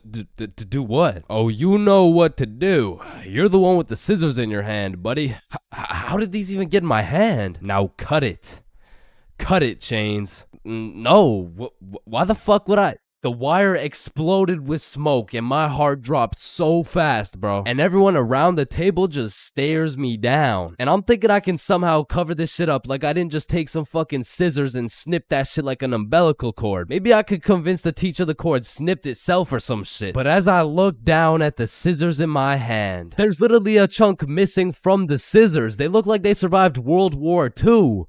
But barely. The scissors are all charred up and shit, and just like that, my plan of convincing her I didn't cut it went out the fucking window. You take one look at the cord, one look at the scissors, and one look at my dumbass face, and you could piece together exactly what happened. So my sewing teacher walks over looking pissed as hell, and she tells me to go sit in the corner. So I take my charred scissors and sit in the corner like I'm a 5-year-old, but to be fair, I made a 5-year-old decision like I was in grade 8. I was 14, bruh. What kind of 14-year-old cuts the cord to a sewing machine cause he felt like it? Like if my 14-year-old son did some shit like that, I would tell the kid I'm going to get some milk and I'm calling it quits. I would have to have another kid and try it all over again cause that kid is going nowhere in life, man. So as I'm sitting in the corner realizing I'm a disappointment, it was one of those moments where you fucked up so bad you don't even feel any emotions. I was just sitting there straight faced like, well,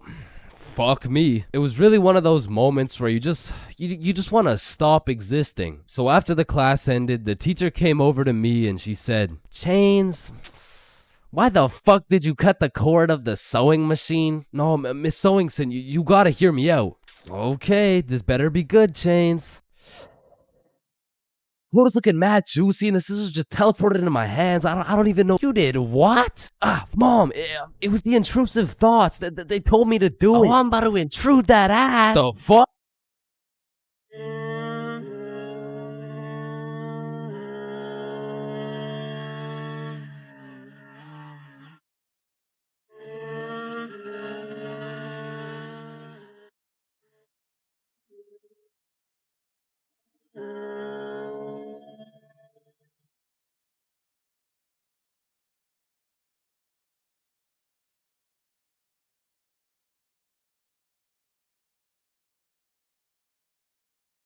Yo, Chains, I'll pay you $5 if you pull that fire alarm right there. Oh, yo, run. Chains, do you know why I've called you into my office today? No. You see, that little stunt you pulled has led you to a 1-week suspension. God damn it. What does suspension mean? It means for the next week you are prohibited from coming to school. Fuck. What does prohibited mean? Chains, you can't come to school for the next week. Hold up, so you're telling me because I pulled the fire alarm, I don't have to go to school for a week? Yes, it's a suspension. You are... Man, I got a love-hate relationship when it comes to getting suspended from school. Like on one hand, shit, you just don't have to go to school. But on the other hand... Suspended? Oh, I'm about to suspend that ass. Fuck. Ow. Shit. Alright, I don't recommend getting suspended. That shit is not worth it. But how do I know? This story dates way back to grade 7. It was a cold winter day at Stickman Middle School. In fact, it was freezing cold, and this gave Billy a great idea. Yo, the pond behind the school is frozen. Let's go fuck around on it. Oh, I'm down. Okay, bet. So after school, we got a group of 5 homies, and we headed over to the frozen pond. Now, to paint the picture, behind Stickman Middle School was Stickman Elementary School, and behind Stickman Elementary School was this frozen pond, meaning we had to walk through Stickman Elementary School to get to this pond. But nonetheless, we walk up to the pond and instantly I see this big red sign that says, "Hazard, do not step on ice." Guys, the sign says do not step on ice. Man, fuck the sign. Watch this.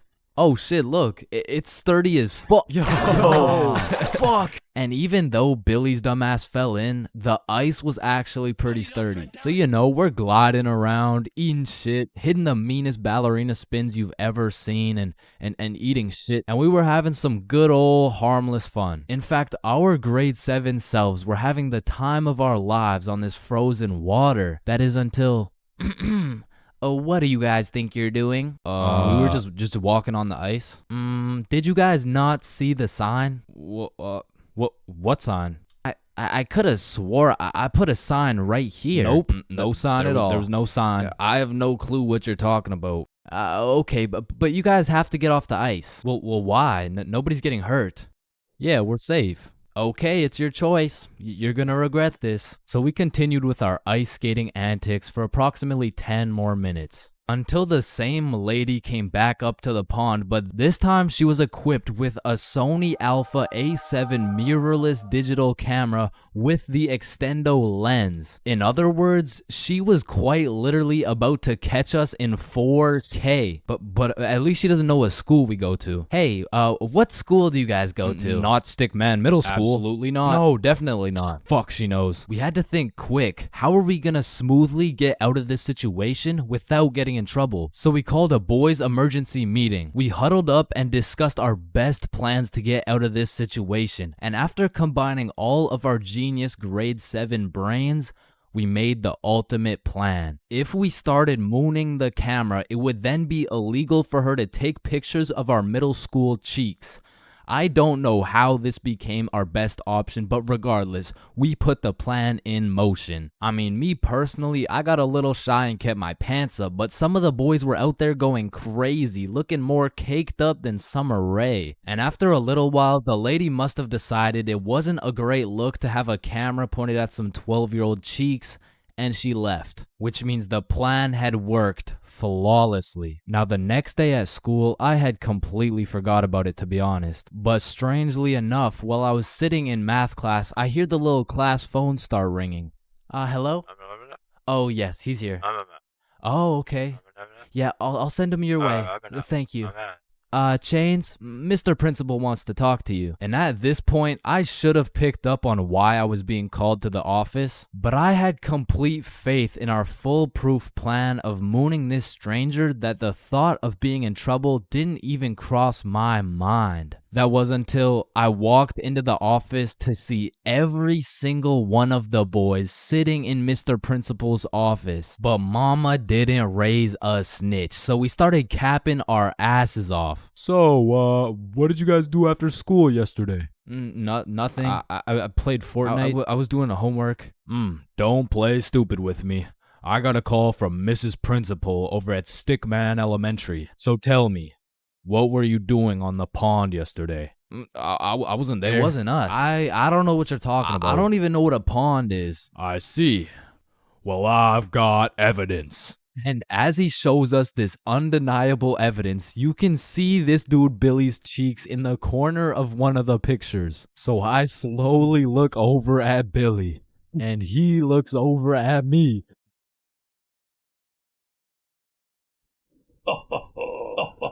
If you don't stop laughing right now, you're all suspended.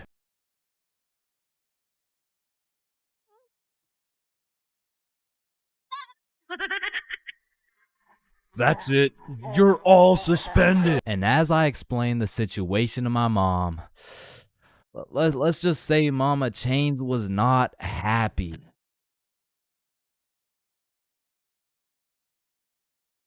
Bro, in life, there's so many things you can cheat on. Like, you can cheat on your diet, you can cheat on your girlfriend, you can cheat on your barber, you can cheat on your girlfriend with your barber. Shit, you can even cheat on your taxes. So compared to everything else, cheating on a little math test is not that bad. Like, compared to your taxes, you know what I'm saying? Like, oh shit. Hey, we've all cheated on our barber, but you cannot cheat on this math test.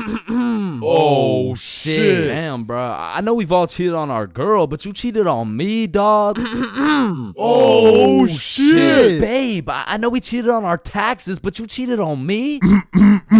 Oh, shit. Listen, in our entire lifespan, we've all cheated on something. Whether it's a game of Uno, your girlfriend, or your other girlfriend, it's usually not worth it, because congratulations, bro, you won the game of Uno, but now you have to look yourself in the mirror knowing you're a cheater and a liar that has 3 Uno cards up his ass. But when it comes to school tests, cheating is 100% worth it, bro. And I'm not condoning cheating at all, but let's just think about this logically. Like why are we at school in the first place? We're at school to learn things and skills that we can use in real life. Now, are we really using trigonometry in real life? Well, effectively, this depends on what career. Hell nah, bro. It was a rhetorical question. We are not using trigonometry. But you know what we will use?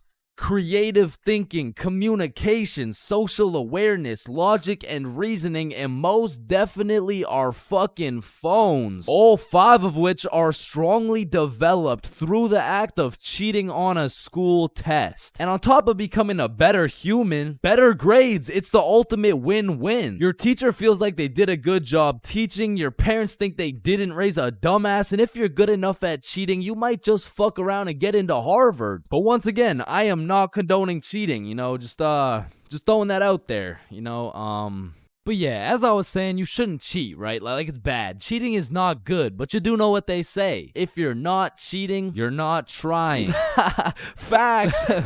Yeah. Wait, no. What? So if cheating in school is so valid, why doesn't everyone do it? And that's because if you get caught, let me tell you, bro. This story takes place in grade 9 when me, Bob, and Billy were some straight freshmen, bro. And coming into high school, you get your shit absolutely clapped by double the workload. But lucky for me, Bob and Billy were both in my math class, which meant we had triple the studying power.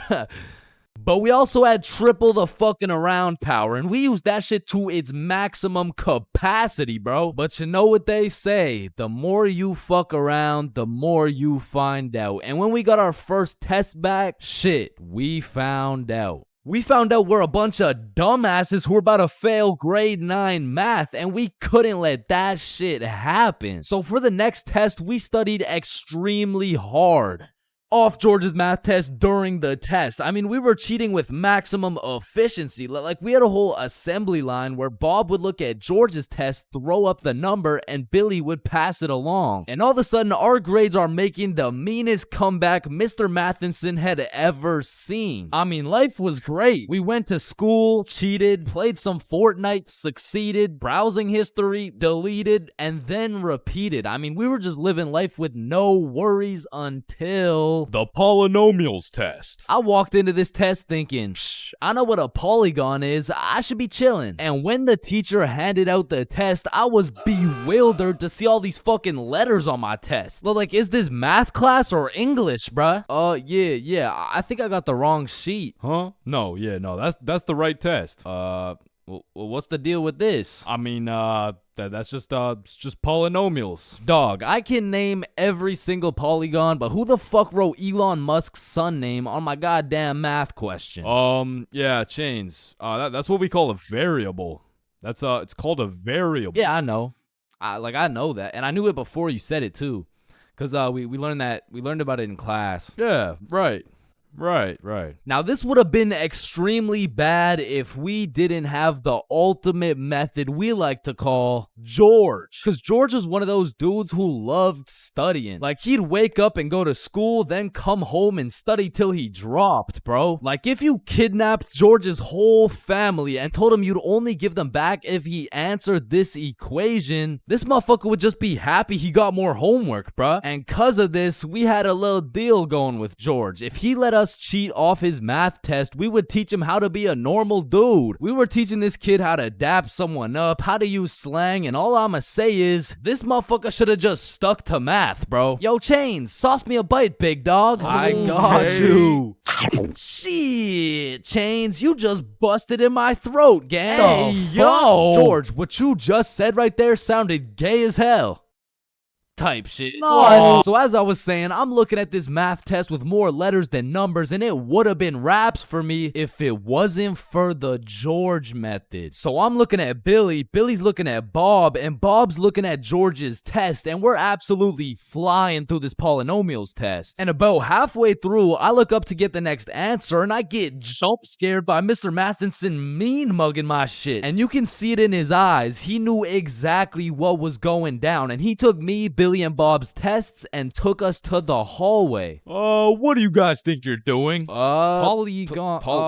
I'm pretty sure it's like Why did I see you three throwing up your fingers during our test? Well, you see, Mr. Matheson, we're gang affiliated. No, bro, what the fuck? All right, you three, cut this shit. I caught you cheating. All three of you are getting zeros on this test, and I don't want to see it happen again, or I'm contacting your parents. All right, it won't happen again. You're right. We're not in a gang, by the way. Yeah, I know, buddy. Well, shit. Yo, what happened to you, Jits? Are you chilling? Bro, Mr. Matheson caught us lacking real bad. Yeah, he gave us all zeros on the test. Holy shit, it sounds like Mr. Matheson just absolutely railed you guys. No cap. Now. And all three of us proceeded to absolutely shit the bed on all of our next tests. And it was at the point where our grades were on life support and our math final was coming up. So if we didn't get our shit together for this final, our parents were about to put us on life support with that leather belt. So we put our cheating ways in the past and locked in, bro. We were focused in class, and after we went to Bob's crib and kept studying there. And then it clicked. We all finally understood polynomials. And so the next day we walked into class confidently, knowing we were equipped with hours of studying. We lock in, sit down, and then the teacher gives us our test. And as soon as we lay our eyes on that very first question of the test, we were fucked. Now, don't get me wrong, we could do polynomials all day long, but we forgot this was a final. Meaning we forgot to study numeracy, exponent laws, rational numbers, linear relations, inequalities, geometry, probability, and statistics, and in other words, we didn't know shit. And before I can even make eye contact with the boys to tell them I'm fucked, these motherfuckers already hopping back on the George method. And listen, bro, as you can tell, I'm no mathematician, and I did not study probability or statistics, but from what I'm seeing at this very moment, I have two options. I can do the test legitimately and have a 99% chance of failing grade 9 math and getting my shit whooped while simultaneously having my entire family realize they raised a dumbass who won't go anywhere in life and is destined to draw stickman for all of eternity, or I could cheat. So we're out here hitting the George method, and I'm being extra careful because if we get caught lacking twice, it's complete and utter raps for us, bro. So we're grinding out the method, then the teacher looks up, boom, we're locked in on our own tests. He puts his head down, back to the method. And there was a few times in there I thought we were cooked, but we just kept it pushing. But still, we were low-key running out of time, and I had a whole page to complete. And God bless this random-ass dude's soul, because he raises his hand to ask a question, and as soon as the teacher turns his back on us, it's crunch time, bro. It's like double XP right now. Bob was out here throwing up these numbers so goddamn fast, I thought he turned Crip for a second. And then the bell went off, and we were all done, bro. We hand in our test, and then it was time to wait. A few classes go by, and then the teacher hands out our math finals alongside our report cards. And nervous as hell, we all check our report cards, and we all passed, bro. So we all go home happy as hell to show our parents our report cards and the fact that we passed. Chains, you got a 54 in math? Yup, Mom, I sure did. You raised one hell of a smarty pet. Oh, fuck. But at the end of the day, even if we all got our shit whooped, maybe the real treasure is the friends we made along the way. Yo, homies, I'm bricked up right now. Oh, no.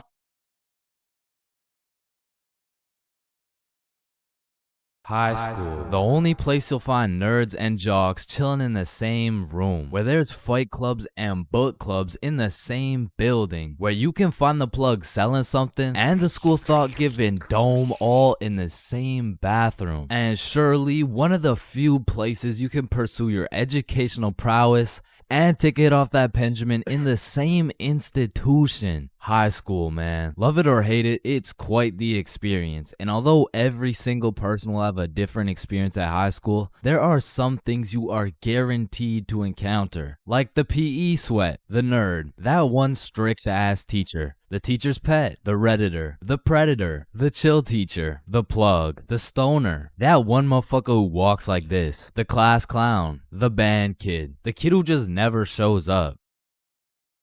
The hot Cheeto girl. That one sexy ass kid who he got all the girls and you know what I'm saying? He was like super cool. The bathroom fiend. The oh my god, I almost failed that test. I did so bad. Oh shit, same. I got a 51%. What about you?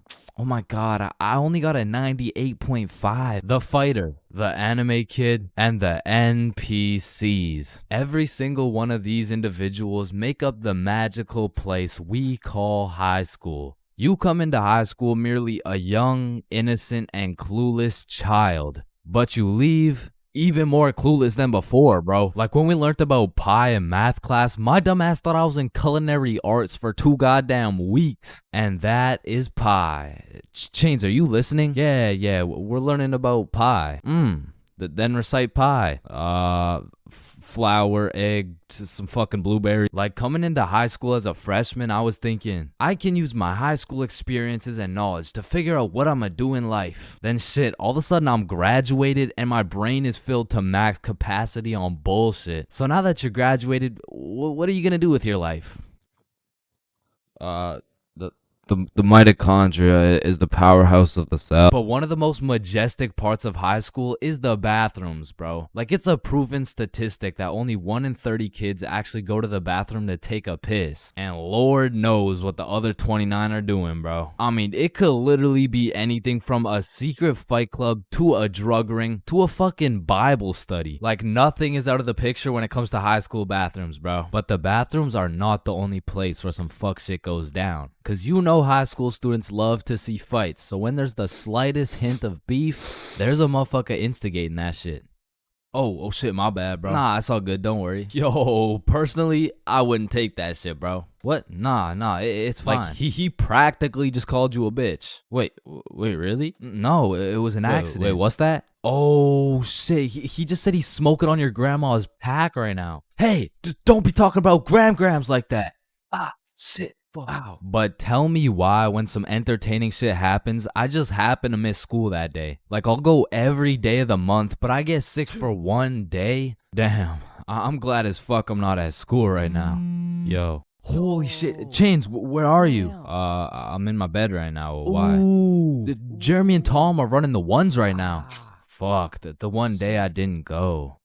Wait, what's that in the background? Oh shit, yeah, they got Lil Uzi performing at school today. What? Uzi's at our school? Yeah, check it out. Yo. Oh, and they brought in Gordon Ramsay cooking up free lunch today as well. What? Oh, and I almost forgot, Elon's pulling up and giving everyone Teslas. So, no, I'll see you later, man.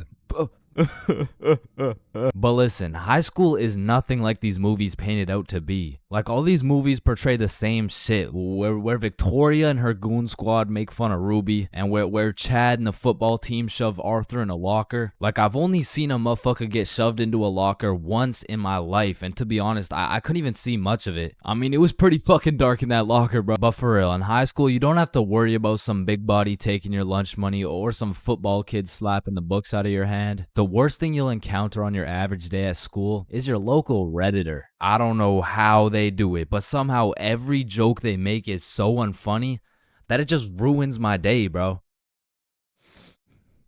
Do you smell that? Yeah, Jeremy, that's what happens when you don't shower in 2 months. No, it smells like sussy baka, like Among Us. But not to confuse Redditors with Discord mods. I mean, they're pretty much the same thing, but Discord mods shower even less. To be honest, there is truly only one thing mustier than a Discord mod, and that's the cafeteria food, bro. I mean, this food is completely and utterly ass. Like, somehow these motherfuckers manage to get the food cold and the drinks warm. Like, how the fuck does that shit happen? And my high school would serve some daily specials, and to be honest, that shit was unidentifiable. Like, you'd see this pile of mysterious substance, and I'd ask the person who made it what it is. Like, what's the special today? You're holding it right now, dumbass. No, but like, what is it? Oh, I don't fucking know. And my school refused to pay people to make good food, so they had students making all the food. So you'd be eating a burger and look up at the person making them, and they'd just be casually scratching their ass. And even with all this free labor, tell me how these motherfuckers have the audacity to be charging $6 for 3 chicken strips, bro. That's $2 for one small soggy piece of some shit that's probably not even chicken. I mean, that shit is a robbery. And speaking of robbery, the high school change rooms are shockingly similar to Detroit. And we all know, you can't have shit in Detroit. Like, if you leave anything not locked up, it's gone, bro. Your iPhone, gone. $5, finessed. 2-week-old rotten sandwich. Someone's taking that shit. And to be honest, even if you lock that shit up, it's still at high risk. Like, let me paint the picture a little bit. This is PJ. PJ locks all his beloved belongings in his good old PE locker before heading to play some soccer. After scoring a hat trick, PJ comes back to the change room to reacquire his belongings, only to find out someone took PJ's whole goddamn locker. PJ was devastated. Until he remembers, he can check the school's security cameras. Yeah, take a look. Yeah, take that shit, take that. Yeah, we'll. PJ never got his shit back. Now, I don't know about your guys' high schools, but mine was equipped with security cameras everywhere, covering every square inch of the school. But these cameras had the resolution of a fucking toaster. Like, you could have a motherfucker commit a heinous crime. He could proceed to put his face in the camera, state his government name, address, and date of birth, and you would still have no clue who did it, bro. And of course, the teachers. Teachers have the ability to make or break your high school experience. So real quick, let me go over some of the teachers you will encounter in high school. The angry teacher, the chill teacher, the lazy ass teacher, the funny ass teacher, the teacher who doesn't know how to teach shit, Miss Cakinson, the teacher who wants to be the chill teacher, but shit just doesn't work. That teacher that plays videos all class. The gym teacher with several allegations. The weird science teacher. And the teacher who subscribed to ChainsFR. Wow, what a G. And that's high school in a nutshell.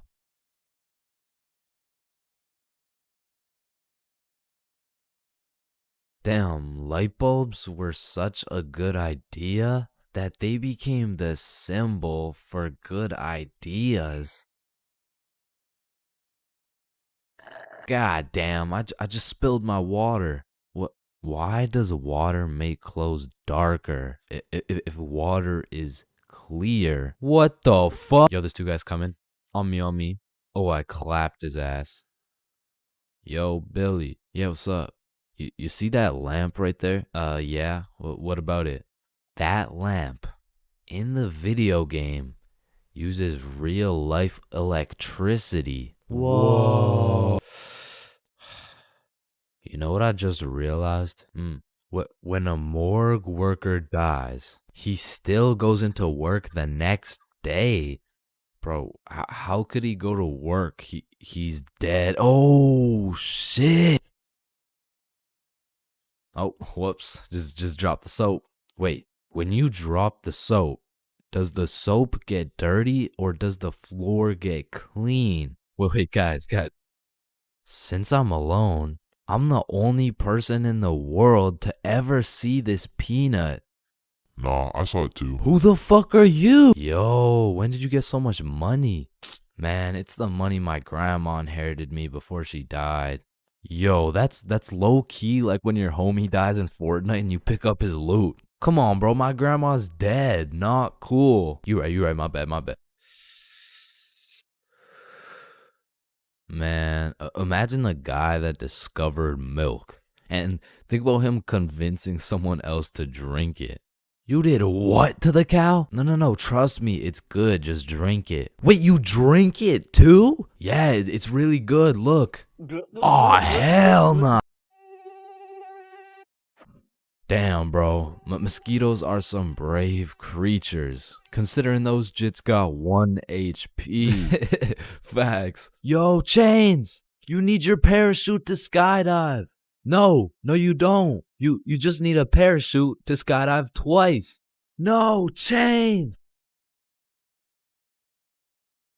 Well, what the fuck? Why did you just break my mirror?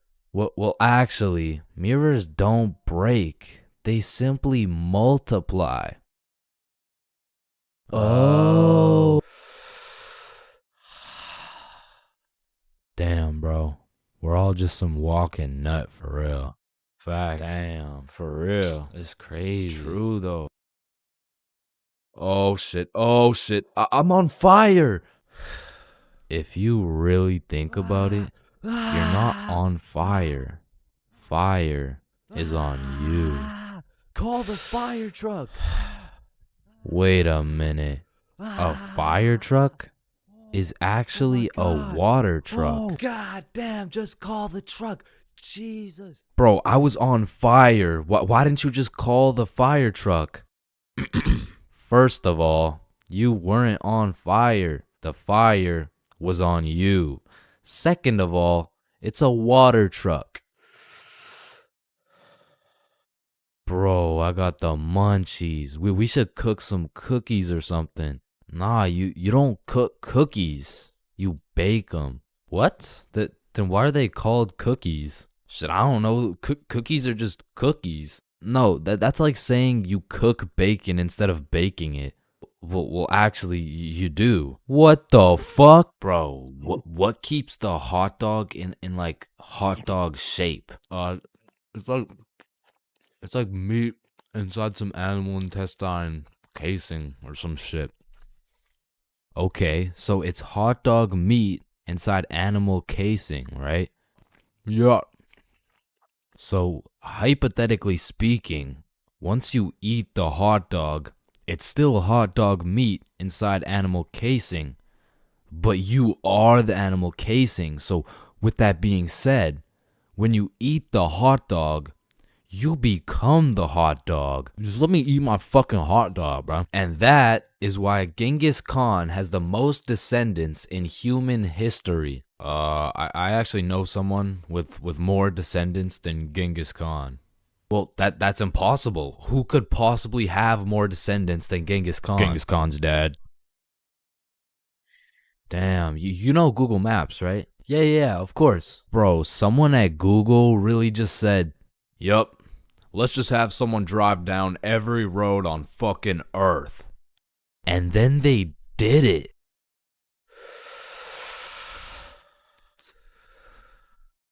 You know how concrete and glass are both made out of sand?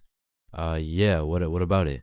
So if concrete and glass are both made out of sand, does that make skyscrapers just really big sand castles? Yo! How tall is the tallest person in the world? I don't know. Let me check. God damn, he's 8'1". Holy, you know what I'm thinking? Yeah, imagine getting railed by this absolute. No, I was thinking at one point the tallest person has experienced the height of everyone else in the entire world. Holy shit. Paper has 6 sides. Shh. Like we're really just some talking nut for real. Facts. No cap. Damn. Just some breathing semen for real. That's crazy. For real. Facts. So true. Damn. True. For real. Hey, little man. What do you want to be when you're older? I want to be a doctor and cure aging and all the diseases. Well, if one day we cure all the aging and all the diseases, then we will all die painful and horrible deaths. I still don't understand why it's a chair. It just doesn't make any sense. Yo, you know what I just realized? What? The size of your hands is the font size you use in sign language. Oh shit. That motherfucker Shaq must be talking in all caps. Sir, I am very sorry to inform you that you are bleeding internally. Wait, I'm bleeding internally? Yes, we will need an immediate operation and we will have to. Oh, no. It's all good. Internally, that's where the blood's supposed to be. No, sir. Where are you going? This is an urgent matter. Get back here. You're in critical condition right now. Yo, can you pass the Apple charger really quick? Yeah, for sure. Yo, what if Apple chargers were called apple juice? Whoa. Damn. Yo. Apple juice? Bro. You know what I just realized? You can drink a drink, but you can't food a food. Nah, that one was ass. Yeah, you right. Like, I mean, we're literally just semen that can talk. So true. Facts. That's so crazy. For real.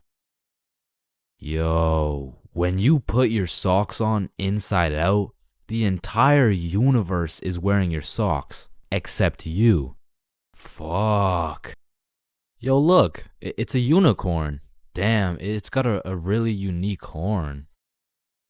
Unique horn? Unicorn. Unique horn. Unicorn. Unicorn. Unique horn. Unique horn. Unique horn.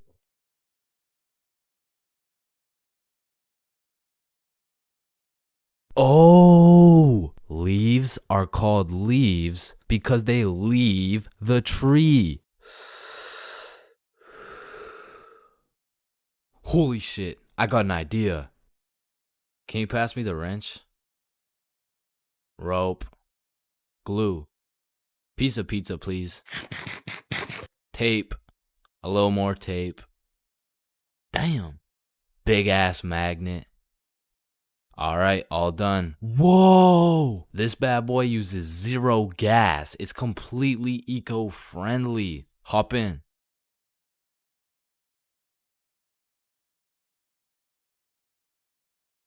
Oh shit, there's a penny. Bro, there's no point in picking up a penny. It's literally worth 1 cent. How much do you make working at Wendy's? 15 an hour? Oh, okay. So you see there are 3,600 seconds in an hour. And because you make $15 an hour, that is exactly 0.416 pennies per second. So with this being said, the second it takes to pick up this penny off the ground is a net positive outcome. Oh, okay.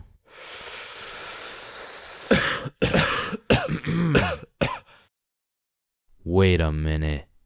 Are stickmen always naked? Holy shit, we are stickmen. What the fuck? Yo.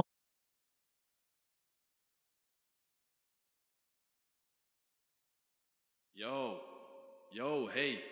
Yo, wake up. Bro, wake up. Hey, man. What? Who are you? Dreams. We all have them whether you remember them or not. Now, at one point in our lives, we've all dreamt about the same shit, bro. Like your teeth falling out or running through your school butt booty naked or being reincarnated as a chicken laying eggs.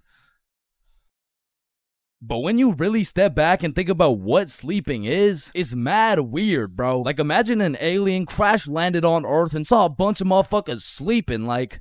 Why is everyone dead? Oh, no. They're not dead. They're just sleeping. Man, what the fuck is sleeping? Yeah, so basically they just play dead for 8 hours and live false realities in their heads and shit. Strange. Yeah, like you see this guy, he's probably dreaming about sunshine and rainbows. Get down. Oh. Where you see this dude? He's having a nightmare for sure. Oh, and this dude? Yo, this dude's definitely fucking, bro. I'm a caterpillar. Damn, that's crazy. Now, we all know there's only 3 questions in life that have yet to be answered. What's the meaning of life? What's Obama's last name? And why do we dream? Dude, it's all your subconscious talking to you, man. You just gotta find the true meaning of each dream, dude. Bro, what the actual fuck could this possibly mean, bruh? You're autistic. Anyways, the craziest part about dreams is the fact you're the one telling the story and you're the one listening to that shit. My dumbass still falls for the plot twist every time, bruh. I'll never forget this one dream I had back in grade 6 where me and my 2 homies were walking. Don't know where, don't know why, but as we're walking, a dude in a big white van pulls up talking about, "Hey, if you kids come in my van, I'll give you some candy." Shit. I mean, I'd come in your mouth for the whole bag. So obviously we hop in and the driver looks absolutely cracked out talking about, hey kids, eat this candy. And so we unwrap this piece of candy and it's literally just a razor blade, bro. Like he didn't even try and hide that shit. Nah, I think I'll have to pass on this one. Alright, okay, then eat this piece of candy. Nah, this is a perk 30. You got any Reese's cups? Yeah, nah, I got Reese's cups. Here. Sir, this is just a Glock covered in peanut butter. Alright, fine, take this.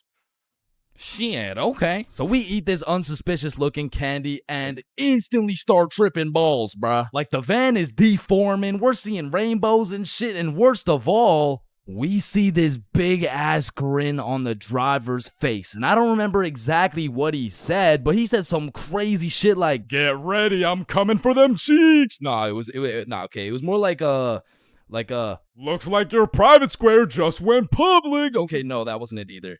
It was it was something more like you boys ever had your buns stuffed like a meat mountain from Arby's? Yeah, I can't remember exactly what he said, but all I know is if we didn't act fast, we were getting our cheeks snatched up, bro. So Billy's like, yo, quick, call your dad. So I'm rushing to start calling my dad, and this is the most dream logic shit ever, cause I don't even got a dad, bruh. And this is where my own brain hit me with the meanest plot twist I never saw coming. Cause as I'm calling my dad, the driver's phone starts ringing, bruh. Bomba Club. Now I don't remember the rest, but the fact my own brain hit me with some Star Wars Darth Vader type plot twist, god damn, bruh, that shit was a movie. But still, I probably got my shit touched, so I'm gonna have to leave this as a B tier dream, bro. B tier? What the fuck could possibly be worse than a crackhead tickling your pickle, bro? Fever dreams.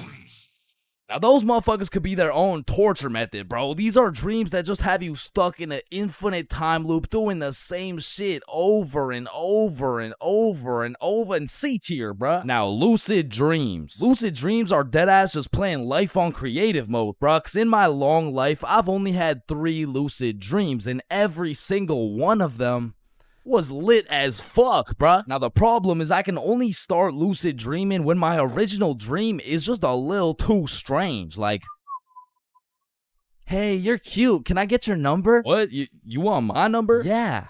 Yo, I must be lucid dreaming. Ow, what the fuck? Shit, it's so real, bro. I can do anything. I can probably fucking fly.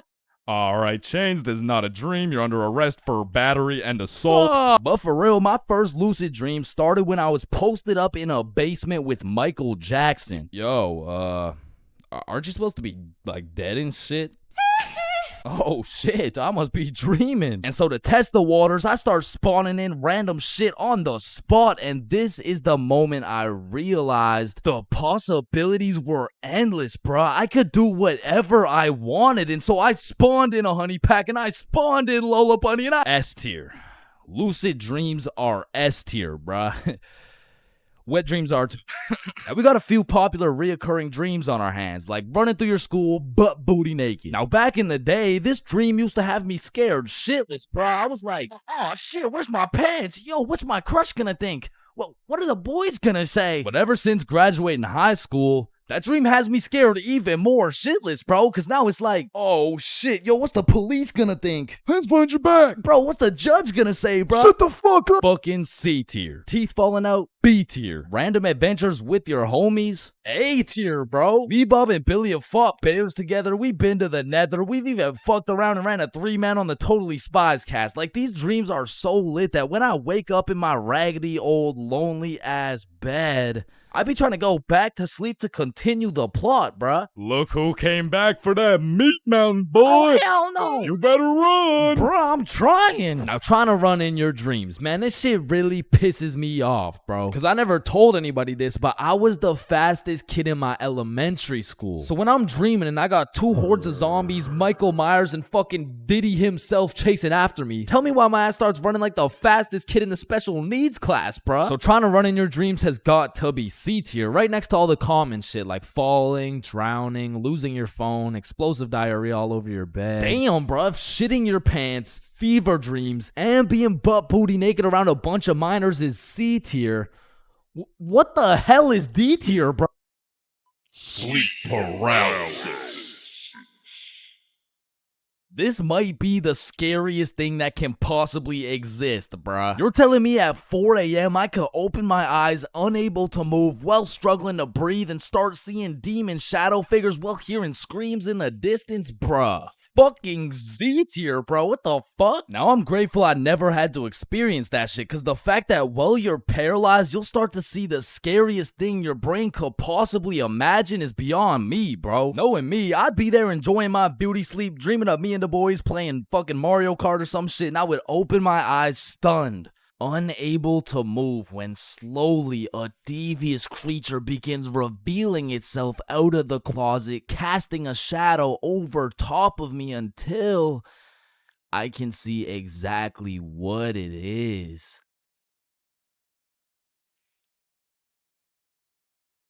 Looks like someone ordered a meat mountain.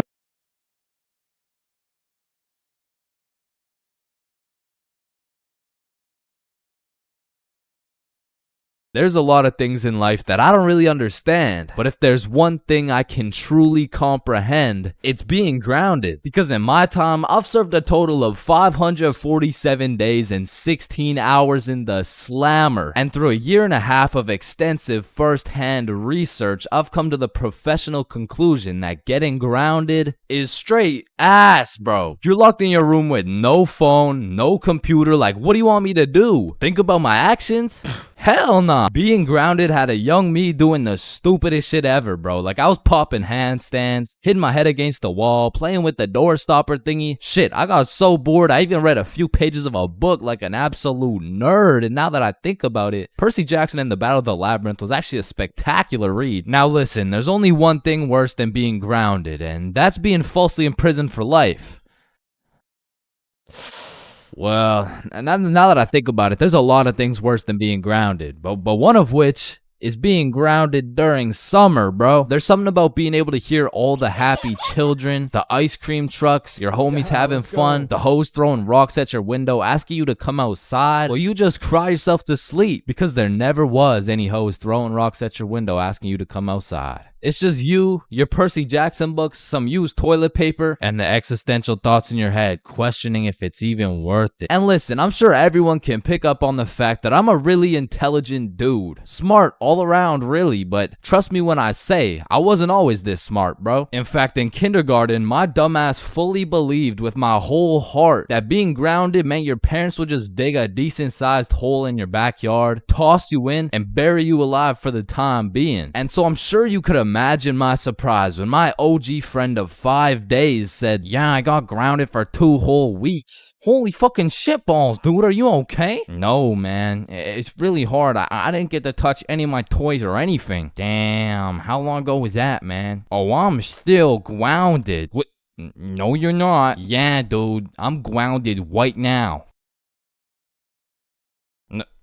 No, the fuck you're not. And I wouldn't truly find out what being grounded was until 7 years later. I was in grade 7. It was a beautiful sunny summer day at approximately 11 a.m. and me and the boys were freely roaming our city. Little did I know, we wouldn't be free for long. And as the boys and I roamed the city looking for a move, one of Bob's girls calls him up and is like, okay, so my friend Becky is in Hawaii for a few days with her family, and she said I could bring you over. And just like that, Bob could have wrapped it up and claimed some cheeks. But the boy Bob was never one to leave the homies behind, so not only did he convince his girl to let us come, but he went above and beyond. He got his girl to bring some of her friends over too, and now we're hyped because we had now located the move, and quite a marvelous move if I do say so myself. Now keep in mind, all of us knew Becky and had been to Becky's house many times before, but Becky was all the way in Hawaii, so she had no clue about the marvelous move about to take place at her own crib. But regardless, me and the homies walk into Becky's crib and they low-key got a little get-together in the works. I see Bob's girl, I see Bob's girl's friends, and then I see a mutual friend of mine named Dennis. And he brought his girl. Now a little backstory about Dennis. Dennis was 2 years older than me, making him in high school, and to be fair, from grade 7 to high school is a colossal difference. Dennis was taller, had a more developed frame, and Dennis even had some facial hair in progress. The amount of facial hair that put my peach fuzz to shame. And to put it quite simply, Dennis was a menace. But regardless, that's my homie's homie, so I walk up and dap him up. And then everyone heads over to Becky's room. Now keep in mind, Becky had simply invited Bob and Bob's girl to come over, and somehow we ended up being 8 people deep in that joint. And so that means technically the other 6 of us were straight trespassing. So we were all chilling in Becky's room, chopping it up for a good hour and a half until eventually people start exploring her house. Now in Becky's room, it was just me, Bob, Bob's girl, and Bob's girl's friend named Lily. And so we're all just talking until I hear someone yell from the room down the hall. Yo, Chains, get in here right now. And I don't know exactly what I was expecting to see as I walked into that bathroom, but it was absolutely not seeing Dennis drop a condom filled with water on Billy's head. And of course I laughed because that's comedy gold right there. But it also made me realize maybe we shouldn't be here dropping condoms on each other's heads. But who was I to tell Dennis what to do? He had facial hair, so he was practically a grown man to my standards. So I just turned around, went back to the room, and continued chilling with Bob. And as we talked, the music progressively got louder, and Dennis progressively became more of a menace. And it had got to the point where the speakers were booming, and Dennis was lobbing condom water balloons off Becky's balcony. And then one time, Dennis either almost hit or just missed Becky's neighbor with one of these condom water balloons. So this grown man looks down at a condom that seems to have fell from the heavens. Then he looks up and sees Dennis scrambling inside the Becky's crib with the speakers blasting music. And then he continued on his way. And we were all just having a fantastic time in Becky's room until we hear the downstairs door swing open. And we all absolutely shit our pants and run onto the balcony. Hey, I just texted the family who lives here and they said no one is supposed to be in the house. Everyone needs to leave right now or I'm calling the cops. And that's exactly what we did. No messing around, we were out that hoe. And we all went to Bob's girl's house for an emergency meeting because we were all scared as fuck. And now Bob's girl and Becky are texting and Becky's like, my parents are pissed. They want to talk to everyone's parents and they know how many people were there. So we all devise a foolproof plan. Okay, we give Becky our phone numbers, tell it's our parents' phone numbers, and we act super disappointed in our children. We all agreed on this plan and the emergency meeting was dismissed. And over the next few days, we all got texts from a very unhappy Becky's father, who made sure to specify the amount of condoms that were found in the bathtub. We all respond with some bullshit along the lines of, hello, Mr. Beckerson. I'm very sorry to hear about the inconsiderate acts of Chains and how he's invaded your home. Rest assured, Chains will feel the wrath of this thick leather belt as it repeatedly beats against his cheeks to discipline him for his heinous actions. Thank you for bringing this to my attention. But come to find out, Lily's dumbass responded with some shit like, Dear Mr. Beckerson, thank you for letting me know, but Lily did nothing wrong as she didn't know she wasn't allowed there. Plus, she didn't even make a mess or anything, on God. Put some respect on my daughter's name.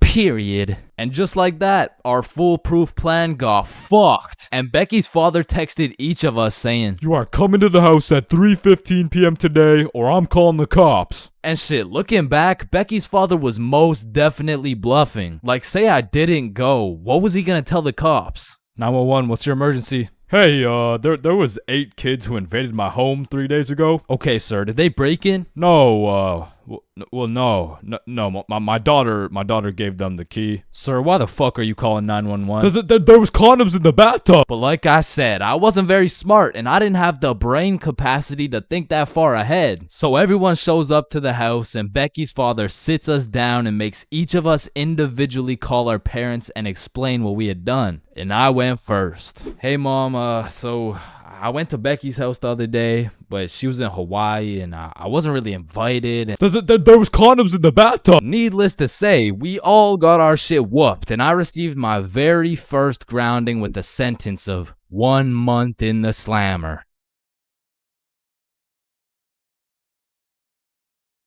Yo, Chains, I'll pay you $5 if you pull that fire alarm right there. Oh, Yo, run. Chains, do you know why I've called you into my office today? No. You see, that little stunt you pulled has led you to a 1-week suspension. God damn it. What does suspension mean? It means for the next week you are prohibited from coming to school. Fuck. What does prohibited mean? Chains, you can't come to school for the next week. Hold up, so you're telling me because I pulled the fire alarm, I don't have to go to school for a week? Yes, it's a suspension. You are Man, I got a love-hate relationship when it comes to getting suspended from school. Like on one hand, shit, you just don't have to go to school. But on the other hand, Suspended? Oh, I'm about to suspend that ass. Ah, fuck. Ow. Shit.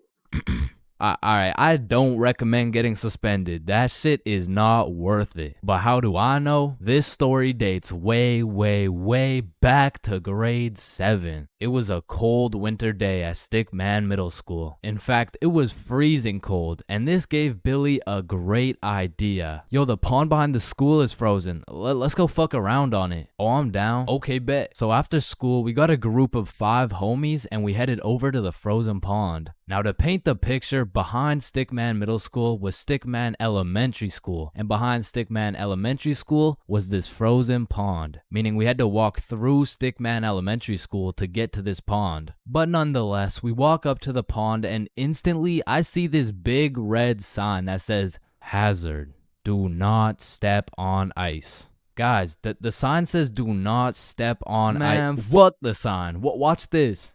Oh shit, look, it's sturdy as fuck. Yo, fuck. And even though Billy's dumbass fell in, the ice was actually pretty sturdy. So you know, we're gliding around, eating shit, hitting the meanest ballerina spins you've ever seen, and eating shit. And we were having some good old harmless fun. In fact, our grade 7 selves were having the time of our lives on this frozen water. That is until... Oh, what do you guys think you're doing? We were just walking on the ice. Did you guys not see the sign? What sign?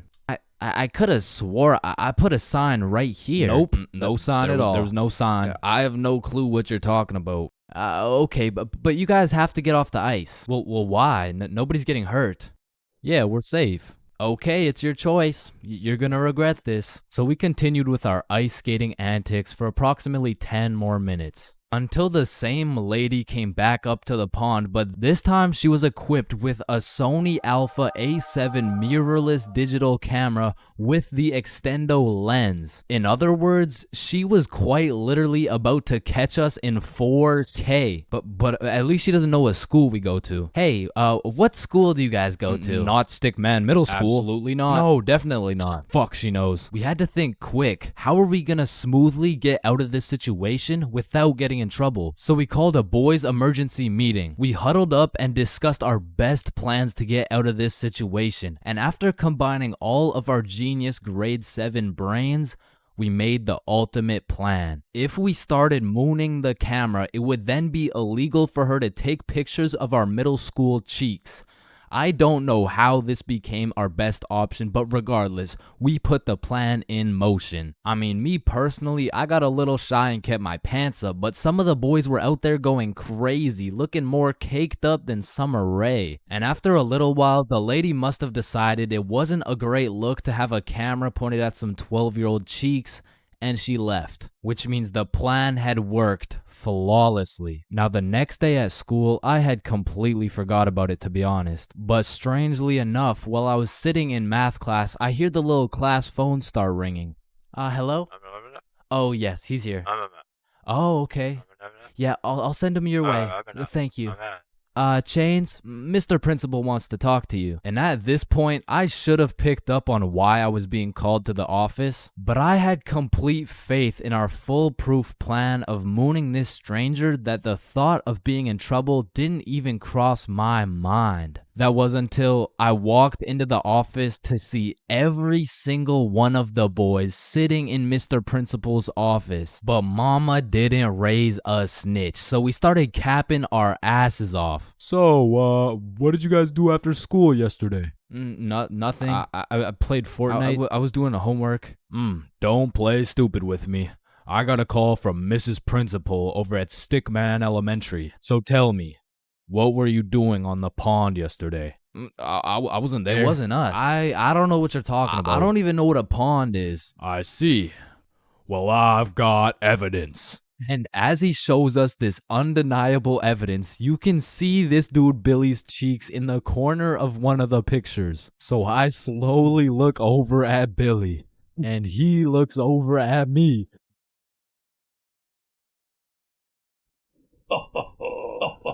If you don't stop laughing right now, You're all suspended.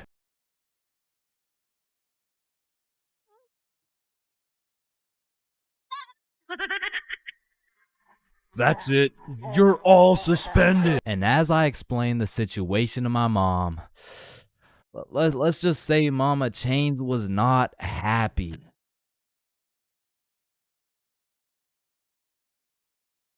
"3 a.m. Once the clock strikes 3 a.m., I feel like you've given up on trying to sleep. At this point, you're going to commit to whatever you decide to do until the sun comes up. Whether you're studying for tomorrow's math test, chilling on Discord with the boys, choking the chicken, or simply sulking in those 3 a.m. thoughts. You'll pretty much find yourself doing anything but sleeping. And I don't know if it's just me, but those 3 a.m. thoughts hit different. And honestly, it's just the perfect time to go for a walk, find a nice little view, maybe light up a joint, and just think.